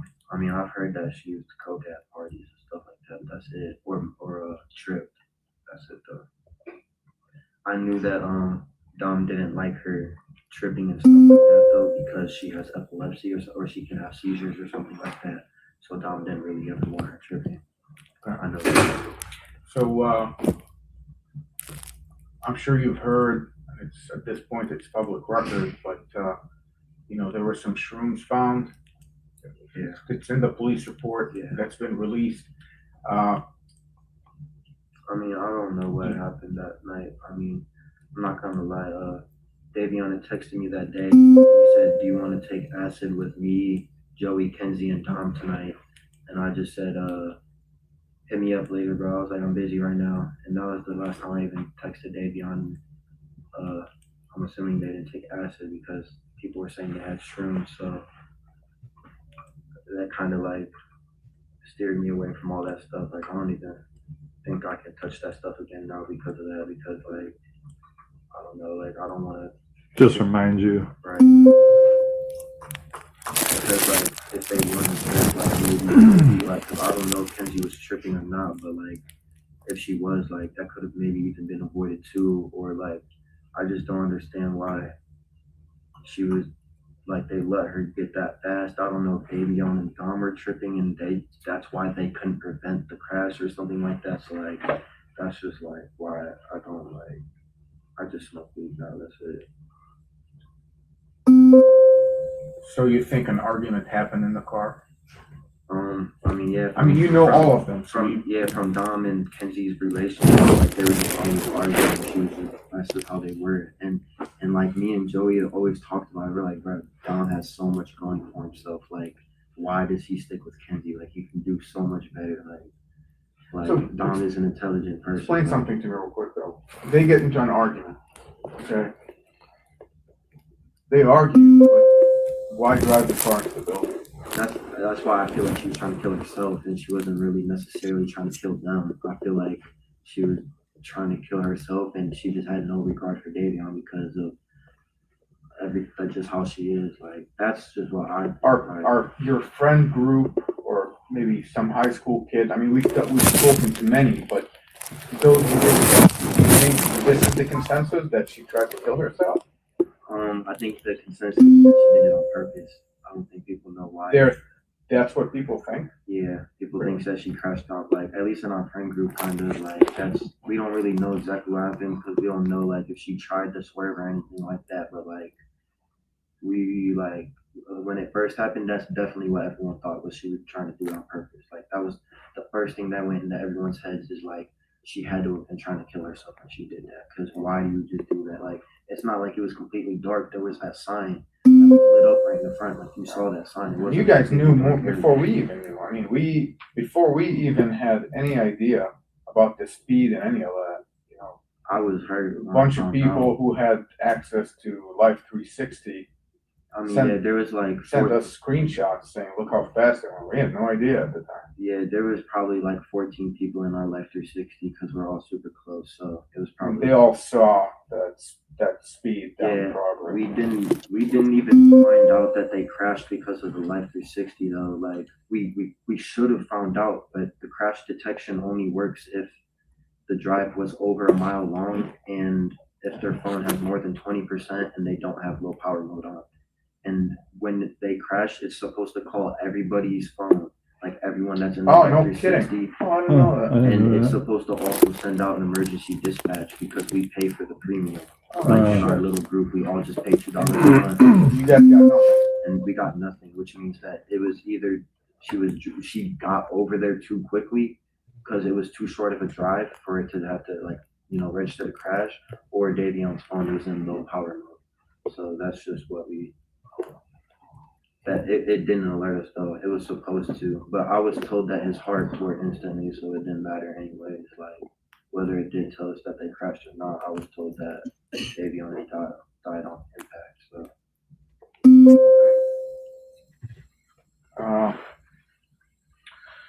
I ended up finding out when I was at Cedar Point the next day, and my friend Joey called me and he was like, "Yo," and I was like, "I'm busy right now." He's like, "It's kind of important." He's like, Davion's sister's friend just texted me and said Davion died in a car accident this morning. I'm like, Davion's sister's friend. I'm like, what? I'm like, I didn't really believe it at first because like that's a weird chain of line. And then I was just trying to call people. I tried calling Davion, and then I tried calling Dom, and both of their phones went to voicemail. And then I called Kyle, which was like Dom's best friend, and then he told me. Kyle Smith. Yeah. And then he told me that they crashed. So let me ask you this: we received a tip from somebody who's been very reliable that you were threatened by Mackenzie's mom not talking to the police. No, I haven't been threatened by Kenzie's mom. Were you threatened by anyone? Anyone tell you don't talk to the cops? No. Any type of like witness intimidation? Did she ever ask you, maybe not threaten you, but say? What I've told people is I don't want to talk to the police because I'm.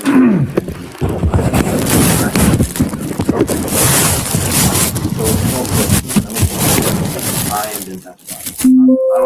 I don't even see Kenzie's mom. Kenzie's mom is actually. Really? Yeah. Like Kenzie's mom is super nice. When I've known her, when I've been over her house, like. I feel like Kenzie's mom's a good person. And also her dad was more of an authoritative figure. Like her dad would try to punish her, but she was still spoiled. So like, her dad didn't really want her smoking weed and stuff like that. I know when she did smoke weed, her dad wouldn't let her vape. I know that. So since the crash, did you see her out and about? I know there were pictures that we got. I've tried to avoid her anywhere she would be because of everything that she's been saying to everyone, that I'm trying to hurt her and stuff like that. So I just don't want to get more stuff put out for no reason. So like I've only been to the graveyard one time because I know that she goes there a lot, and I just didn't want to run into her. So I only went to that spot one time, and then I just didn't go there. Did she get to the graveyard? Did she drive?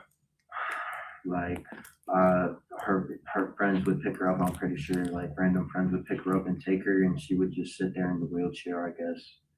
And like then other people would be sending pictures to me of her posting on private stories of her at parties and stuff like that. Like I know that she's been to 2 concerts since. My stepsister seen her at the Playboy Cardi concert.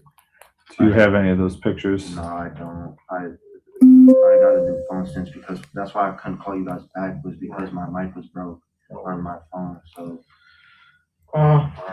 last thing I have here, Landon Turner. It was weird with him. Like I was asking him like, what happened, bro? I'm like, you have to because I was really mad about everything. I'm like, that you were with them last, like I feel like it could have went different in so many ways, because I was supposed to be with them that night technically if I did trip with them.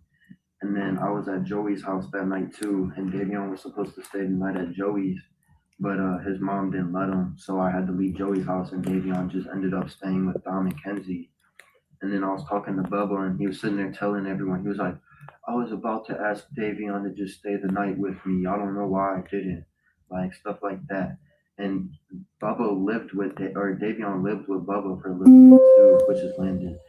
And so it was just like weird to me when he wouldn't tell people like really what happened that night. His stories were, at first he was like against Kenzie, but girl that he's dating, Rosie, is like one of Kenzie's like better friends. I wouldn't say best friend because I don't really know like her friend group or nothing like that. But I know like Rosie was with her a lot in that Dom's house, so I feel like he started trying to get Kenzie after the first day because his girlfriend told him or something like that. And then his stories just kind of started switching up, and then he started acting weird about it. I'm like, were they arguing when they left, bro? I was like, and then he was telling me at first that they were arguing when they left, like there was an argument or there was a dispute. But then the next day he completely changed the story, and he was just saying that Davion and Dom were asleep, and then they woke up, and Kenzie didn't go to sleep at all. She was like drawing or something like that. She was just coloring in coloring books, and then they left the house. And then And he told you this? that's what he told everybody. So he told everybody? We were all at, like, everyone was at the memorial for like a week straight or so. So like that's kind of like what. So then his tune changed? Yeah, it definitely. His story changed. And I would always ask him, I'm like, bro, I'm like, I feel like you know more to this, look, kind of. I'm like, because you were there at Paul's house, like, I'm like, can you, like, and then he pulled me to the side, and he's like, I didn't really know who to trust and just like that. I didn't know who to tell because Kyle had asked him first, like, what really happened, and he lied to Kyle at first about something. I'm like, you need to go tell Kyle the truth. Like, that was Dom's best friend. I was like, Kyle deserves to know. I was like, whatever you told him, I'm like, you need to go and correct. And like, I guess he went and talked to Kyle. I don't really know necessarily if they talked about anything. So I just know that he was all over the place with his stories is what I know. It's So, but like, first story immediately after the crash was that there was an argument? Yeah, I was being told that there was a dispute and that like things were a little weird when they left. And he also, like, I know Dom texted everyone that night that he loved them. He texted Kyle, I love you. He texted Angelo, I love you. And he also texted his dad, I love you, I'm pretty sure. And he also might have texted Blair, his other good friend, I love you, which is just, kind of out of the ordinary, you know what I'm saying? Yeah. And I'm pretty sure Davion also texted his dad, I love you, that night. And he told Bubba, I love you, before he left Bubba, or before he left Bubba. So, do you think Mackenzie has it in her to drive a car into a wall? I mean, if you guys speculate that she did it on purpose, do you think she has it in her? I feel like if she thinks that she can just drive the car into the wall and not feel nothing, like 120 pretty fast to the wall, I feel like the only reason she survived is because of how small she is. Like, I feel like she got insanely lucky, but at the same time, not lucky to have survived that because it's like she killed 2 people. If that was what she was trying to do, but it's like, I feel like that's what she was trying to do, was crash the car into the wall. There was something I was going to ask.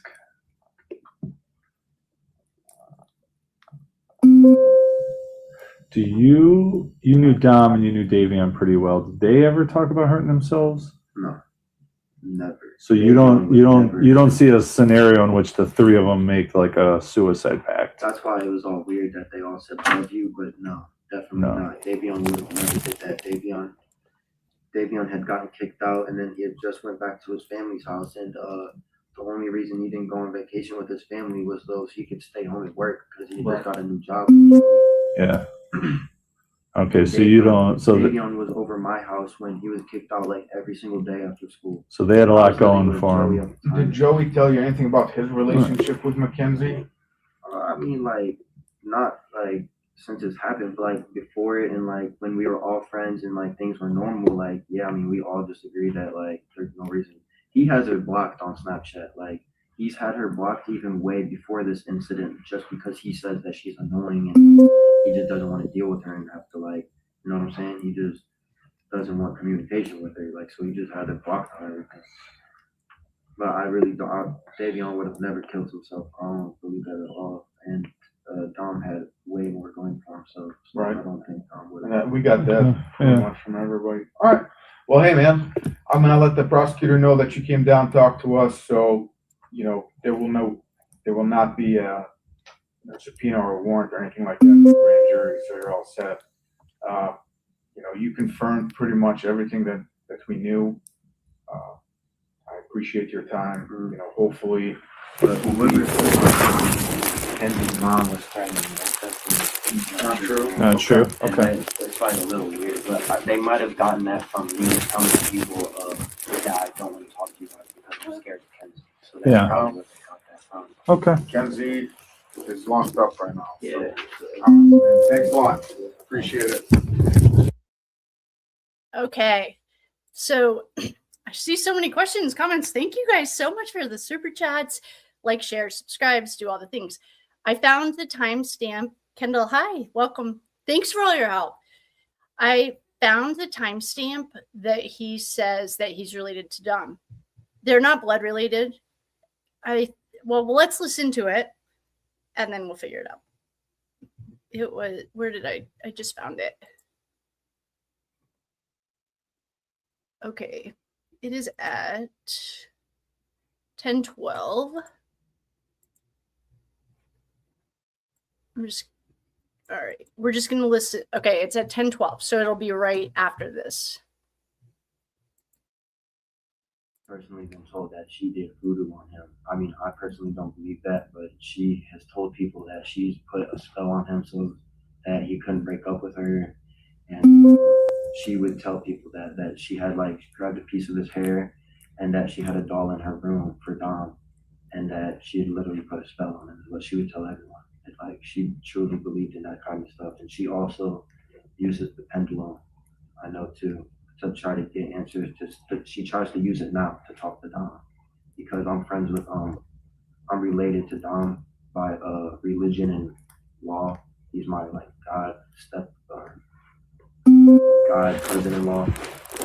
So like God cousin-in-law. Yeah, I heard that. I've never heard of that. I actually just heard. I recently heard that. Okay. Yeah, because my godmother Markella, and then Markella is about to marry Johnny, which is someone in Dom's family. So Gotcha. that would have made him my Yeah. cousin-in-law. So let me ask you this. Okay. So I'm Catholic, diehard. My parents are. I grew up Catholic. And I saw someone's comment that the Russos are Catholic. The God part, hold on. Thanks, Tyler. The God part is a Roman Catholic thing. So it's very traditional Roman Catholic. That's like straight off the boat. It reminds me of my great grandma. She would talk like that. So I just think it's traditional Catholic.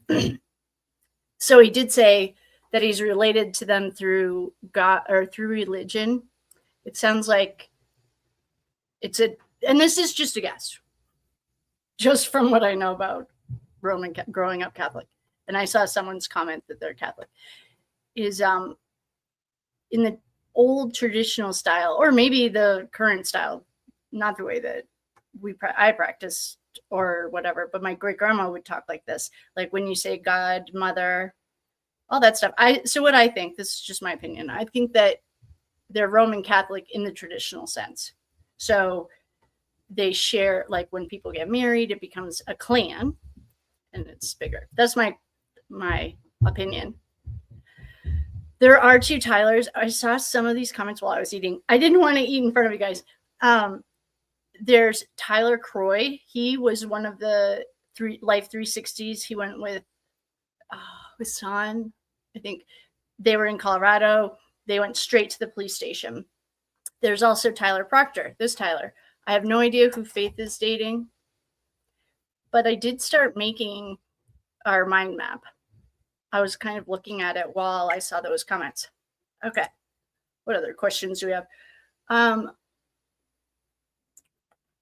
right, I'm going to start. I saw Courtney. I don't like Courtney Clancy, but that is a fourth domestic violence against a guy. I think her and Sarah Boone and, I don't even have this thing in front of me. Hopefully you guys can hear me. Okay. Thank you so much. Oh, thank you. Welcome. 22 months, girl. Okay. Courtney Clenny, I just think she's white. I also think she's white trash. Yeah. No accountability. Okay. So the voodoo, Kendall, oh, kid. Okay, she did voodoo on them. Yeah, she was a baby witch, and thank God. I've said that 100 times. I feel like she, good thing she didn't have a good mentor. I mean, what she did was demonic enough. I also saw a comment about pendulums aren't bad. No, nothing is bad. It's what your intentions are behind it. I do love that Detective Awesome said, did anyone ask what happened? Like, did she crash the car on purpose? I feel like those are, I don't know. Okay, so it is to 3:24 right now. We could certainly keep watching videos. We could read. I don't know if I can. I could just like put on my big girl pants and dive into some more text messages. I might need a life raft. We could. All right. Why don't I think of things? I mean, there are tons of police reports. There's tons of videos. It would be kind of funny to watch AG Tactical watch another creator. He is, I mean, I absolutely love him. I wish, is anyone friends with him or like know him, or I want to just help him make playlists because it's hard. It's hard to binge his stuff because it jumps all around because I don't think he knows how to make playlists. I've heard him say that he doesn't. Okay. I love that kid though. All right. So yeah, so pendulums aren't bad at all. I agree. Nothing is bad. It's literally what your intentions are. And just remember, everything comes back 3 times fold. 3 times fold. So it is absolutely pouring in New England. I will not be swimming. I will not be doing anything except hanging out. I want to do a reading or something. All right. But I don't have the top one. All right, let's think. What are you guys in the mood for? The options. Read more police reports. That's always fun. We could switch cases. Well, I know that this morning, I mean, Brenda, I put her in timeout. This morning was a little tough, but I feel like if we jump cases, we should jump live streams too. Like create a new one just to sort of have some, I feel like it's really, really raining out. Okay. All right. All right. We answered that. Congratulations. Thanks for being a member for 22 months. That's exciting. Longest relationship ever. Seriously. Yeah. Project. Some legally factually innocent. Legally guilty, factually innocent. I like your name. I feel like, I could tell you guys about my book. Mackenzie protects. She's a psycho. You know what I did see on AG Tactical? I have no idea how old it was. What this morning was, she like started a fight. Somehow her dad showed up acting like, oh, it's weirdo. And she like set it all up. It was really manipulative. I didn't really get it, but yeah, she's a scumbag. I guess it looks like it's going to be a text day. Why don't we jump into the text? And if I can't handle it, someone can someone throw me a life jacket. Thank you guys so much for all these super chats. You're so fun. Oh, Deaver. Yeah, I did a reading on her, and one of our friends commented or emailed that she got that she was on the spectrum, and after that, that's all I could see. I felt really bad for her after. Deaver is part of the Karen Reed case. So many people are on the Brady list now. I think being on the Brady list should be automatic removal of position. Like, no, we don't want you in admin. We can't trust you. You can't testify. All right. I think what we need to do, let's jump back into these texts. I think that's the best use. It is a rainy, chilly day here. And I think that's a good use of time. Because I'm going to start working the next couple of days, so I might not be as around as I am now. Think this again. Yeah. Oh, Bobby Smalls. Bobby, you took a day off, and we like, I don't know if you've watched it. I was saying, Bobby, about, I ran one of the things you had asked me, like, how many times does she say, like, one of our friends asked me that. I couldn't even, after I got off, the other day, no more Mackenzie. She's mind numbing. On a spiritual level, we could talk about soul contracts. That makes me have a little empathy for her. She's just playing a part. So I have to remember that. You're back. Hi, Bobby. Cute. Oh, Sean.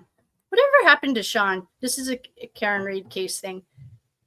I got mad. As mad as you can get. Because I thought he was a sellout. So I unfollowed him, but I can't remember what he did. I thought he was selling out.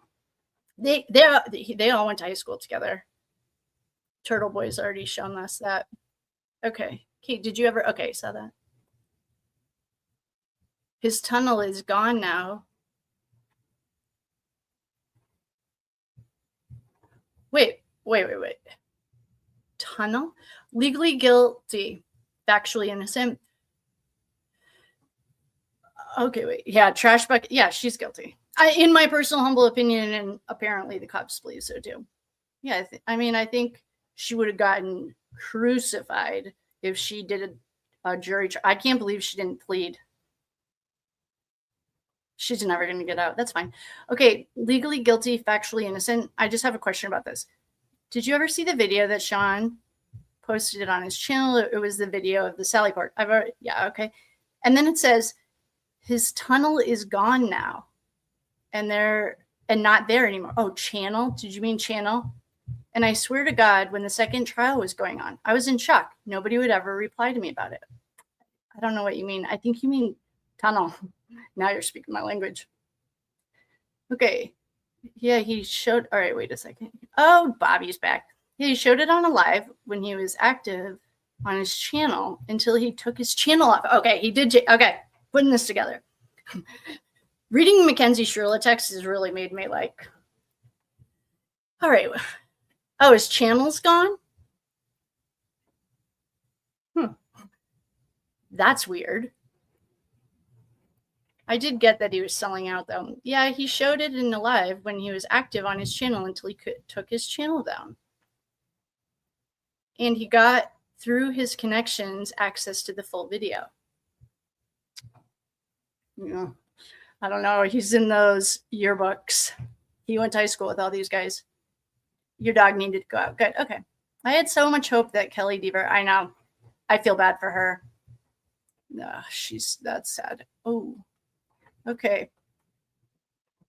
Yeah, she's a nightmare. All right. It's you. Who just said BRB? Devlin. That's me. I was thinking, Emily D. Baker, she was like the one person I hung out with as a YouTuber ever, like for days, because we were watching the Corey Richards trial. And I was like thinking about her. I was like, she just snacks. She doesn't eat her whole lunch in front of you. So I don't know why I just told you about my lunch. It's usually from Gilead. I don't think she has the same human emotions as a sociopath or a psychopath doesn't have. Same human spectrum that the rest of it. Kendall, you are so nice. I appreciate all your help too with running defense for me when I get busy. I appreciate you. Thank you. Thanks for all your help. Okay. Kendall. Yep. Okay, we got that. So funny. Yeah, she's mean to everyone. She's super insecure. My mother is calling. My mom's going on vacation tomorrow. I'll call her back. Okay. Oh, actually, why don't I text her? Please hold. My mom's going on vacation tomorrow. And I'll just tell her that I'm with you guys. Okay. Okay. There's lightning out. Oh, this is the perfect day to work at a golf course. Why am I not there? Get paid to. I love it when it rains. It's like when I used to lifeguard. Loved it when it rained. Okay. Mackenzie's old boyfriend. Well, okay. Mackenzie, this is from her text. I don't believe a word she says, but from her text, something happened to her when she was 14, uncomfortable, didn't have anything to do with love. She is not into sex. She also said she lost her virginity to Dom. This kid, Tyler, said she was hanging out with 3 of them and she wasn't sexual with any of them. I think she's just promiscuous, like a tease, maybe. I don't know, but she was selling her body for $2,500. So I don't know. Tyler and Dominic were related through religion. That's what Tyler just said. It's a, in my opinion, and I'm just thinking about my great grandma. Well, even Greek families do this. They're like all related, and it's a Roman Catholic, traditional Roman Catholic, I think. So yeah, they were, in Tyler's eyes, they were related. Okay. Oh, thanks. I found the timestamp. Don't worry. All right, we already did all that. Russo, yeah. Okay. All right, we've all caught up. Oh, thank you, City Legend. Thank you. Thanks, City Legends. I appreciate you. They're not blood related. No one was saying when they were. Tyler just said they were related. We all saw that. I think I'm catching up. Okay. All right. What did we decide to do? I watched the trial with Emily too. Awesome. Corey Richins. Yeah, that was a horror. Yes, I agree. Corey Richins. She is not a good person. I think the V just not what she wants to have. Not vet trial. Yeah, legally guilty. Even though I do feel like I am an expert at Mackenzie Shirilla speak, I am not following this. It is like pouring. Today is a Netflix and day kind of a chill. Netflix and chill. All right, let's hit these. I'm gonna stretch. Let's hit these texts. Why are we doing it again? I feel like there's so much information in there, and I just feel like we're gonna get some answers.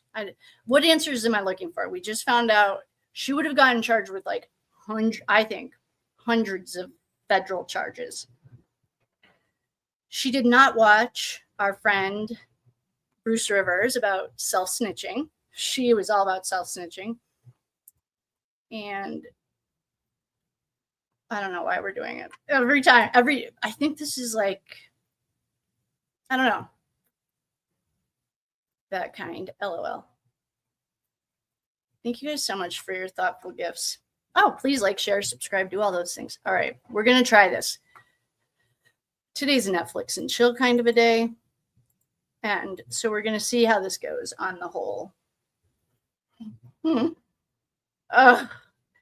I don't like, I know I tell you guys this all the time. She is so mean to Dom. It's so not necessary. Maybe on members will talk about criminal records. I guess it doesn't. Who cares? I mean, you have to believe in all that. Well, all right. Here we go. We're going to go in. Wait a second. Court orders. You know what I want to do? I don't really well, who cares? Okay. Here we go.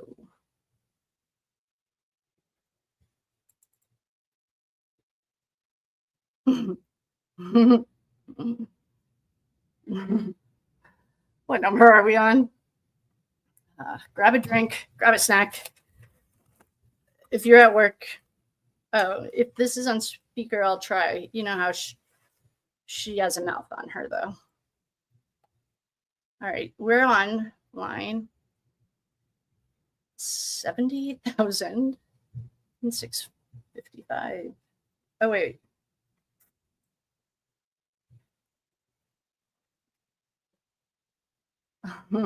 So excited.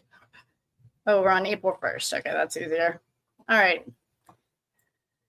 Okay, a few things happen in April. They go to Florida and they traffic narcotics across state lines. Man, I can't. If Dom had seen her phone, I don't think he was like that, but I'm pretty sure he would have said to her, that's why he had 3 phones. Alice's phone. I don't know whose phone. I don't know. Let's just say, I don't know. Who cares? Okay. April 1st. I'm breathing. I have to go to do some stretches. All right. April 1st. Come to mama. April looks like a pretty long day. All right, where are you guys?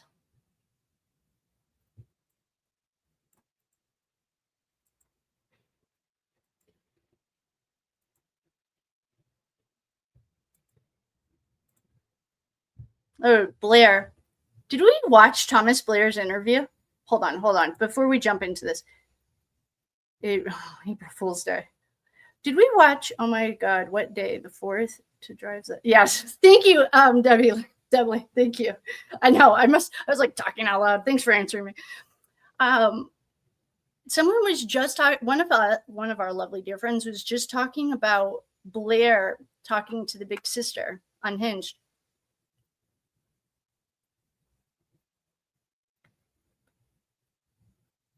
Are we in a safe space? I have questions. If this is a psyop, don't you think there are some similarities between some sisters?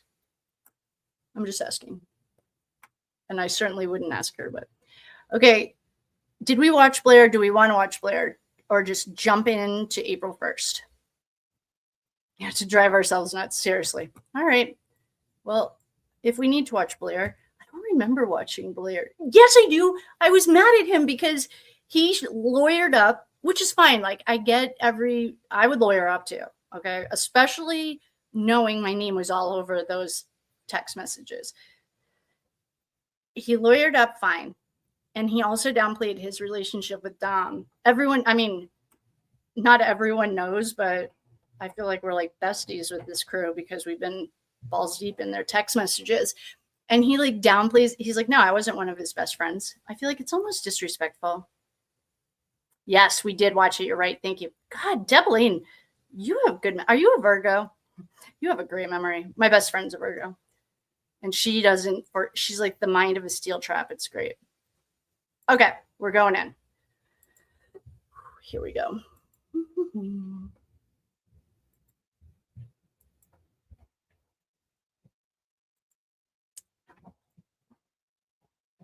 All right.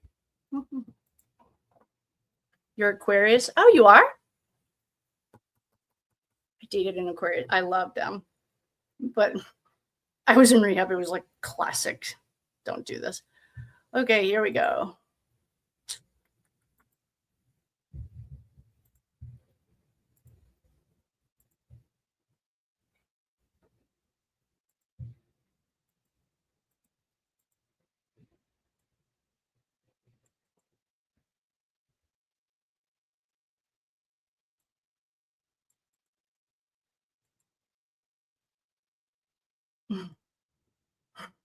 I'm trying to get myself psyched up for this.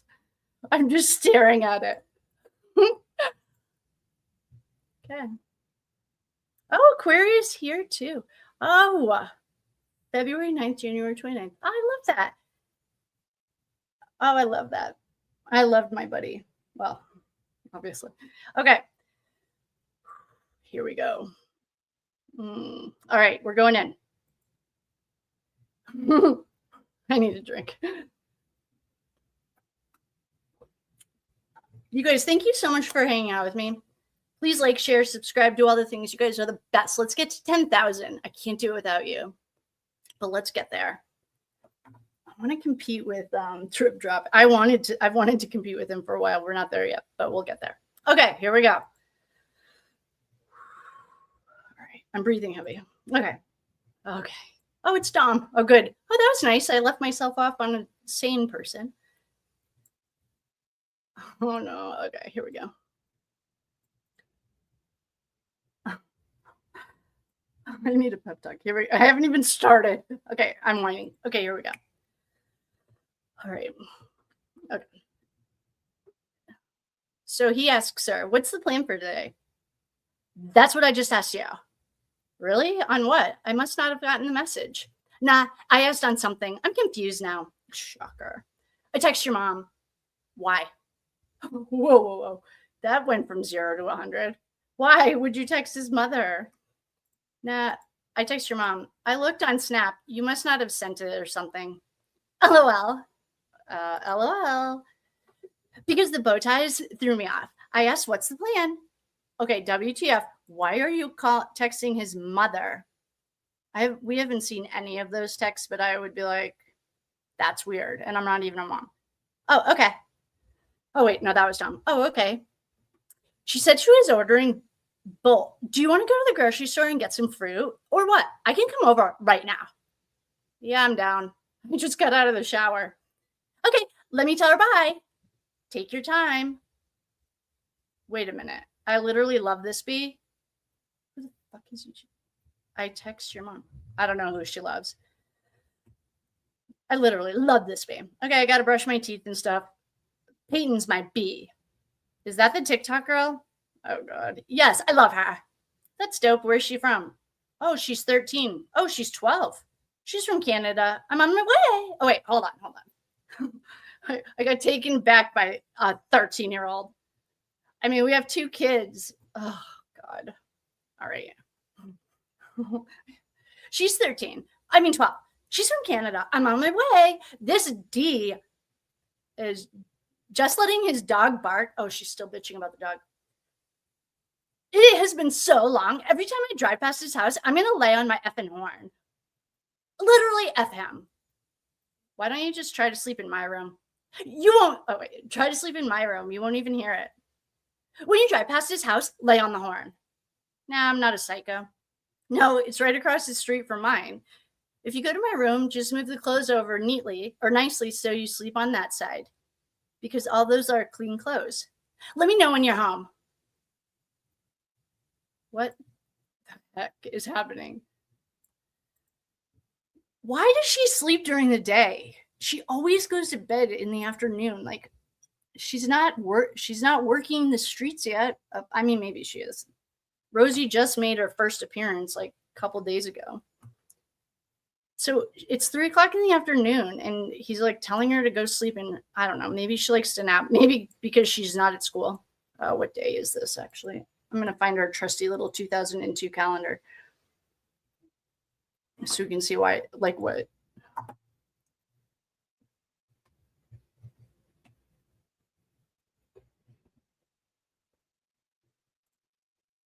Okay, the 22nd. It's a Friday. Of course she's not at school. Why would she be at school? Of course. Okay.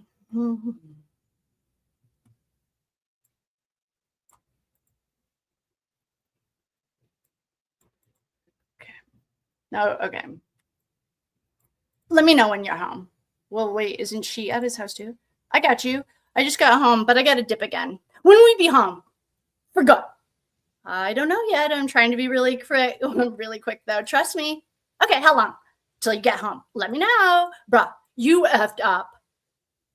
I don't do this to you when you'd make a mistake. Yeah, now we have effing problems because your effing brain can't even work right. Effing stupid A motherfucker. Like, I'm not even sleeping over tonight. Good. Go home. What about when you grabbed the wrong flower? I don't care. No, he did care, though, because we're a few days out. He never holds grudges. Have you guys seen, this is on, I have to take a quick break. Have you guys seen the girl that does parodies of Mackenzie Shirilla? It is so funny. I literally have watched it like 3 times just to laugh. You're correct, Deb. She's August 2nd. And he, Aquarius. Oh, that's why I like Dom. Isn't he Libra? Yeah. Okay. And she's Leo, and Davion was a Pisces. Why don't we do this? I know. For those of you guys who came here, just watch the text. I have to show you guys the funniest girl on YouTube. Like, I seriously think she's so funny. I watched it again today just because I thought it was hilarious.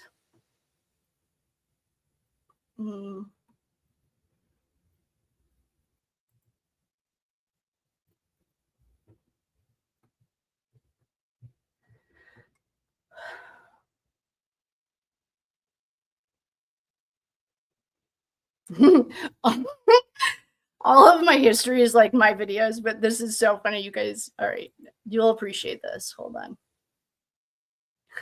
She's so funny. All right.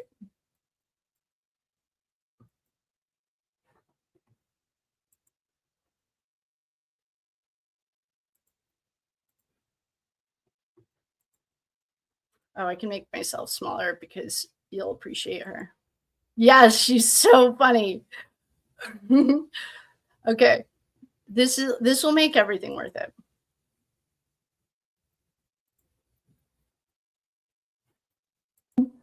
I just had an issue when my boyfriend pisses me the f off and I gotta do something about it.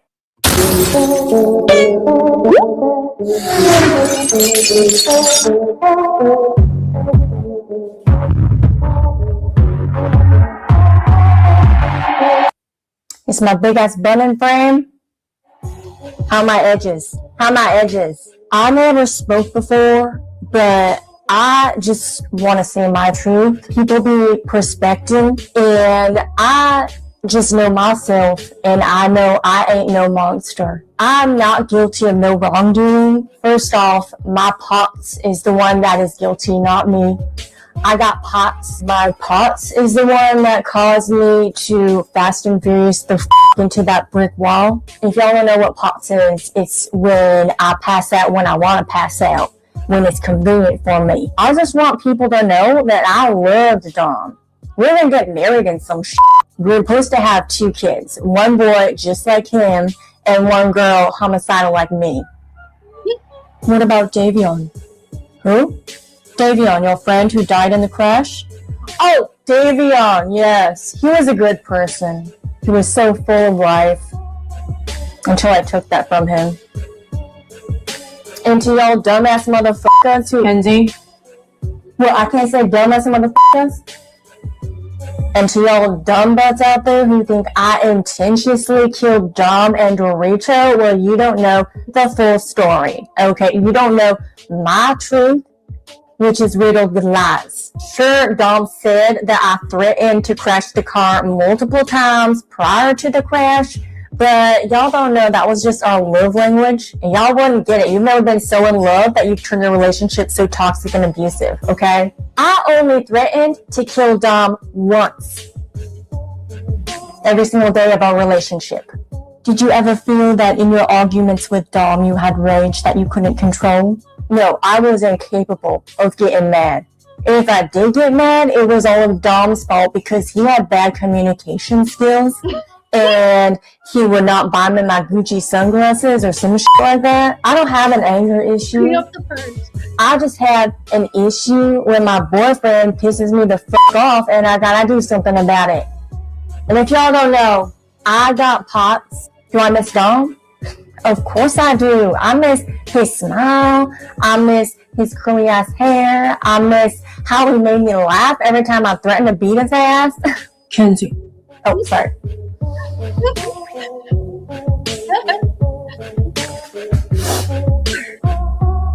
But what I really miss about Dom is the dope ass shopping sprees, the dope ass designer clothes, and the dope ass dope. For real though. Of course I care about Davion. He was like a pawn to me. You mean Davion? Davion? Oh, yeah, that's who I was talking about, Davion. I just want to set the record straight that I cannot recollect anything leading up to the crash. Because I was so damn busy wrestling with Dom and Dolores who were trying to prevent the car from crashing. And y'all say that it was disrespectful when I dressed up as a corpse just months after I accidentally crashed my car and killed Dom and Dorico. That's his name, right? It was a tribute to my dead-ass corpse boyfriend, motherfuckers. Kenzie? Look, I can say motherfuckers if they being stupid as shit. Honestly, it's Dom and Devotion's fault that their weak asses didn't survive that crash. I survived it and I'm scrawny as fuck. And people be thinking that it was some suicide mission or some shit like that. Y'all, I would never try to kill myself. Okay, just ask my friends who never saw me eat a McChicken at McDonald's. I have no recollection of that morning. Hell, I didn't even have any recollection until the week after. That's how unrecollected I was. Heck, I was never some wannabe Instagram model. Okay, before this crash shit took place, I was making a name for myself by posting thirst traps on TikTok. People be calling me Mackenzie Shirilla the Killer. And honestly, I kind of like it. I'm famous, y'all. I'm on Netflix and chill. The only reason why I'm here right now is because the justice system had to finally step in and parent me for once. I'm just the product of two weak-ass clowns who should have never had kids. Shit, it ain't my fault. And everyone knows Dom wasn't no angel. Okay, he was a drug dealer. That's the only reason why I hooked up with him in the first place. I don't have no recollection of my intention. There was no recollection to be recollected. I don't recollect any recollection of the crash. Besides, I got POTS, so that is why I floored the motherfucker like Vin Diesel. What does POTS stand for? It stands for polar opposite testicular symptoms. No, that is not true. Dom was never going to break up with me. Okay, because I voodooed the fuck out of his ass. Yeah, that's right. I put a spell on him so he would never break up with me. Just ask his friends. Okay, they saw me become a devil right before their eyes. Also, Dom loved me so damn much, almost as much as I love myself. I hear Kim Kardashian's gonna take my case. So what y'all gonna name this docu-movie? The Crash. The Crash? That is lame as fuck. Why don't you call it the Mack truck? Okay, because I Mack trucked the fuck into that brick wall. Kenzie. What? I should have to say in what they call this film. Broke ass bitch. You're only here because of me. You know that? Crash right outside, bitch. How about that? Kenzie, calm down. Yeah, they is getting on my nerves. I just want to be heavy on the no intent part. There was no intention that night. It was intentionless. No intention was taken, and no intention was involved. I had no intent. The car had no intent. The building that I crashed into had no intent. I just want to make that real clear that there was no intention. I have excessive amounts of remorse for Dominic and Delarico and their families. I'm remorseful as fuck. Is this not the face of remorse? There's not a day that don't go by where I don't think about Dom or De Niro, or I don't feel the pain of the sadness in my void of my chest. How was that? Was that believable? Okay, good. Because I don't want to force anything or reveal that I really couldn't give a fuck about the two losers that I killed. Is that it? Okay, there's one more. Her mom. And then we'll get back to the grueling text. Things. Hanging out, having sleepovers, experimenting with drugs, harmless stuff.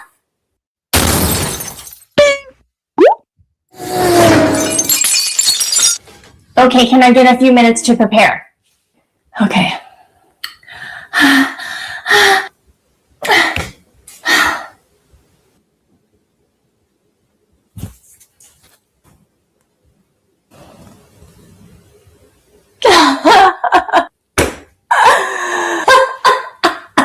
Is it okay if I get a few Kleenexes?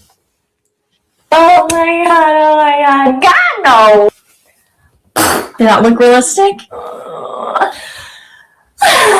Okay, I think I'm ready. I'm Kenzie's enabler. I mean, her mom. I'm her mom. I was absolutely, I'm sorry, I'm gonna cry. I'm gonna cry. I'm gonna cry. I'm gonna cry.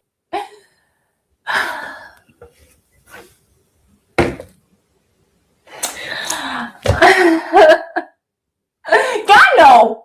I was absolutely devastated when I found out that Dom had died in the crash. Of course, I was also sad about the new friend. I just remember Kenzie asking, "Where's Dom?" And I had to say, he didn't make it. He didn't make it. I'm gonna cry. I'm gonna cry. I'm sorry. I'm gonna cry. So, and can we clip to the photo that I took of her when she was in a neck brace in the hospital looking all sad? No one can imagine the pain that my child, my totally alive child, had to go through when she found out that her boyfriend and new friend died. I mean, how would you feel? Put yourself in her totally narcissistic, manipulative, cold-blooded, and sinister shoes. I'm gonna cry. Sorry. Kenzie loved Dom's wallet. I mean, she loved Dom. She loved him more than the Chanel earrings that he bought her. That says a lot. Okay? For 3 months after the accident, Kenzie would only wear Dom's clothes. She would only eat the snacks that Dom ate. And she would only sex Dom's friends. My daughter is not a murderer. How can my satanic angel be a murderer? All she remembers from that night is waking up, leaving the house, turning down that street, and threatening Dom. That's it. She doesn't remember anything else. Kenzie was diagnosed with POTS in 2017. She was also diagnosed with FOBS at the same time. What is FOBS? Oh, it stands for full of bullshit. Oh, excuse me, I gotta take this. Hi, baby. Yes, I'm talking to the Netflix people right now. Would you like me to put you on speaker? Okay. Where the fuck is my iPad, bitch? Like, damn, I'm about to get irritated as fuck. Or I am so Okay, I love you too, bitch. sweetheart. I love you too. Like, damn, shut the fuck up. I mean, no one's a perfect parent. No one. Did I make a few million mistakes? Sure. But Kenzie wasn't a bad kid. She didn't have to be disciplined a whole lot, you know? I mean, the worst was her mouth, as well as her violent outbursts and fits of rage. Man, this girl about to piss me the fuck off. Dominic, what the fuck is you doing, bitch? This girl is annoyed as fuck. I know, I know. Oh my god. Dominic, just shut the fuck up. Obviously, I have tons of sympathy for Dom and the new friend's family. I do. But do they realize how tough it is to manage your child's modeling career when she's in prison? Okay, is it, if they ain't hating, you're doing something wrong? Hashtag innocent as fuck. Is that what you want in your bio, baby? Yeah, bitch. Okay. She never threatened to crash the car 2 weeks before the crash. He did. In fact, we've got the evidence right here. Guess what? You're in international news, baby. You are in international news. The Daily Mail in the UK. What? Baby girl, you gotta write your book in there. Write your book, baby girl, just like O.J. Simpson did. How can my little angel of death be accused of murder? I'm gonna cry. They talked about you on Good Morning America. GMA. GMA, baby. GMA. GMA, baby. We're gonna get you on all of the major talk show circuits, okay? Jimmy Kimmel loves you. Jimmy Kimmel? Jimmy Kimmel loves you. Jimmy Kimmel fucking sucks. If we can get you out of there, maybe you can be a guest on Jimmy Kimmel's show. There's the Free Mackenzie Facebook page, which someone else started. It wasn't me, thank you all, whoever these people are who are supporting my maniacal and murderous daughter.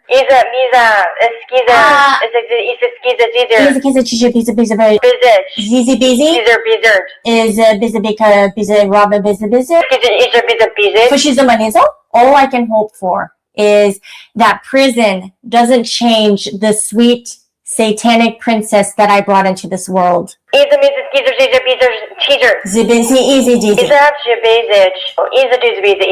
Cheesy. Just wait, my daughter is going to get out early on good behavior. Okay, she's only had 24 violations in the last year, so she's basically a star student. Okay, that was good. Thank you guys for the little giggle. I needed that. All right. I just love that girl. I found her probably, well, you know how your algorithm, once you start, anyway, I thought she was awesome. During the Karen Reed trial, who's that kid's name? He always wore like the blonde wigs and pretended to be Auntie Bev. Shoot, he was friends with Turtle Boy for a bit. I don't know if they're still friends. Auntie Deb. So funny. He totally made that Karen Reed trial like manageable. Don't you think it'd be funnier to read the yes, thank you. I loved him. Don't you think it'd be fun to read her? I just feel like we need to read these. It does pull a lot of stuff. I mean, it answers so many questions. When he and Nurse Kim, yeah. Oh, they did that? I didn't see that one. You know what I love about Nurse Kim? When she says, Jenny, wait, what is she? Somehow she says Jenny's name, Jenny. Hilarious.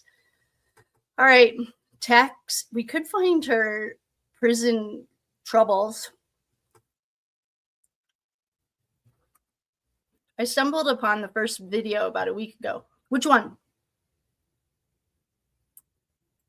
I'm just gonna check Scribed and see if her prison troubles are there. I think that would be more fun. Except it is tough because in the police reports, the feds can be a little bit lazy. With all due respect, it said we're still trying to figure out who these Snapchat users are. All they have to do is cross-reference it against her text with Dom. She tells Dom who they all are. But that's not for us to do. All right, search.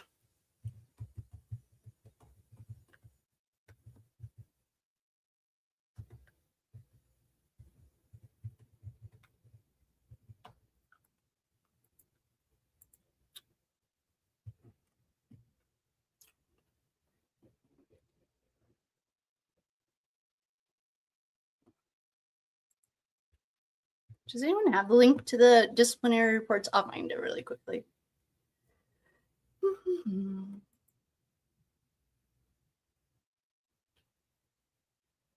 Oh, Reddit. I should just start at Reddit.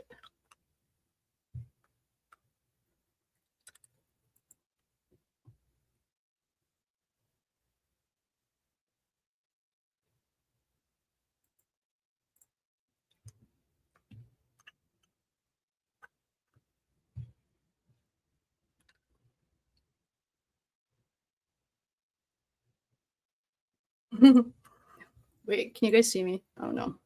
I'm just scrolling Reddit. I stumbled upon that first video where she's doing K for Netflix. Wait, who's she? Oh shoot, who are we talking? Oh, this girl right here, that one we just watched. I just found her. But I've already watched the first one with Mackenzie. I just found the moms today. All right. Mackenzie Shirilla. I'm going to look in one more spot.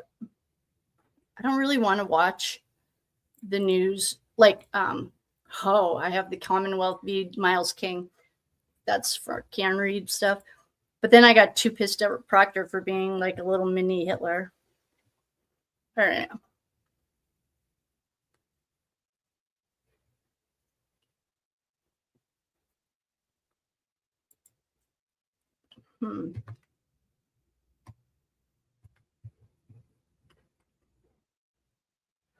Where would these even be, like on that county prison? I don't even know where to look. And I don't need to look with you guys.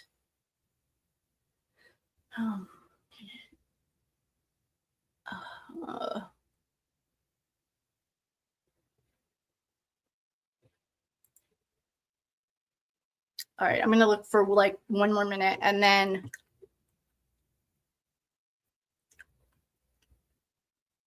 Oh, it is unscribed. Okay, cool. All right. One of our lovely dear friends. Here we go. We're going to download this bad boy.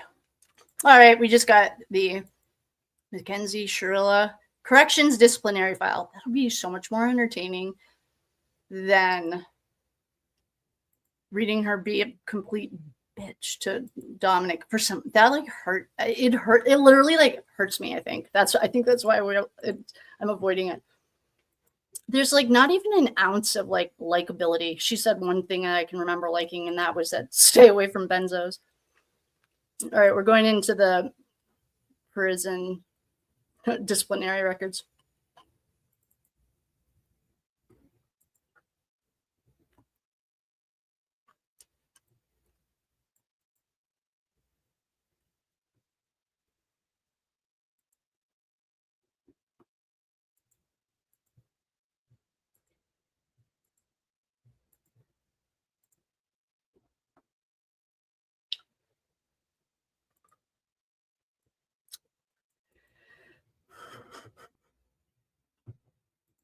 Oh, you guys can't see it. Okay, that's all right. Here we go.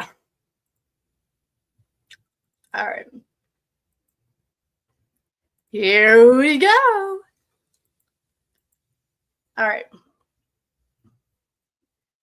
These are, I think there's like 58 pages. Oh, so yeah, there are 58 pages of Mackenzie Shirilla's conduct reports.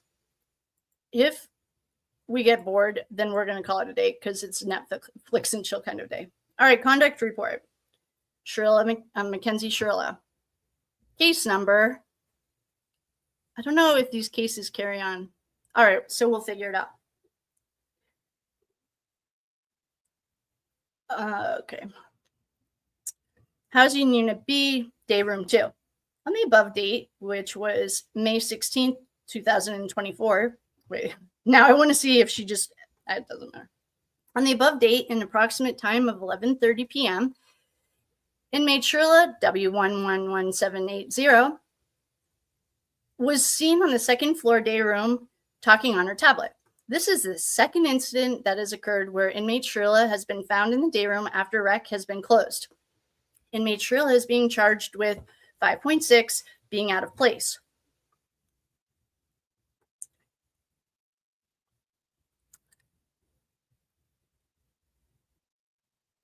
They served, she gets served. Oh man. Okay, she got served on May 21st, 2024. In the afternoon. And she signs for it. Okay, that's fine. Hearing officer's report. All right. Date of the hearing. So she has a hearing for this 5.6 being out of place. The date of the hearing was May 21st, the same day she got served. Was the conduct report accurately completed? Yes. Has the inmate been informed of his right to be heard in his own defense? Yes. What is this, like kangaroo court? Come on. Did the inmate attend the hearing? Yes. Inmate plea, guilty, 5.6. Inmate statement, I just didn't know. Other statement, inmate admits. Finding, HO, what does HO stand for? Hearing officer finds inmate guilty. Based on these findings, the hearing officer finds reason to believe that the hearing officer disposition, guilty rule 5.6. Number of LPH days imposed by HO, 0. There was a verbal warning. Okay. So far, so good. Mackenzie Shirilla, number 111780.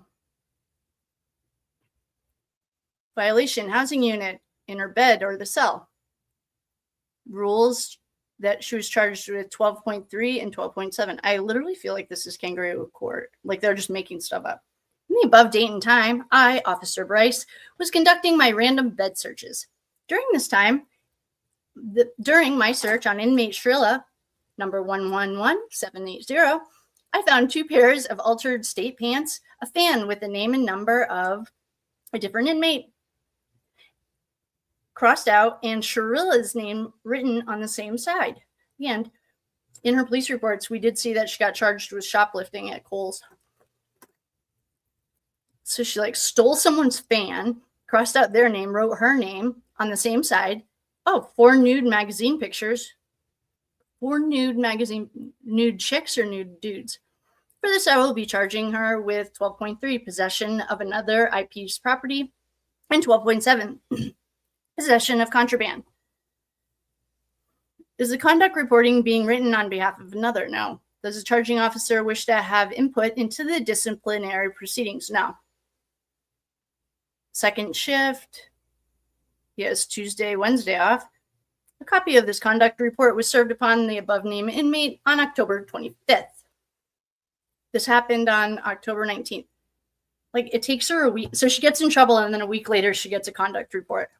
Oh, okay. Hearing officer's report. I mean, what kind of job is this? This would suck. Being a hearing officer. Okay, she was charged with 12.3, possession of property of another incarcerated person. And she was also charged with 12.7, possession of another contraband, contraband, including any article knowingly possessed, which has been altered or for which permission has not been given. Was the conduct report accurately completed? Yes. Has the inmate been informed of his right to be heard in his own kangaroo What is that thing called? Kangaroo court prison? Like this sounds like kangaroo court. Has the inmate been informed of his right to be heard on his own defense? Yeah. Did the inmate attend the hearing? Yes. Inmate plea guilty on 12.3 and 12.7. Inmate statement. I did have the fan and pants, was turned into quartermaster, and I was charged. Other statement. Contraband fan destroyed pictures, will be returned, and the pants will be returned to the quartermaster. Guilty. Based on these findings, the hearing officer finds reason to believe that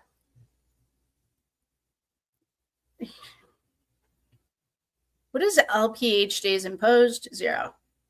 Other 30-day commission. Oh, so she had a 30-day commissionary restriction. That sucks. Okay. Sounds like a very horribly miserable job. Be like, what do you do? Oh, I'm the hearing officer for kangaroo court. I've never heard of it. All right. So I don't know why I'm calling it kangaroo court because I just hate the entire prison system. I think it's so rigged, but it goes back. Ugh. It all goes back to the same cesspool. All right. Mackenzie Shirilla, number 111780.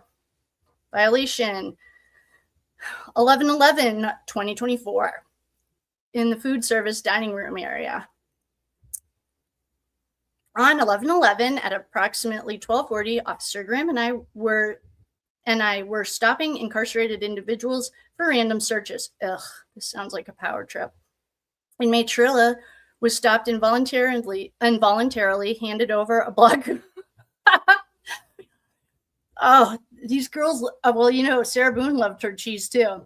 She voluntarily handed over a block of cheese and a package of noodles from her hoodie. Inmate Shirilla was not wearing a state shirt to the dining room, CFS, making her so she was out of dress code. In addition, she was wearing an altered state hoodie with beads on it. I'm charging inmate Shirilla with 16.3 for coming to the cafeteria out of dress code and 12.7 for possession of contraband. Officer blah, blah, blah, called me from Hale and advised me that that she did have a state shirt on underneath 2 hoodies. So she gets cold. And she's style, apparently.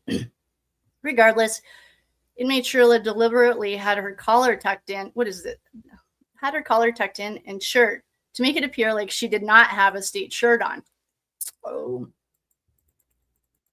So she has 2 sweatshirts on. That just tells me she gets cold. I mean, she is insufferable. I don't know why I'm defending her, but I think this is just like irritating. All right.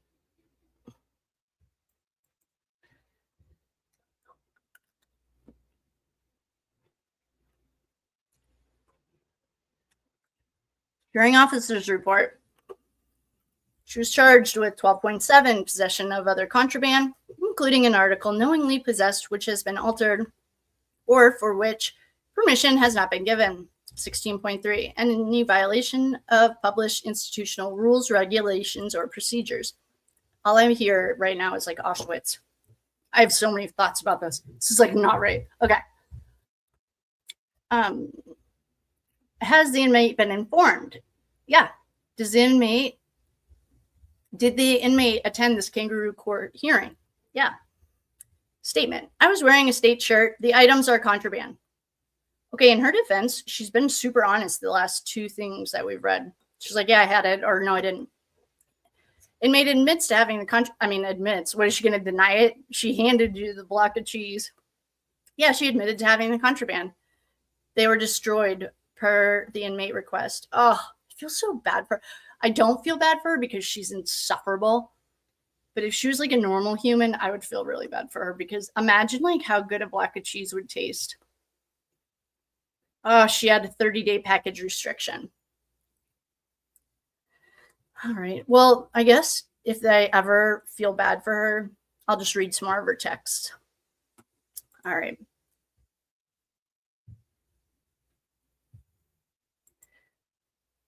Shirilla 111780, location, food service, dining room. 2 days later, November 13th. charged with rules 5.2 and 12.2. On the above date and time, while conducting searches of offenders leaving the cafeteria. Oh, this just reminds me of like the guys that couldn't, and if anyone in here is a prison guard, please jump in and like change my mind because I need it. These remind me of the guys that like couldn't quite make cop camp, couldn't quite get the badge. So they're like having this fake power trip out on like women who are being caged like animals. It just isn't. All right. All right. I don't know which is worse right now, reading her text or reading her prison things, because this is also pissing me off. All right. Anyway, I'm sorry. You don't need to hear my opinion. I'll mute myself when I'm going to vent. On the above date and time, while conducting searches on offenders leaving the cafeteria, I didn't get picked in gym class when I was little, and I certainly couldn't make it at cop camp. I saw that offender, that Shirilla, blah, blah, blah, had, okay, her number is 111780, had an altered blue sweatshirt on that was made into a hoodie.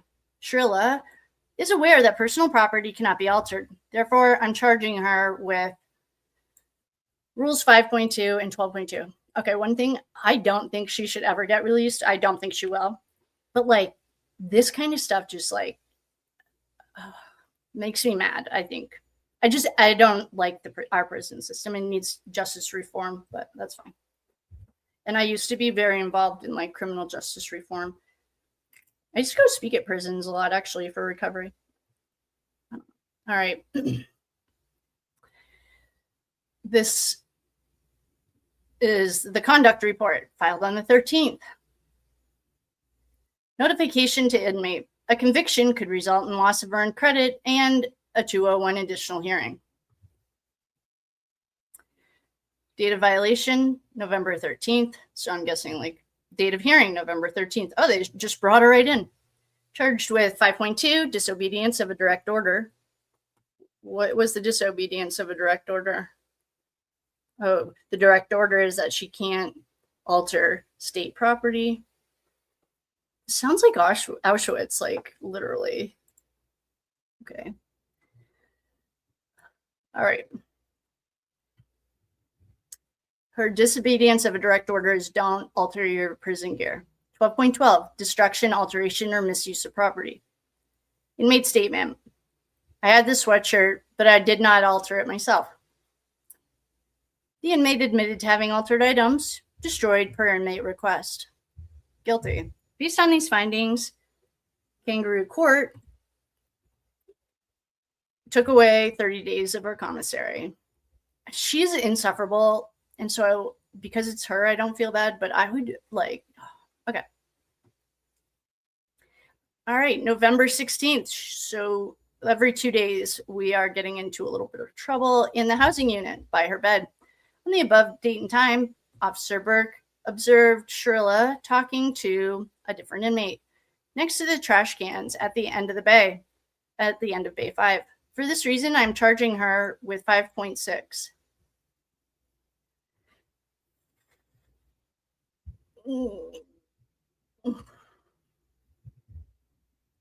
The conviction could result in loss of earned credit and a 201 hearing.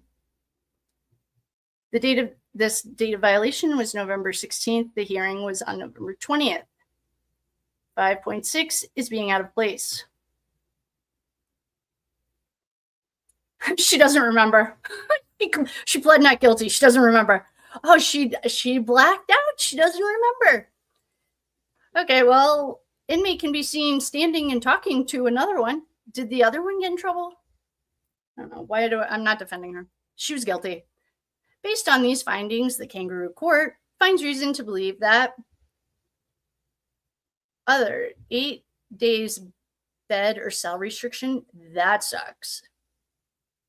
What would you do for 8 days? Like, she lives in a big dorm. Remember, her mom said something like, oh, you have cots. And she's like, no, Mom, they're beds.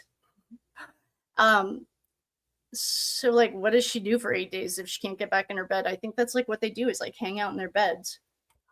I don't know. If anyone's been there, someone jump in. All right. I have heard that the Ohio reform program is good. New Hampshire's just isn't. And maybe that's where my, like, irritation is coming from. Okay, the violation. Oh, so now we're on November 30th. The violation was on the yard. 5.6. She's in the wrong spot. So November 30th. On the day and time above, Shirilla was talking with her friend between Wheeler and the Kennedy building while the yards were closed and only early eaters had been called. Oh my God, this sounds like an old age home, like a nursing home. Only the early eaters had been called. For this reason, I charged with 5.6 being out of place. Yeah, it sounds like she was. Okay. Inmate statement. I had my early eaters badge. Oh, she pled not guilty. At Kangaroo Court. She had her early eaters badge. Okay. Inmate works for the health and safety, which does not work after 4. Oh, so her statement is I had my early eaters badge. The evidence shows that inmate works for health and safety and they don't have work after 4. That still doesn't. What time did she get caught? Who cares? Okay, finding guilty. Based on this, she lost 15 days day room restriction starting on December 19th. Well, that sucks.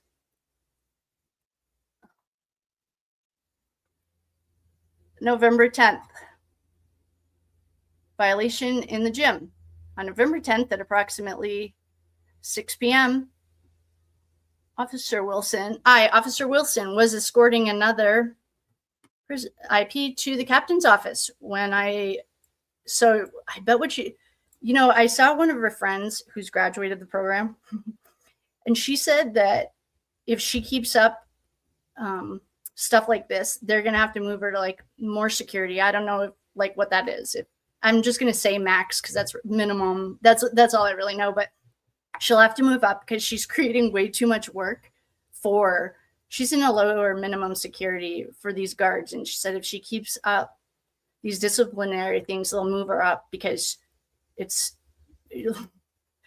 oh my God, I don't care. I don't even like her. If I have any ounce of sympathy, I'll just read her being rude to Dom. Okay. So he's escorting another prisoner to the captain's office. This also is reminding me of the Green Mile. When I saw Shirilla and a friend, or who knows who, standing outside the gym dancing, quote unquote, I gave a directive for both of these to either hit the gym, oh no, he said enter the gym, or return to their assigned housing unit. At approximately 6:20, when escorting that IP from the captain's office back to her unit, he then again saw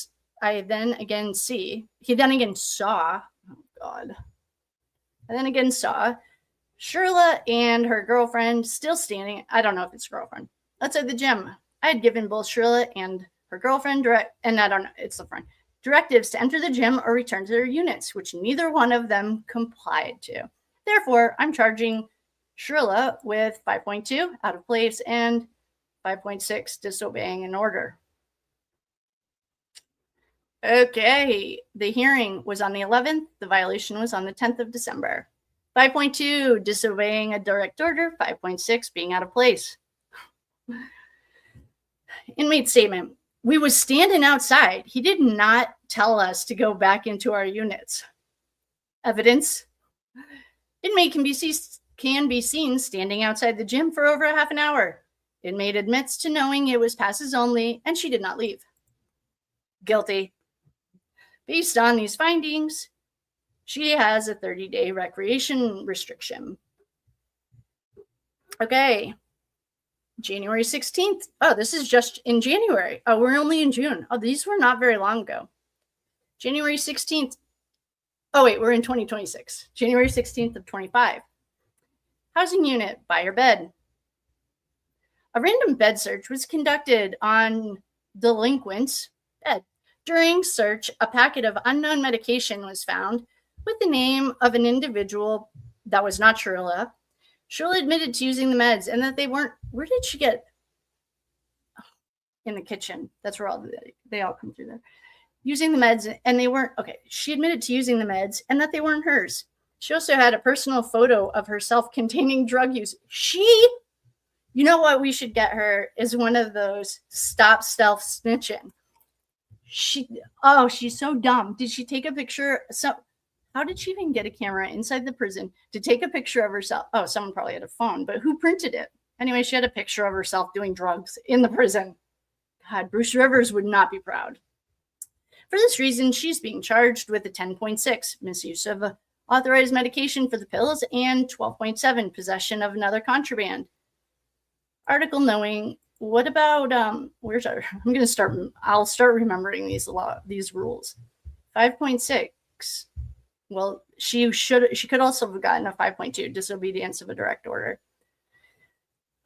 Kangaroo court. Okay. Oh no. All right, hold on. So wait a second. Is this the same day or do we have two of these? Okay. Wait a second. Look at how this would be very concerning if it wasn't Mackenzie. So on the 16th of January, 2025, this violation happened by her bed. You know, they did a search, they found pills or drugs or something. And her inmate signature, this would be very concerning if it wasn't Mackenzie, is under duress. That's how she signed it. They have to be careful. They're going to get some civil rights violation stuff. That is like, well, I don't know who would stand up for her. I'm not going to. So anyway, okay. Date of violation, January 16th, 2025. Date of hearing, January 22nd, 2025. She was charged with 10.6 misuse of authorized medication and 12.7 possession of contraband, including an article knowingly possessed that has been altered for which permission has not been given. That's not even the right charge for this. Oh, excuse me. What am I auditing them? It's not though. Nothing was altered. Oh, okay. I'm not an auditor for this. So, all right, I'm over it. And inmate statement. I did not have drug use in it. It did not have drug use in it. The pills were prenatal. God, she hasn't learned any English. Why doesn't she take like the pills was prenatal vitamins I got from another. Evidence. See conduct report. Items destroyed. She was guilty. She lost 30 days of bed, a 30-day bed or cell restriction. Okay. Sounds fun. You know what I'm going to do? Bobby, if you're in here, you're going to appreciate this. I'm going to put this into ChatGPT. Notebook LM. And I'm going to ask it to find the patterns. Like, is this the same officer? Like, does she keep pissing off the same guy? Is it the same charges? Like, because I feel like these are, to me, little guys, you know, little men in big trucks or whatever that saying is. I feel like these are guys on a power trip. And I want to see if they couldn't quite make it. That's how I feel. And that's very judgmental. So,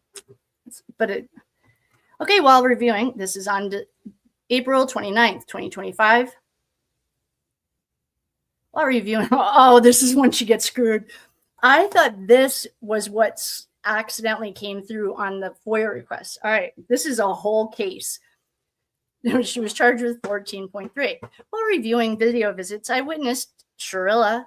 Oh, this is porn star. I witnessed Shirilla doing a video visit with an ex-inmate that has been released. I noticed that the video ID name for the visitor was not the person that was doing the video visit. The visitor's name is X, and that is the approved visitor. Wait. Okay, so this is how I understand this. I'll explain it. The actual person that's doing this visit is redacted. It is not approved, and she is not an approved visitor and should not be visiting Shirilla. They have had over 100 video visits. The visitor has been made applicant and is blacked on GTL. I've attached a snapshot of the video showing that the visitor is X. Okay, this is the way I understand this. I think Paul from the sofa read these, and I think this is the way that he explained it, I think, is that her ex-girlfriend is going to her mom's house or has her mom's login and is like pretending to be someone that she's not. But they got to have 100 video visits before they got caught. How did they even? Oh, maybe this is like one of their jobs, like a side, is reviewing video visits. 100 video visits sounds like a lot. I don't know. Okay. Officer is so-and-so. The date of the violation was on April 29th. The date of the hearing was on May 6th, 2025. 14.3, violation of visitation rules, including video visits. Inmate statement, none. Inmate admits to guilt. Guilty, found guilty. In this kangaroo court, we are taking her electronics away for 30 days. Okay. Thanks for coming. Okay, April 30th. I wonder if there's also a pattern in her getting in trouble. I want to figure out these patterns. All right, on April 30th. Oh, she has this is a case number. What did she do here? Housing unit. 5.2. So she's out of place or disobeying an order. 5.2 and 5.7. I approached Shirilla. Why don't we just call her the degenerate? I approached degenerate while she was. Oh, this is rude. Hold on.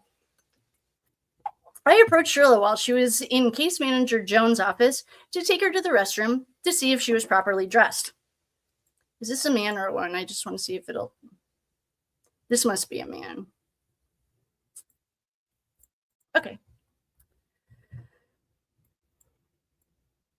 Shirilla was previously in Mr. Ream's office, and he had asked for her hoodie, as it was altered and considered contraband. Shirilla stated that he couldn't have it because she wasn't dressed properly underneath her hoodie. When I told her that I was taking her to the restroom to make sure that she was dressed properly so I could take her hoodie, she stated, "If you got a boner from the way I'm dressed, that's his fault." Yikes. Of course she said that.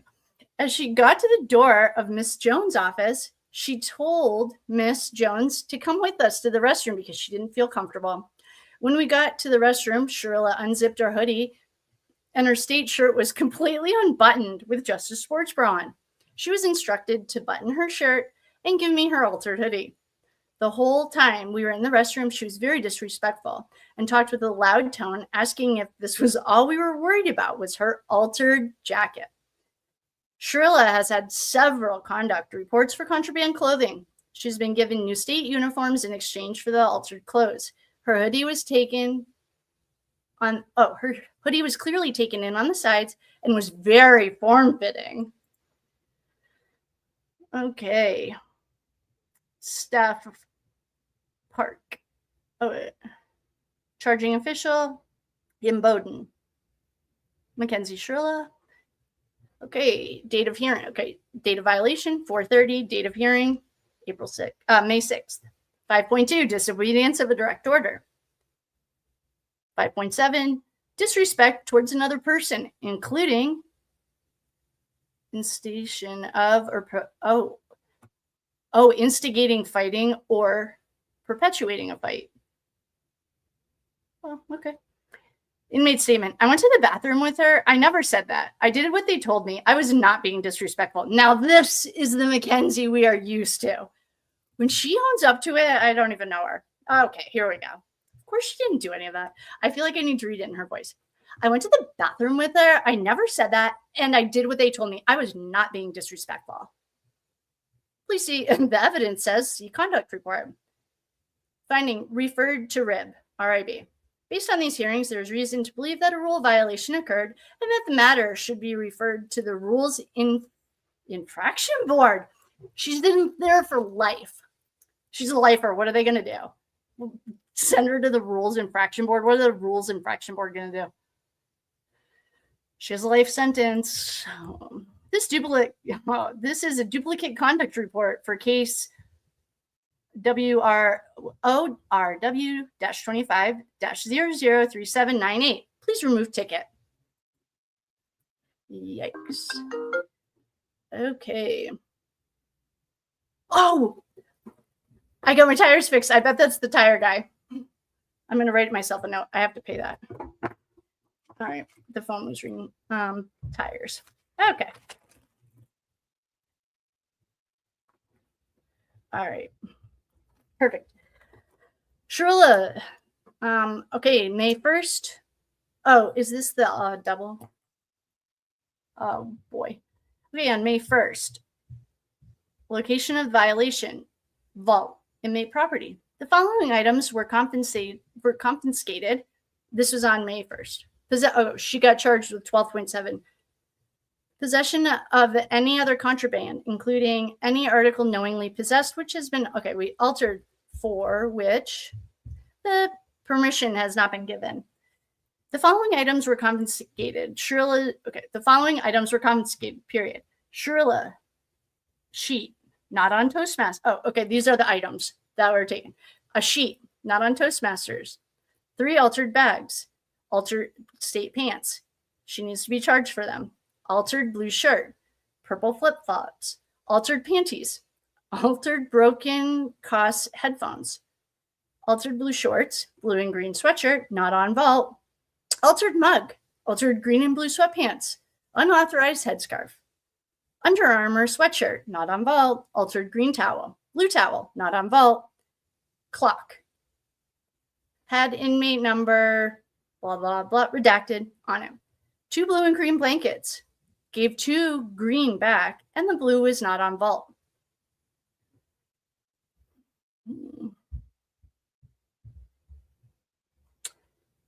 Date of violation, May 1st. Date of hearing, May 6th. 12.7. Inmate statement, none. Evidence, inmate admits to guilt. Items destroyed. Based on these findings, she lost 30 days of packages. July 15th, date of violation, 5.6. This means that she is out of place. On the above, I think, 5.6. On the above date and time, while conducting a security check, I witnessed the delinquent sitting on, she was out of place, on bed area, redacted, and talking. Be advised that the lights were turned off. Oh, girl, you're trying to sneak a little something. And the delinquent leaves. Oh, God. Did Shirilla write this? The lights were turned off, and inmate Shirilla lives on the 3rd bay. I'm charging the delinquent for violation of rule number 5.6.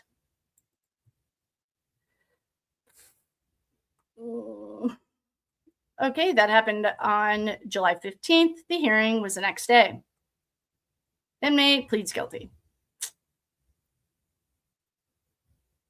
Please see the body of conduct report.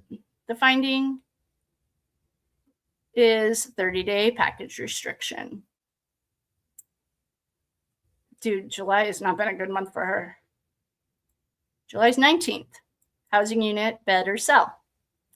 Rules charged 4.4 and 16.3. On July 19th, I, Officer Dennis, my partner, Officer Sexton, and my partner, Officer Sexton, were conducting institutional count when we noticed that there was a multiple IPS, inmates that were talking during count. Oh, okay, so they were doing count and there were people talking. Apparently, we don't talk during count. That's a rule. Officer Sexton and I then went to the 3rd bay of the 300 side of Rogers 2. Sounds very military. When we found multiple inmates, including the delinquent, talking while we were counting. It's like, you have one job, like shut up during count.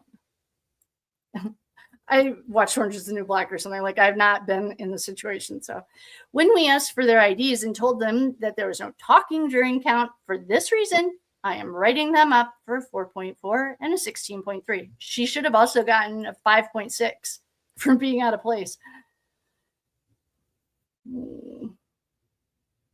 This violation happened on July 19th, and the date of hearing was on July 19th. The 4.4 is an encouraging or creating disturbance, and a 16.3 is a violation of published institutional rules, regulations, or procedures. Technically, she also should have gotten, actually, she could have done a 5.2 and a 5.9, disobeying rules and not being in the right place. Inmate statement. He was done counting. Okay, evidence. Conduct report supports this charge. She's guilty. She had a 15-day electronics restriction. Oh, she made it till September 22nd. Dude, everything is happening in a pattern. I know this. You know what we should do, actually, is have it run against the Dominic texts. There's patterns here. I just can't tell what they are yet. All right, September 22nd. Rules charged with 14.1 and 14.3. On the above date and time, I, Officer Miller, okay, she's pissing Miller off because this is at least the second or third time he's written her up, or she. Okay, I, Officer Miller, was reviewing via path visit. Oh, so she was reviewing visits, like some kind of path visit. When selecting on IP redacted, it was not, in fact, IP redacted. It was Shirilla. During these visits, multiple inappropriate things took place. The visit that took place at 6:06 p.m. at the 3:24 marker shows her breast to the visitor. Our delinquent showed her breast to the visitor. Then at 21:08, the visitor showed the delinquent a toy. And then lastly, at 22:53, the visitor showed her breast. And then on the visit at 7:42, at the 24:01 mark, the visitor shows her breast with the toy sticking out of her pants twice. And then at 25:17, the visitor sets up the phone and, oh God, and walks into the frame completely naked. There were a total of 7 video visits taking place between the delinquent and this visitor. They all took place on Redacted's account. You're done. You're done. Oh boy, what is she going to say? She was charged with a 14.1, unauthorized use of telephone, mail, or electronic devices. 14.3, violation of rules, including video visits. You're done. Okay, so this happened on September 22nd, and she had a hearing September 22nd. Inmate pleads guilty. God, when she's honest, it's like boring. We should also run a pattern. Like, how often is she I mean, it seems like she's being relatively honest here. Can't trust the thing that trash bucket says, but okay, she was found guilty. She got a 60-day restriction of the videos. Oh, that sucks. But she did have 7 sexting calls. Like, I don't know how often they're checking them. Well, not enough. That's all I can say. She had 100 with the other girl, or maybe it's the same girl. All right, next one. Violation on November 17th. God. Oh, charged with 5.6, we know this, and 16.3, we know that. That's a violation of disobeying rules, and it might be out of place, and 16 is the video. On November 17th, I think these are more fun. These are fun when she's doing stupid stuff like, on November 17th at approximately 12:50, this case manager was walking to the officer's desk when I observed the delinquent in the front rec room. The delinquent was wearing blue sweatpants, which appeared to be altered, and a teal t-shirt. The delinquent has had previous dress code violations and is aware what the rules are. This isn't my first rodeo. I am charging her with a 5.6. Yeah, she was in the wrong place in the rec room in personal. 5.6 for being in the rec room in personals during a restricted time. Additionally, this rec room is closed. Oh, it is closed at this time, other than studying. We know that bitch isn't studying. I'm also charging her with a 16.3 for being in violation of a dress code. What about the 5.2? Like, come on, throw these charges on her. She has life. Like, she has the opportunity for parole, she has no chance. I mean, we all read those police reports. No way. Okay. What does our girl say? This is Lane. We haven't seen her yet. Okay, Shirilla. Date of violation, November 17th. The date of the hearing, November 19th. Charged with 5.6, being out of place, and 16.3. Violation of published institutional rules, regulations, or procedures. They should do like blanket charges. She should get charged with 16.3, then every time she gets charged with the 5.6. I don't know. Who cares? I mean, these guys probably make like $16 an hour. I don't know. Anyway, the point is, and that I don't know how much they make. Inmate statement, she pled guilty. You don't say. She was found guilty, and she lost her packages for 60 days. Per Mr. Davis, she agreed that, oh, okay, this delinquent does much better in the cottage. So maybe they like moved her housing or something, but she does better in the cottage environment. I have no, maybe what we should do, if there are any prisoner or ex-prisoners in here, or you know any, I just have questions like, what's the difference between the room with all the cots and the cottage? I guess what we could do is just Google it. They have like, what I'm thinking in my head is we Google it, and it's like, you know how the showroom or whatever always looks really good on real estate? It's like all decorated. Anyway, okay. Conduct report on February 6, 2026. Oh, we're in this year. Oh, she didn't do that bad then for last year. Comparatively speaking, she didn't do that bad. Okay, 2026. Housing unit, officer's desk area. What was she doing here? An officer's desk. On February, she got charged with 5.2, out of place, and a 16.3, breaking the rules. On February 6th at approximately 10:30, the delinquent was observed by this ticket writer. What the heck? What is it? This sounds like a parking ticket. Like, you know, they have a meter made. That's what this sounds like. Observed ticket writer. Oh God. Like, this is okay. She was observed. Okay, in this kangaroo court, she was observed by the meter maid for wearing her state's incoming out of the 400 side crash gate. I think it's supposed to say like her uniform was inside out. I think that's what it meant. I mean, this delinquent is supposed to be in her states Monday through Friday, 8 a.m. to 4 p.m. This delinquent in Rogers, too, has been given frequent reminders to follow this directive. The delinquent then came into my office, which was closed, knocking on. Oh my God. This is an officer. This is an officer writing this. We should just read it as it is then. It is an officer. All right, I'm going to read it as it is. What does it mean to be an officer in a prison? Like, is that just like an inmate that has a different title?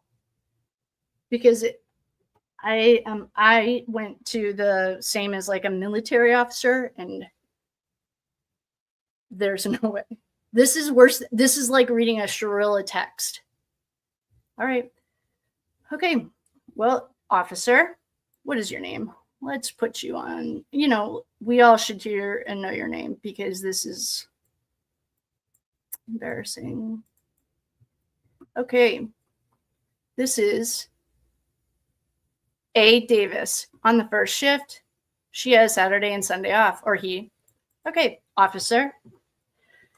On February 6th of 2026 at approximately 10:30 a.m., incarcerated person Shirilla W-11780 was observed by this ticket writer wearing her state's in coming out of the 400 side crash gate.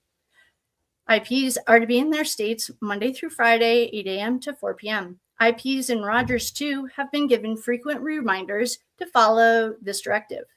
IP Shirilla then came to my office, which was closed, knocking on my door, wanting to question me, writing her a ticket. I had to give Shirilla 4 directives to stop knocking and leave before she complied. I am charging IP Shirilla with 16.3 for failing to adhere to the proper dress code, 5.2 for disobeying my directives to stop knocking on my door and leave. Officer.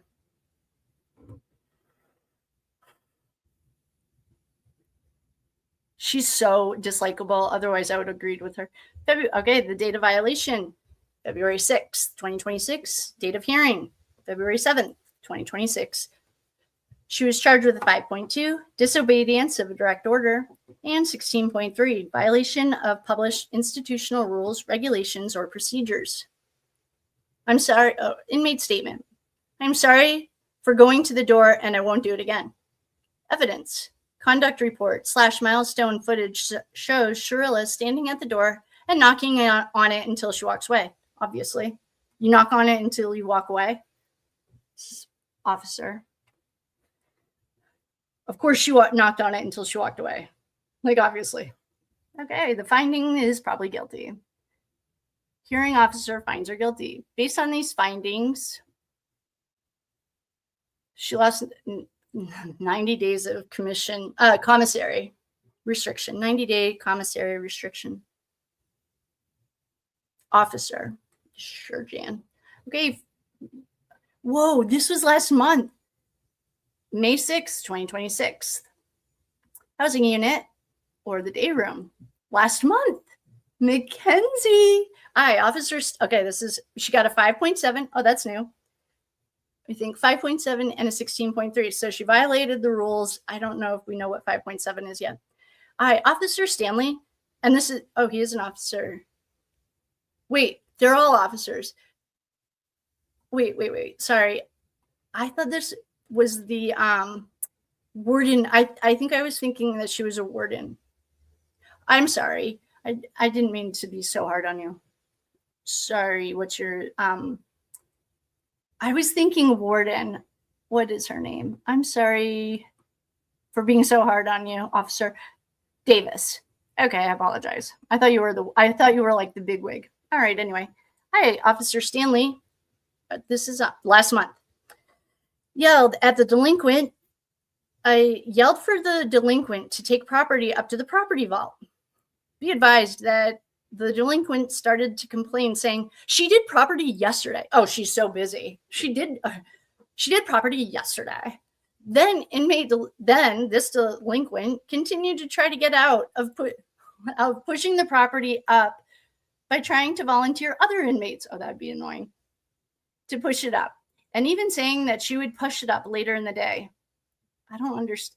So, the property vault is a literal vault. I think that's what this is saying. She continued to get out of pushing the property up. I think that's what this is, like a literal vault. Okay, once the delinquent realized she wasn't going to get out of it, she rolled her eyes and mumbled under her breath for about 5 minutes after this interaction. I informed this delinquent that property wasn't going to go up due to the weather. Oh, that would be annoying. So she did all of that complaining and bitching, didn't do it, and then rolled her eyes because she didn't have to do it. So she rolled her eyes again and started mumbling. Due to this behavior, it sounds like she's just annoying her. Yeah. Okay, this delinquent is being charged with a 5.7 and a 16.3. Stanley. Oh, third shift. Yeah, don't fuck with the third shift. Okay, where's 5.7 is disrespect towards a different person. Oh, that's towards a different person, including the instigation, or she's instigating a fight or something like that. 16.3, violation of published rules, regulations, or procedures. Inmate had no statement. Evidence, body of conduct report doesn't match the camera footage. What? Wait a minute. How does that even happen? What? They're saying she's like being rude and annoying and rolling her eyes, not doing her work. She had like work to do.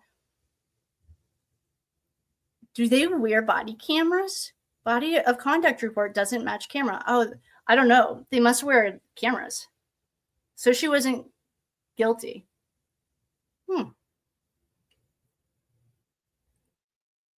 What? IP is not guilty due to the camera footage and the ticket not matching him? Well, that's suspicious. That's suspicious. There's something really weird here. In Bowdoin. That seems like, I know, there are bad apples and everything. But if you're wearing a body-worn camera, or however the camera footage doesn't match the ticket, I don't know. That's weird. All right, May 8th, 2026. Oh, 2 days later, she's like, oh yeah, you didn't catch me for that one, but let's try this. In the dining room, food service. Oh, she got a 5.3. Breaking rules. Wasn't that breaking rules? On the above date and time, this delinquent failed to report. Oh, she was out of place. She wasn't in the right area. So 5.3 is wrong spot. 5.2 is breaking rules. The delinquent failed to report to the the cafeteria, to carry out her assigned job duties. What are her job duties? For this reason, I'm charging her with a 5.3, refusing to carry out job assignment or work detail. This was by Officer Durham on the 3rd shift. Violation, May 8th, 2026. Date of hearing, May 13th. Charged with a 5.3, refusal to carry out job assignment or work detail. Inmate statement, I was at the door waiting to go out. Evidence, per the camera footage, you can see the delinquent waiting to go out. Oh my gosh. At 4:30 in the morning. Oh, it's a good thing this would be like concerning as a friend. I would be worried, like, why are they wasting their time writing reports if they know they have body camera on? Someone's going to check it, apparently. Like, they're checking it. This is really weird. Are there any ex-prisoners in here that can explain this to me? Maybe I'm just overthinking it. It's not, I don't know. Okay, so the footage didn't match the report. At 4:30 in the morning, she was like ready to go outside. She was found not guilty. She was at the door at 4:30 to go to work. That's really... Date of violation, next day. Wait a minute. God, this girl cannot stay out of trouble. I think she just annoys. She is very grinding. This is the next day. May 9th, 2026, in the dining room. 5.3, refusal to carry out job assignment or work detail. This delinquent didn't show up for work. Hold on. Who's this guy? What officer is this? Jackson? No. I'm just checking to see who the officer is.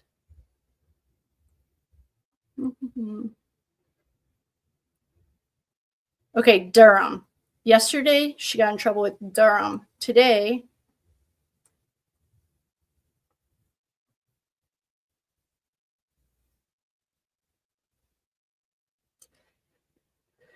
who's the officer? It's Hager. Okay. Sorry, Mackenzie. All right, well, the violation was on May 9th and the hearing was on the 12th. She got charged with a 5.3, refusal to carry out job assignment or work detail at Kangaroo Court. Inmate statement, I thought I had a visit. The evidence, I don't know about this. If she wasn't such a pain in the ass, these seem really easy. Okay, well, she admitted guilt. She had 30-day bed or cell restriction. Okay. God, this was a tough month for her. May 20th, 2026. Food service serving line. 5.3. The delinquent did not report to her assigned job. Okay, whatever this job is, she absolutely hates it or she's not going. She didn't report to her assigned job in the cafeteria due to her not working. She's being charged with rule violation 5.3 in Kangaroo Court. This is a new officer. Saidu. You know what we saw, though, in Sarah Boone's? She just pisses these officers off and they jam her up. Like the turnover rate was at Sarah Boone's was really high, and they just jammed her up. They just wrote her up for stuff because she was such a little bee. All right. Well, oh, all right. So nothing happened. She did not report. Oh, they didn't have a hearing, I don't think. Ooh, these are incomplete. Anyway, data violation, September 4th, 12.1 and 12.7. What? Oh, she got busy breaking rules. Oh my gosh, she's so bad. Oh, she's insufferable, but okay. Get you. This is tea time, guys. All right, on November 4th. Oh, these are out of order. Okay, we're back to the 24th, 2024. September 4th, 2024. She got charged with 12.1 and 12.7. Upon searching the delinquent,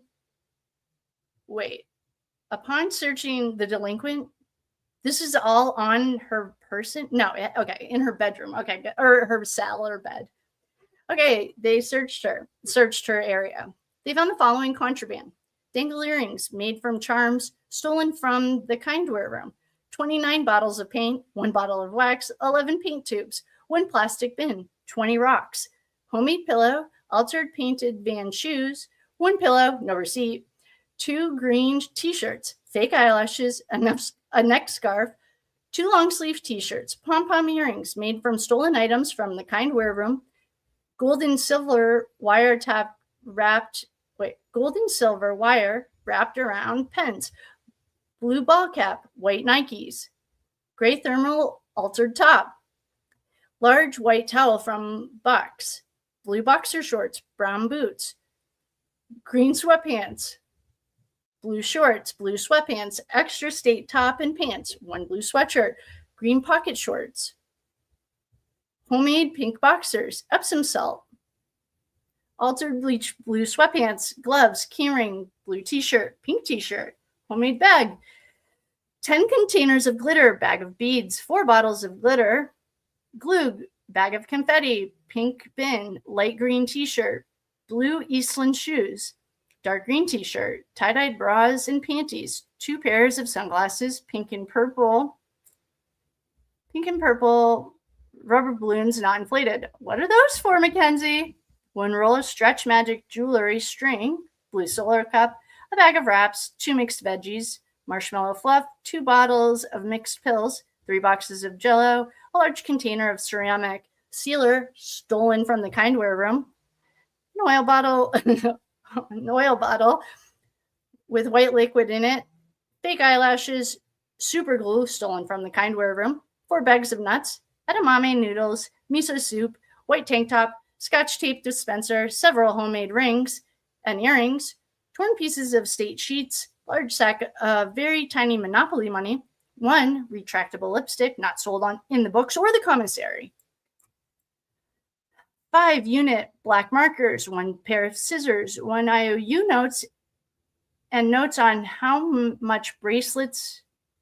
Oh, God. She didn't learn anything from her criminal trial.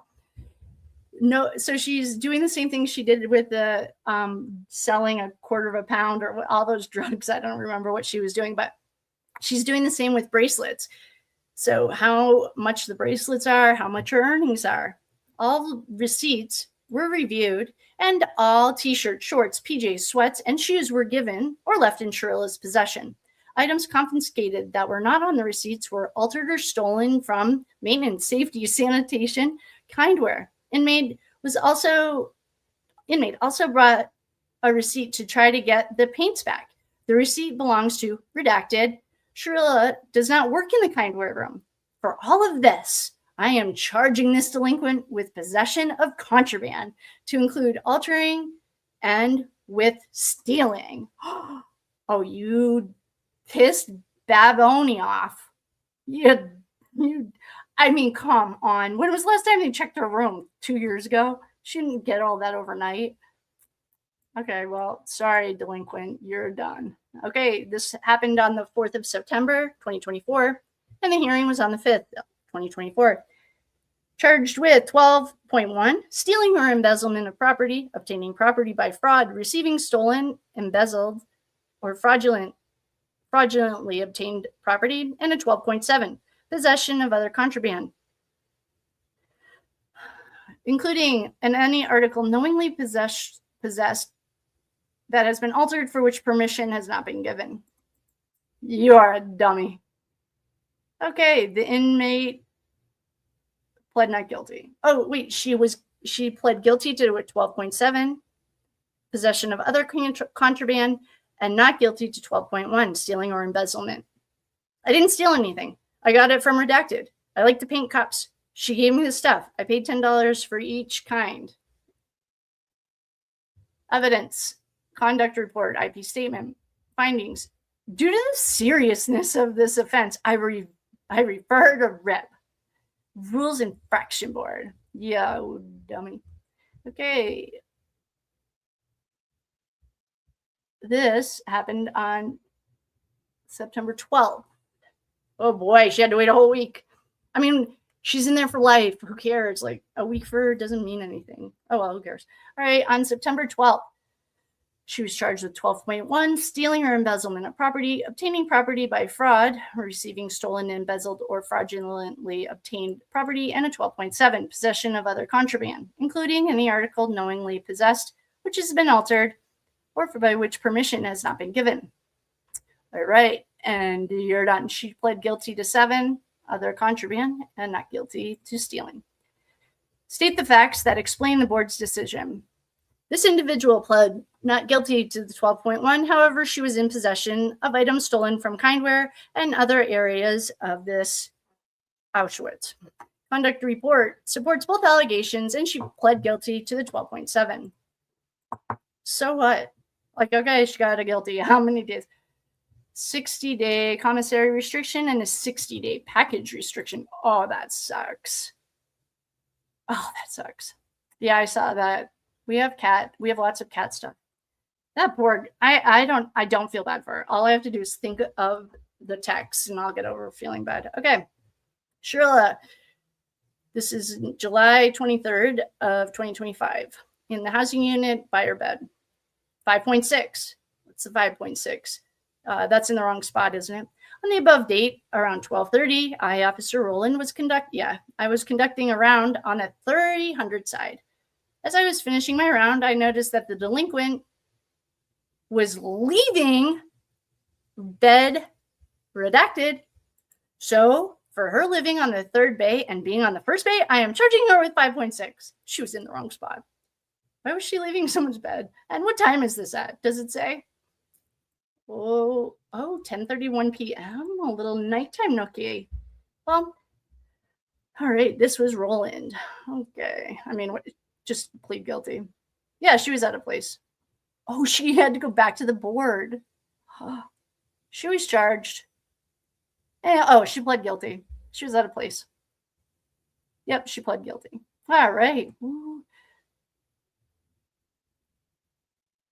I don't know what 7RH shelved means.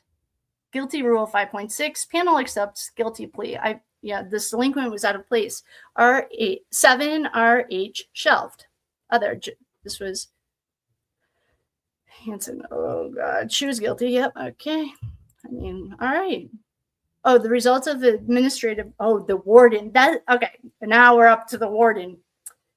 The warden's administrative review on what is the name of RIB? It's something rules infraction board. They have a whole board for infractions. Come on. All right. Upon reviewing the proceeding and the disposition of the Rules Infraction Board, I have determined that the board's decision should be affirmed. I think this is what I think it was Kat that was saying, like, if she keeps this up, they're going to send her up to higher security. Oh. Notes. There was evidence to support the decision of the Rules Infraction Board. The penalty assessed is authorized and appropriate. Case was heard in compliance with the AR. Oh my God, this is like seriously kangaroo court. Like, what the fuck? All right. So oh God, she's so insufferable. Okay, 7:23. This happened on 7:23, and the hearing was on 7:24. 5.6, she was out of place. The conduct report, okay. The inmate statement, 5.6 is being out of place. I didn't think it was a problem. Well, the evidence supports you being out of place. Referring to rib. Oh, yeah, okay, I see what Kat was saying. So she keeps getting in trouble. It's like escalating higher and higher. So now she has to go straight to the rules board, infraction board. God. What happens? Oh, it just got sent up to the RIB, Rules Infraction Board. Based on these findings, yeah, okay, this makes sense. I mean, she's not escalating. I don't know. Her behavior doesn't, I mean, it seems like petty and annoying, but she's just probably insufferable. Okay, data violation, 4/30/2025 in the housing unit or the staffing office, charged with 3.7, 5.2, and 12.7. Okay, 5.2 is rule. 12.7 is instigating a fight. Oh, and we don't know 3.7 yet. On the above date, which was April 30th. On the above date, I received a message that the delinquent requested to come to my unit, Wheeler, from the Hale unit to meet with Case Manager Jones while I was in Case Manager Jones's office discussing other issues. The delinquent arrived shortly thereafter, and I advised her that I would meet with her due to Case Manager Jones being busy with other matters in her unit. Once in my office, okay, wait, I just want to see if this is a male or a female before we go further, because I just want to see what, we don't know. Okay. All right. Okay. Once in my office, the delinquent began to complain that someone was messing with her. Oh, you don't say. Karma's a real bitch, huh, Mackenzie? That someone was I almost like want to read it in her own like whiny voice. Was messing with her approved visitors, and that she was in the middle of a crisis due to her video visits not working correctly. Upon investigating the problem, I advised her that the problem was her approved visitor was allowing other people to be on the video visit who are not approved. While trying to explain this to her, I noticed that once again, she was in my office with contraband clothing and a hoodie that had been modified to be form-fitting and pants that were also altered to make them tighter along her legs.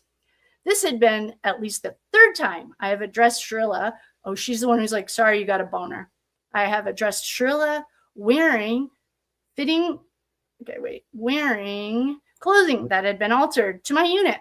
So we have some rulesy case managers and we have some lax case managers. That's what it's kind of coming down to, it sounds like. Okay, well, you went fucked with the wrong thing today, Mackenzie. Case manager, all right. So oh no. If you're watching, don't look. I know some of you don't like this, but I somehow just got lost. Oh no. Okay, here we go. Sorry about that. Once in my office, yeah, Shirilla, Karma's a real bee. Well, Karma's not. Karma's wonderful. Okay, while trying to explain this to her, I noticed that once again, she was in my office with contraband clothing, a hoodie that has been modified, and tighter pants. This is the third time I have addressed the delinquent for wearing clothing that has been altered to my unit. She's going to be like, I wasn't assigned to you. I was trying to go to the other lady. Case Manager Jones and AP1 in Bowdoin have both been present when the delinquent had to be corrected on her clothing in the past. I then advised the delinquent that I wanted her hoodie to confiscate as contraband. She proceeded to tell me no, because she couldn't take it off due to her state shirt, also contraband, being unbuttoned from the top button, and that her bra would be exposed. At this time, I escorted this delinquent back to Case Manager Jones. So Case Manager Miss Jones seems a little more relaxed than Case Manager, who's this guy? Wheeler. So he walked her back because she was being inappropriate. And he's like, I'm not putting my job on the line for you, you little princess. due to the inappropriateness of Shirilla, while in Case Manager Jones's office, Imboden offered to take Shirilla to the bathroom to confirm whether this delinquent had a shirt on completely unbuttoned with her bra exposed. Imboden confirmed that what Shirilla stated to me. Due to her disregard of past directives, I'm charging her with 5.2 and a 12.7 for having altered pants, hoodie, and a button-down shirt on in my office, and for 3.7 for intentionally coming to another unit inappropriately dressed, potentially exposing herself to staff, gestures, or actions of a derogatory or offensive sexual nature. Good for him. She's the kind of person that would jam you up. Like, oh, if she was alone with him for any reason, I can see her saying doing bad things. Good for him. Due to her disregard of past directives and the fact that she's completely sketchy and 100% psycho, I charged her with offensive sexual nature by an incarcerated person to another person, Rule 3.7. Good. I don't trust her as far as I can throw her. All right. This is rules of what? You're in here for life. What is the rules of infraction board going to do? Like, she obviously doesn't care if you take anything away from her. She doesn't care about your rules, and she's here for life. Okay, she gets to go in front of the rules of infraction board. Date of hearing, May 9th. 3.7, sexual harassment. Ooh, good for him, actually. I'm glad. Sexual harassment, unwelcome sexual advances, requests for sexual favors, or this is going to... If she had a burn book, this guy is about to get in it. So he charged her with sexual harassment. That's kind of a big deal. Comparatively speaking, if I was on a board, I would look at that. Verbal comments, gestures, or actions of derogatory or offensive sexual nature by an incarcerated person towards another person. At 5.2, disobedience of a direct order. She could also do it. 5.6. 12.7, possession of any contraband or an article knowingly possessed by which has been altered or for which permission has not been given. State the facts that explains the board's decision. Guilty. Oh, no way. Inmate pled guilty of 5.2, disobedience of a direct order, and 12.7, possession of contraband. She pled not guilty to the sexual harassment charge. Inmate entered the unit office dressed inappropriately to speak with unit staff. Inmate has been addressed previously for this issue. That's not even what the issue is. God. Particular evidence or statement relied on the conduct report, and the inmate pled guilty. So did they get her for all of them? Yeah, they did. Okay. Disposition imposed. Guilty. Sexual harassment, breaking the rules, and contraband. Panel accepts the guilty plea. Inmate has been addressed previously for dressing inappropriately and for walking into offices without her state shirt buttoned all the way up. 14 RH. Oh, the hole. I bet that's what 14 days in the hole means. I don't know. RH. 14 RH days. I bet that's in the hole. So what? She doesn't care about that either. All right. Well, notice to the inmate. You may appeal this decision to the warden. Don't appeal it, you dummy. This appeal must be submitted using the provided form. Is she going to appeal it? Wait a minute. Did she appeal it? Hold on. I don't know if she appealed it. Let's check. Results of the warden's administrative review of this case. Oh, the warden. Upon reviewing the proceedings and the disposition of the Rules Infraction Board, I have determined that the board's decision should be modified. In review of the Rules Infraction Board documents in accordance with the main administrative regulation 512.0-9-08, there is evidence along with the incarcerated person's own admission to support the 5.2. Oh, darn. She's going to get away with the sexual harassment thing. There's, okay, 5.2 and 12.7. So she had contraband. She was on the wrong spot. But there's insufficient evidence of intent to support the 3.7 guilty finding. which has been modified to not guilty. Due to the seriousness of this offense, the prior penalty addressed, 14 days in a hole, is appropriate. I would, if she has a burn, if they find a burn book, this guy's on it. Who is this guy? We just talked to him. That's so annoying. All right. It's annoying because I feel like she's the kind of person I think that would yell R. All right. This is, I think, Reams. Wait, we talked to him. It's Wilson. Okay. Oh, no, I'm sorry. Wheeler. Case manager Wheeler. Poor guy. All right. So she got out of it, of course. All right. Hearing officer's report. Date of violation, 4/30/2025. Date of hearing. Wait, I think they're out of, I think we already did this. All right. August 1st, 2025. In her bed or the cell area at 10:50. Oh, I'm guessing she's like sneaking out of someone else's bed. On August 1st, 2025, I, Officer Dennis, was conducting a round on the 300 side of the unit at approximately 10:50 a.m.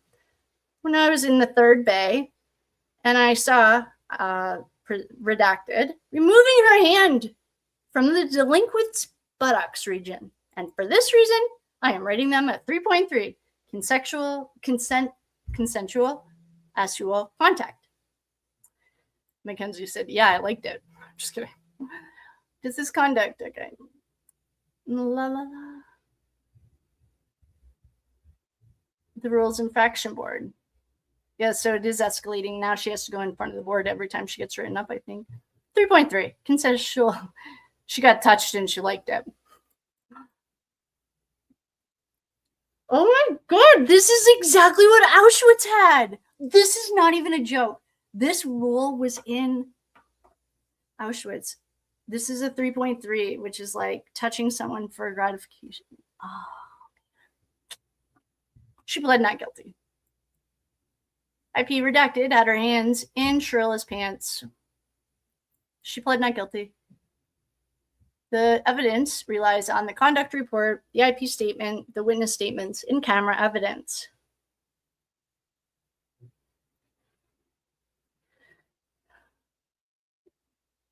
Was the inmate informed of the right to be heard in her own behalf? Yeah.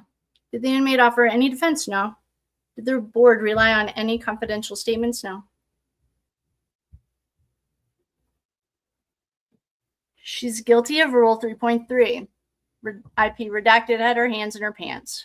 She got the hole for 7 days.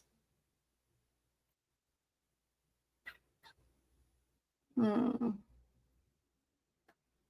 reviewing the proceeding and the disposition of the Rules Infraction Board, I've determined that the board's decision should be affirmed.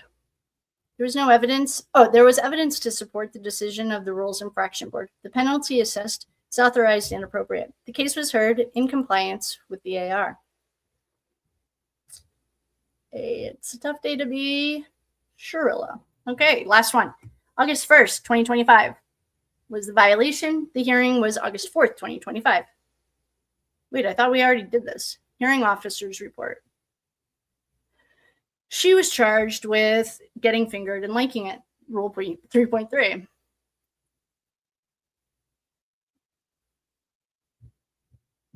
Offender pled not guilty. She states, I did not allow her to touch me, and I have never had an S ticket, and this is not me. I don't do that kind of stuff. Yeah. Sure, Jan. The offender pled not guilty. She states, I did not allow her to touch me, and I have never had an S ticket, and this is not me. I didn't do this. I don't do that kind of stuff. Sure, Jan. Evidence, body of conduct report. Finding, OH refers to the board. Based on these findings, there's reason to believe that a rule violation occurred and the matter should be referred to the board. You're done. Yikes. Okay, well, that was fun. It wasn't quite as maddening. Hi, everyone. Yeah, she definitely spends a lot of time in solitary. All right. Just ask Dom. I know that's not. Oh, that was actually kind of cool the way it ended. That's not me. I would never do that. Like drive into a building. Sure, Jan. Awesome, you guys. Thank you so much for hanging out. Okay. Oh, shoot. I missed all the funnies. Kat said she was wearing nose ring as a side hustle. Yeah, I saw something one time. It was a TED Talk, I think. Or it might have been. I think it was a TED Talk. He was an ex-prisoner, and he was out, and he was talking about how innovative prisoners have to be. But he's like, and it was really a neat show, like explaining how they make food and how they have to be so innovative. I thought it was a really cool show. All right, this girl doesn't care about anything. I know. That's what I mean. Like, what are you going to do? She literally is sentenced to life with the possibility of parole. She's not going to get, I think she's just going to be in there. Just send her to the hole. I would be careful. That guy, though, I think did the right thing when he gave her like she's the kind of person to me that would like claim the R word. I hope he has a camera on, like a body worn camera or something, because I just don't trust her. Oh, shocker. She's sending pizzas to the girls that just graduated. I mean, what a psycho. And if it's not her, it's one of her minions, aka Natalie. All right, anyway. Obstruction. That was the word. I was thinking of that word earlier. This girl doesn't care. And her mom, obstruction. Yes, I think it was her mom. I mean, she's the only person I can think of. Like Danny, her little sister's busy being smart, winning things. She's a criminal. Yeah, her mom is. I agree. Yes, she loves the sub attention from Kenzie. Yeah, it's a psycho. Well, I guess it is codependency. No more. I Googled what you need to do in order to get sent to Dayton. And it sounds like unless she starts causing riots or trying to escape, then that's not going to happen. Oh, but you did hear Kat say that.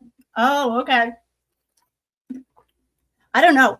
Because, Sarah Boone got jammed up when she was a complete psycho. Sarah Boone's miserable too, but when she when she became pro se, they brought her discipline records up. Remember that? I don't know if you saw it, but the officer testified on behalf of the court. On behalf of the jail. And like 3 of them never happened. Because she just pisses people off. And so they wrote like, didn't go to court. She's like, I have never not gone to court. And I actually believed her. But you jam people. I mean, that's one way they can jam you up. And so, anyway, she's annoying. Okay. She'll get there soon enough, especially the way she's acting. Yeah. So I don't know. Honestly, she would probably just be really hard to have around. I don't know. Who cares? She's so annoying. Yeah, she got herself a book with all those infractions. Speaking of Kay's book with the B list, Kay's book. Shoot, I'm missing something. There are also headings for, the burn book and other stuff. One of the people listed on that list was a male who unalived himself. Well, maybe we need to look into the burn book. Okay. She was in solitary confinement. Wait. Shoot. I'm missing something, Cindy Owens. There's something I'm missing. Speaking of Kay's book with the B list. Mackenzie's. Okay, sorry. Mackenzie's book. Okay. Where's our book? The burn list. Okay. There were also headings for burn. Oh, in jail, there was a burn, what is that? Burn after reading or whatever? A burn book. Okay. One of the people listed on that list was a male who unalived himself. I need more details. I want to look at that list again. I have got to go to the bathroom and we got to call it a day. We've been here all day. I can see her spending more time. Yeah, she's fine. I'm going to look at that list. We need to make sure everyone signs Dom's sister's victim before influencer law. So yeah, Trash Bucket can't get money for this. Oh, of course. I agree. If every single person on her channel, this is when Karen Reed, if every single person who is watching the trial just donated $1.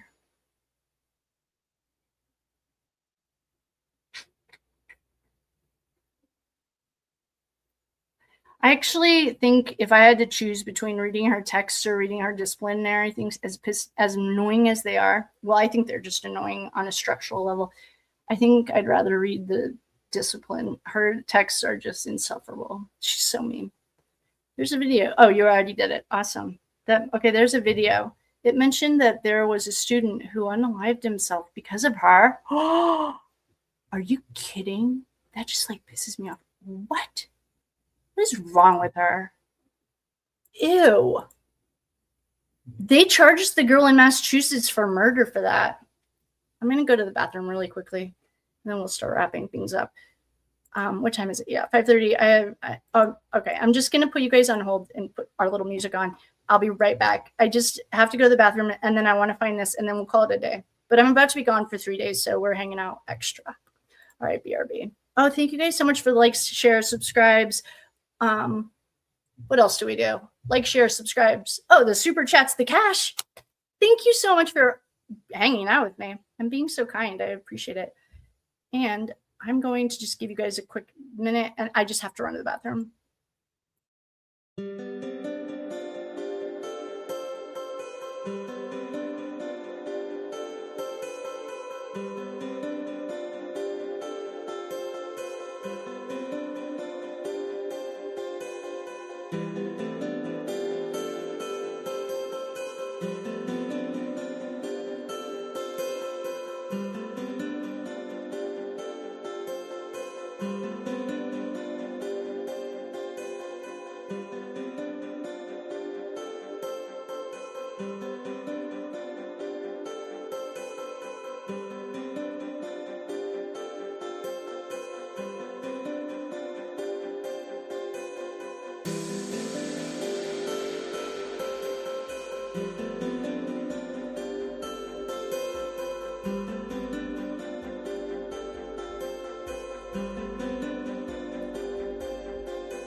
Okay, actually, I'm getting over it. This is the kids' first day off of school. And they're upstairs, and I can hear them, and the kitties are hungry. And you guys have hung out with me for hours. How many? What in the heck?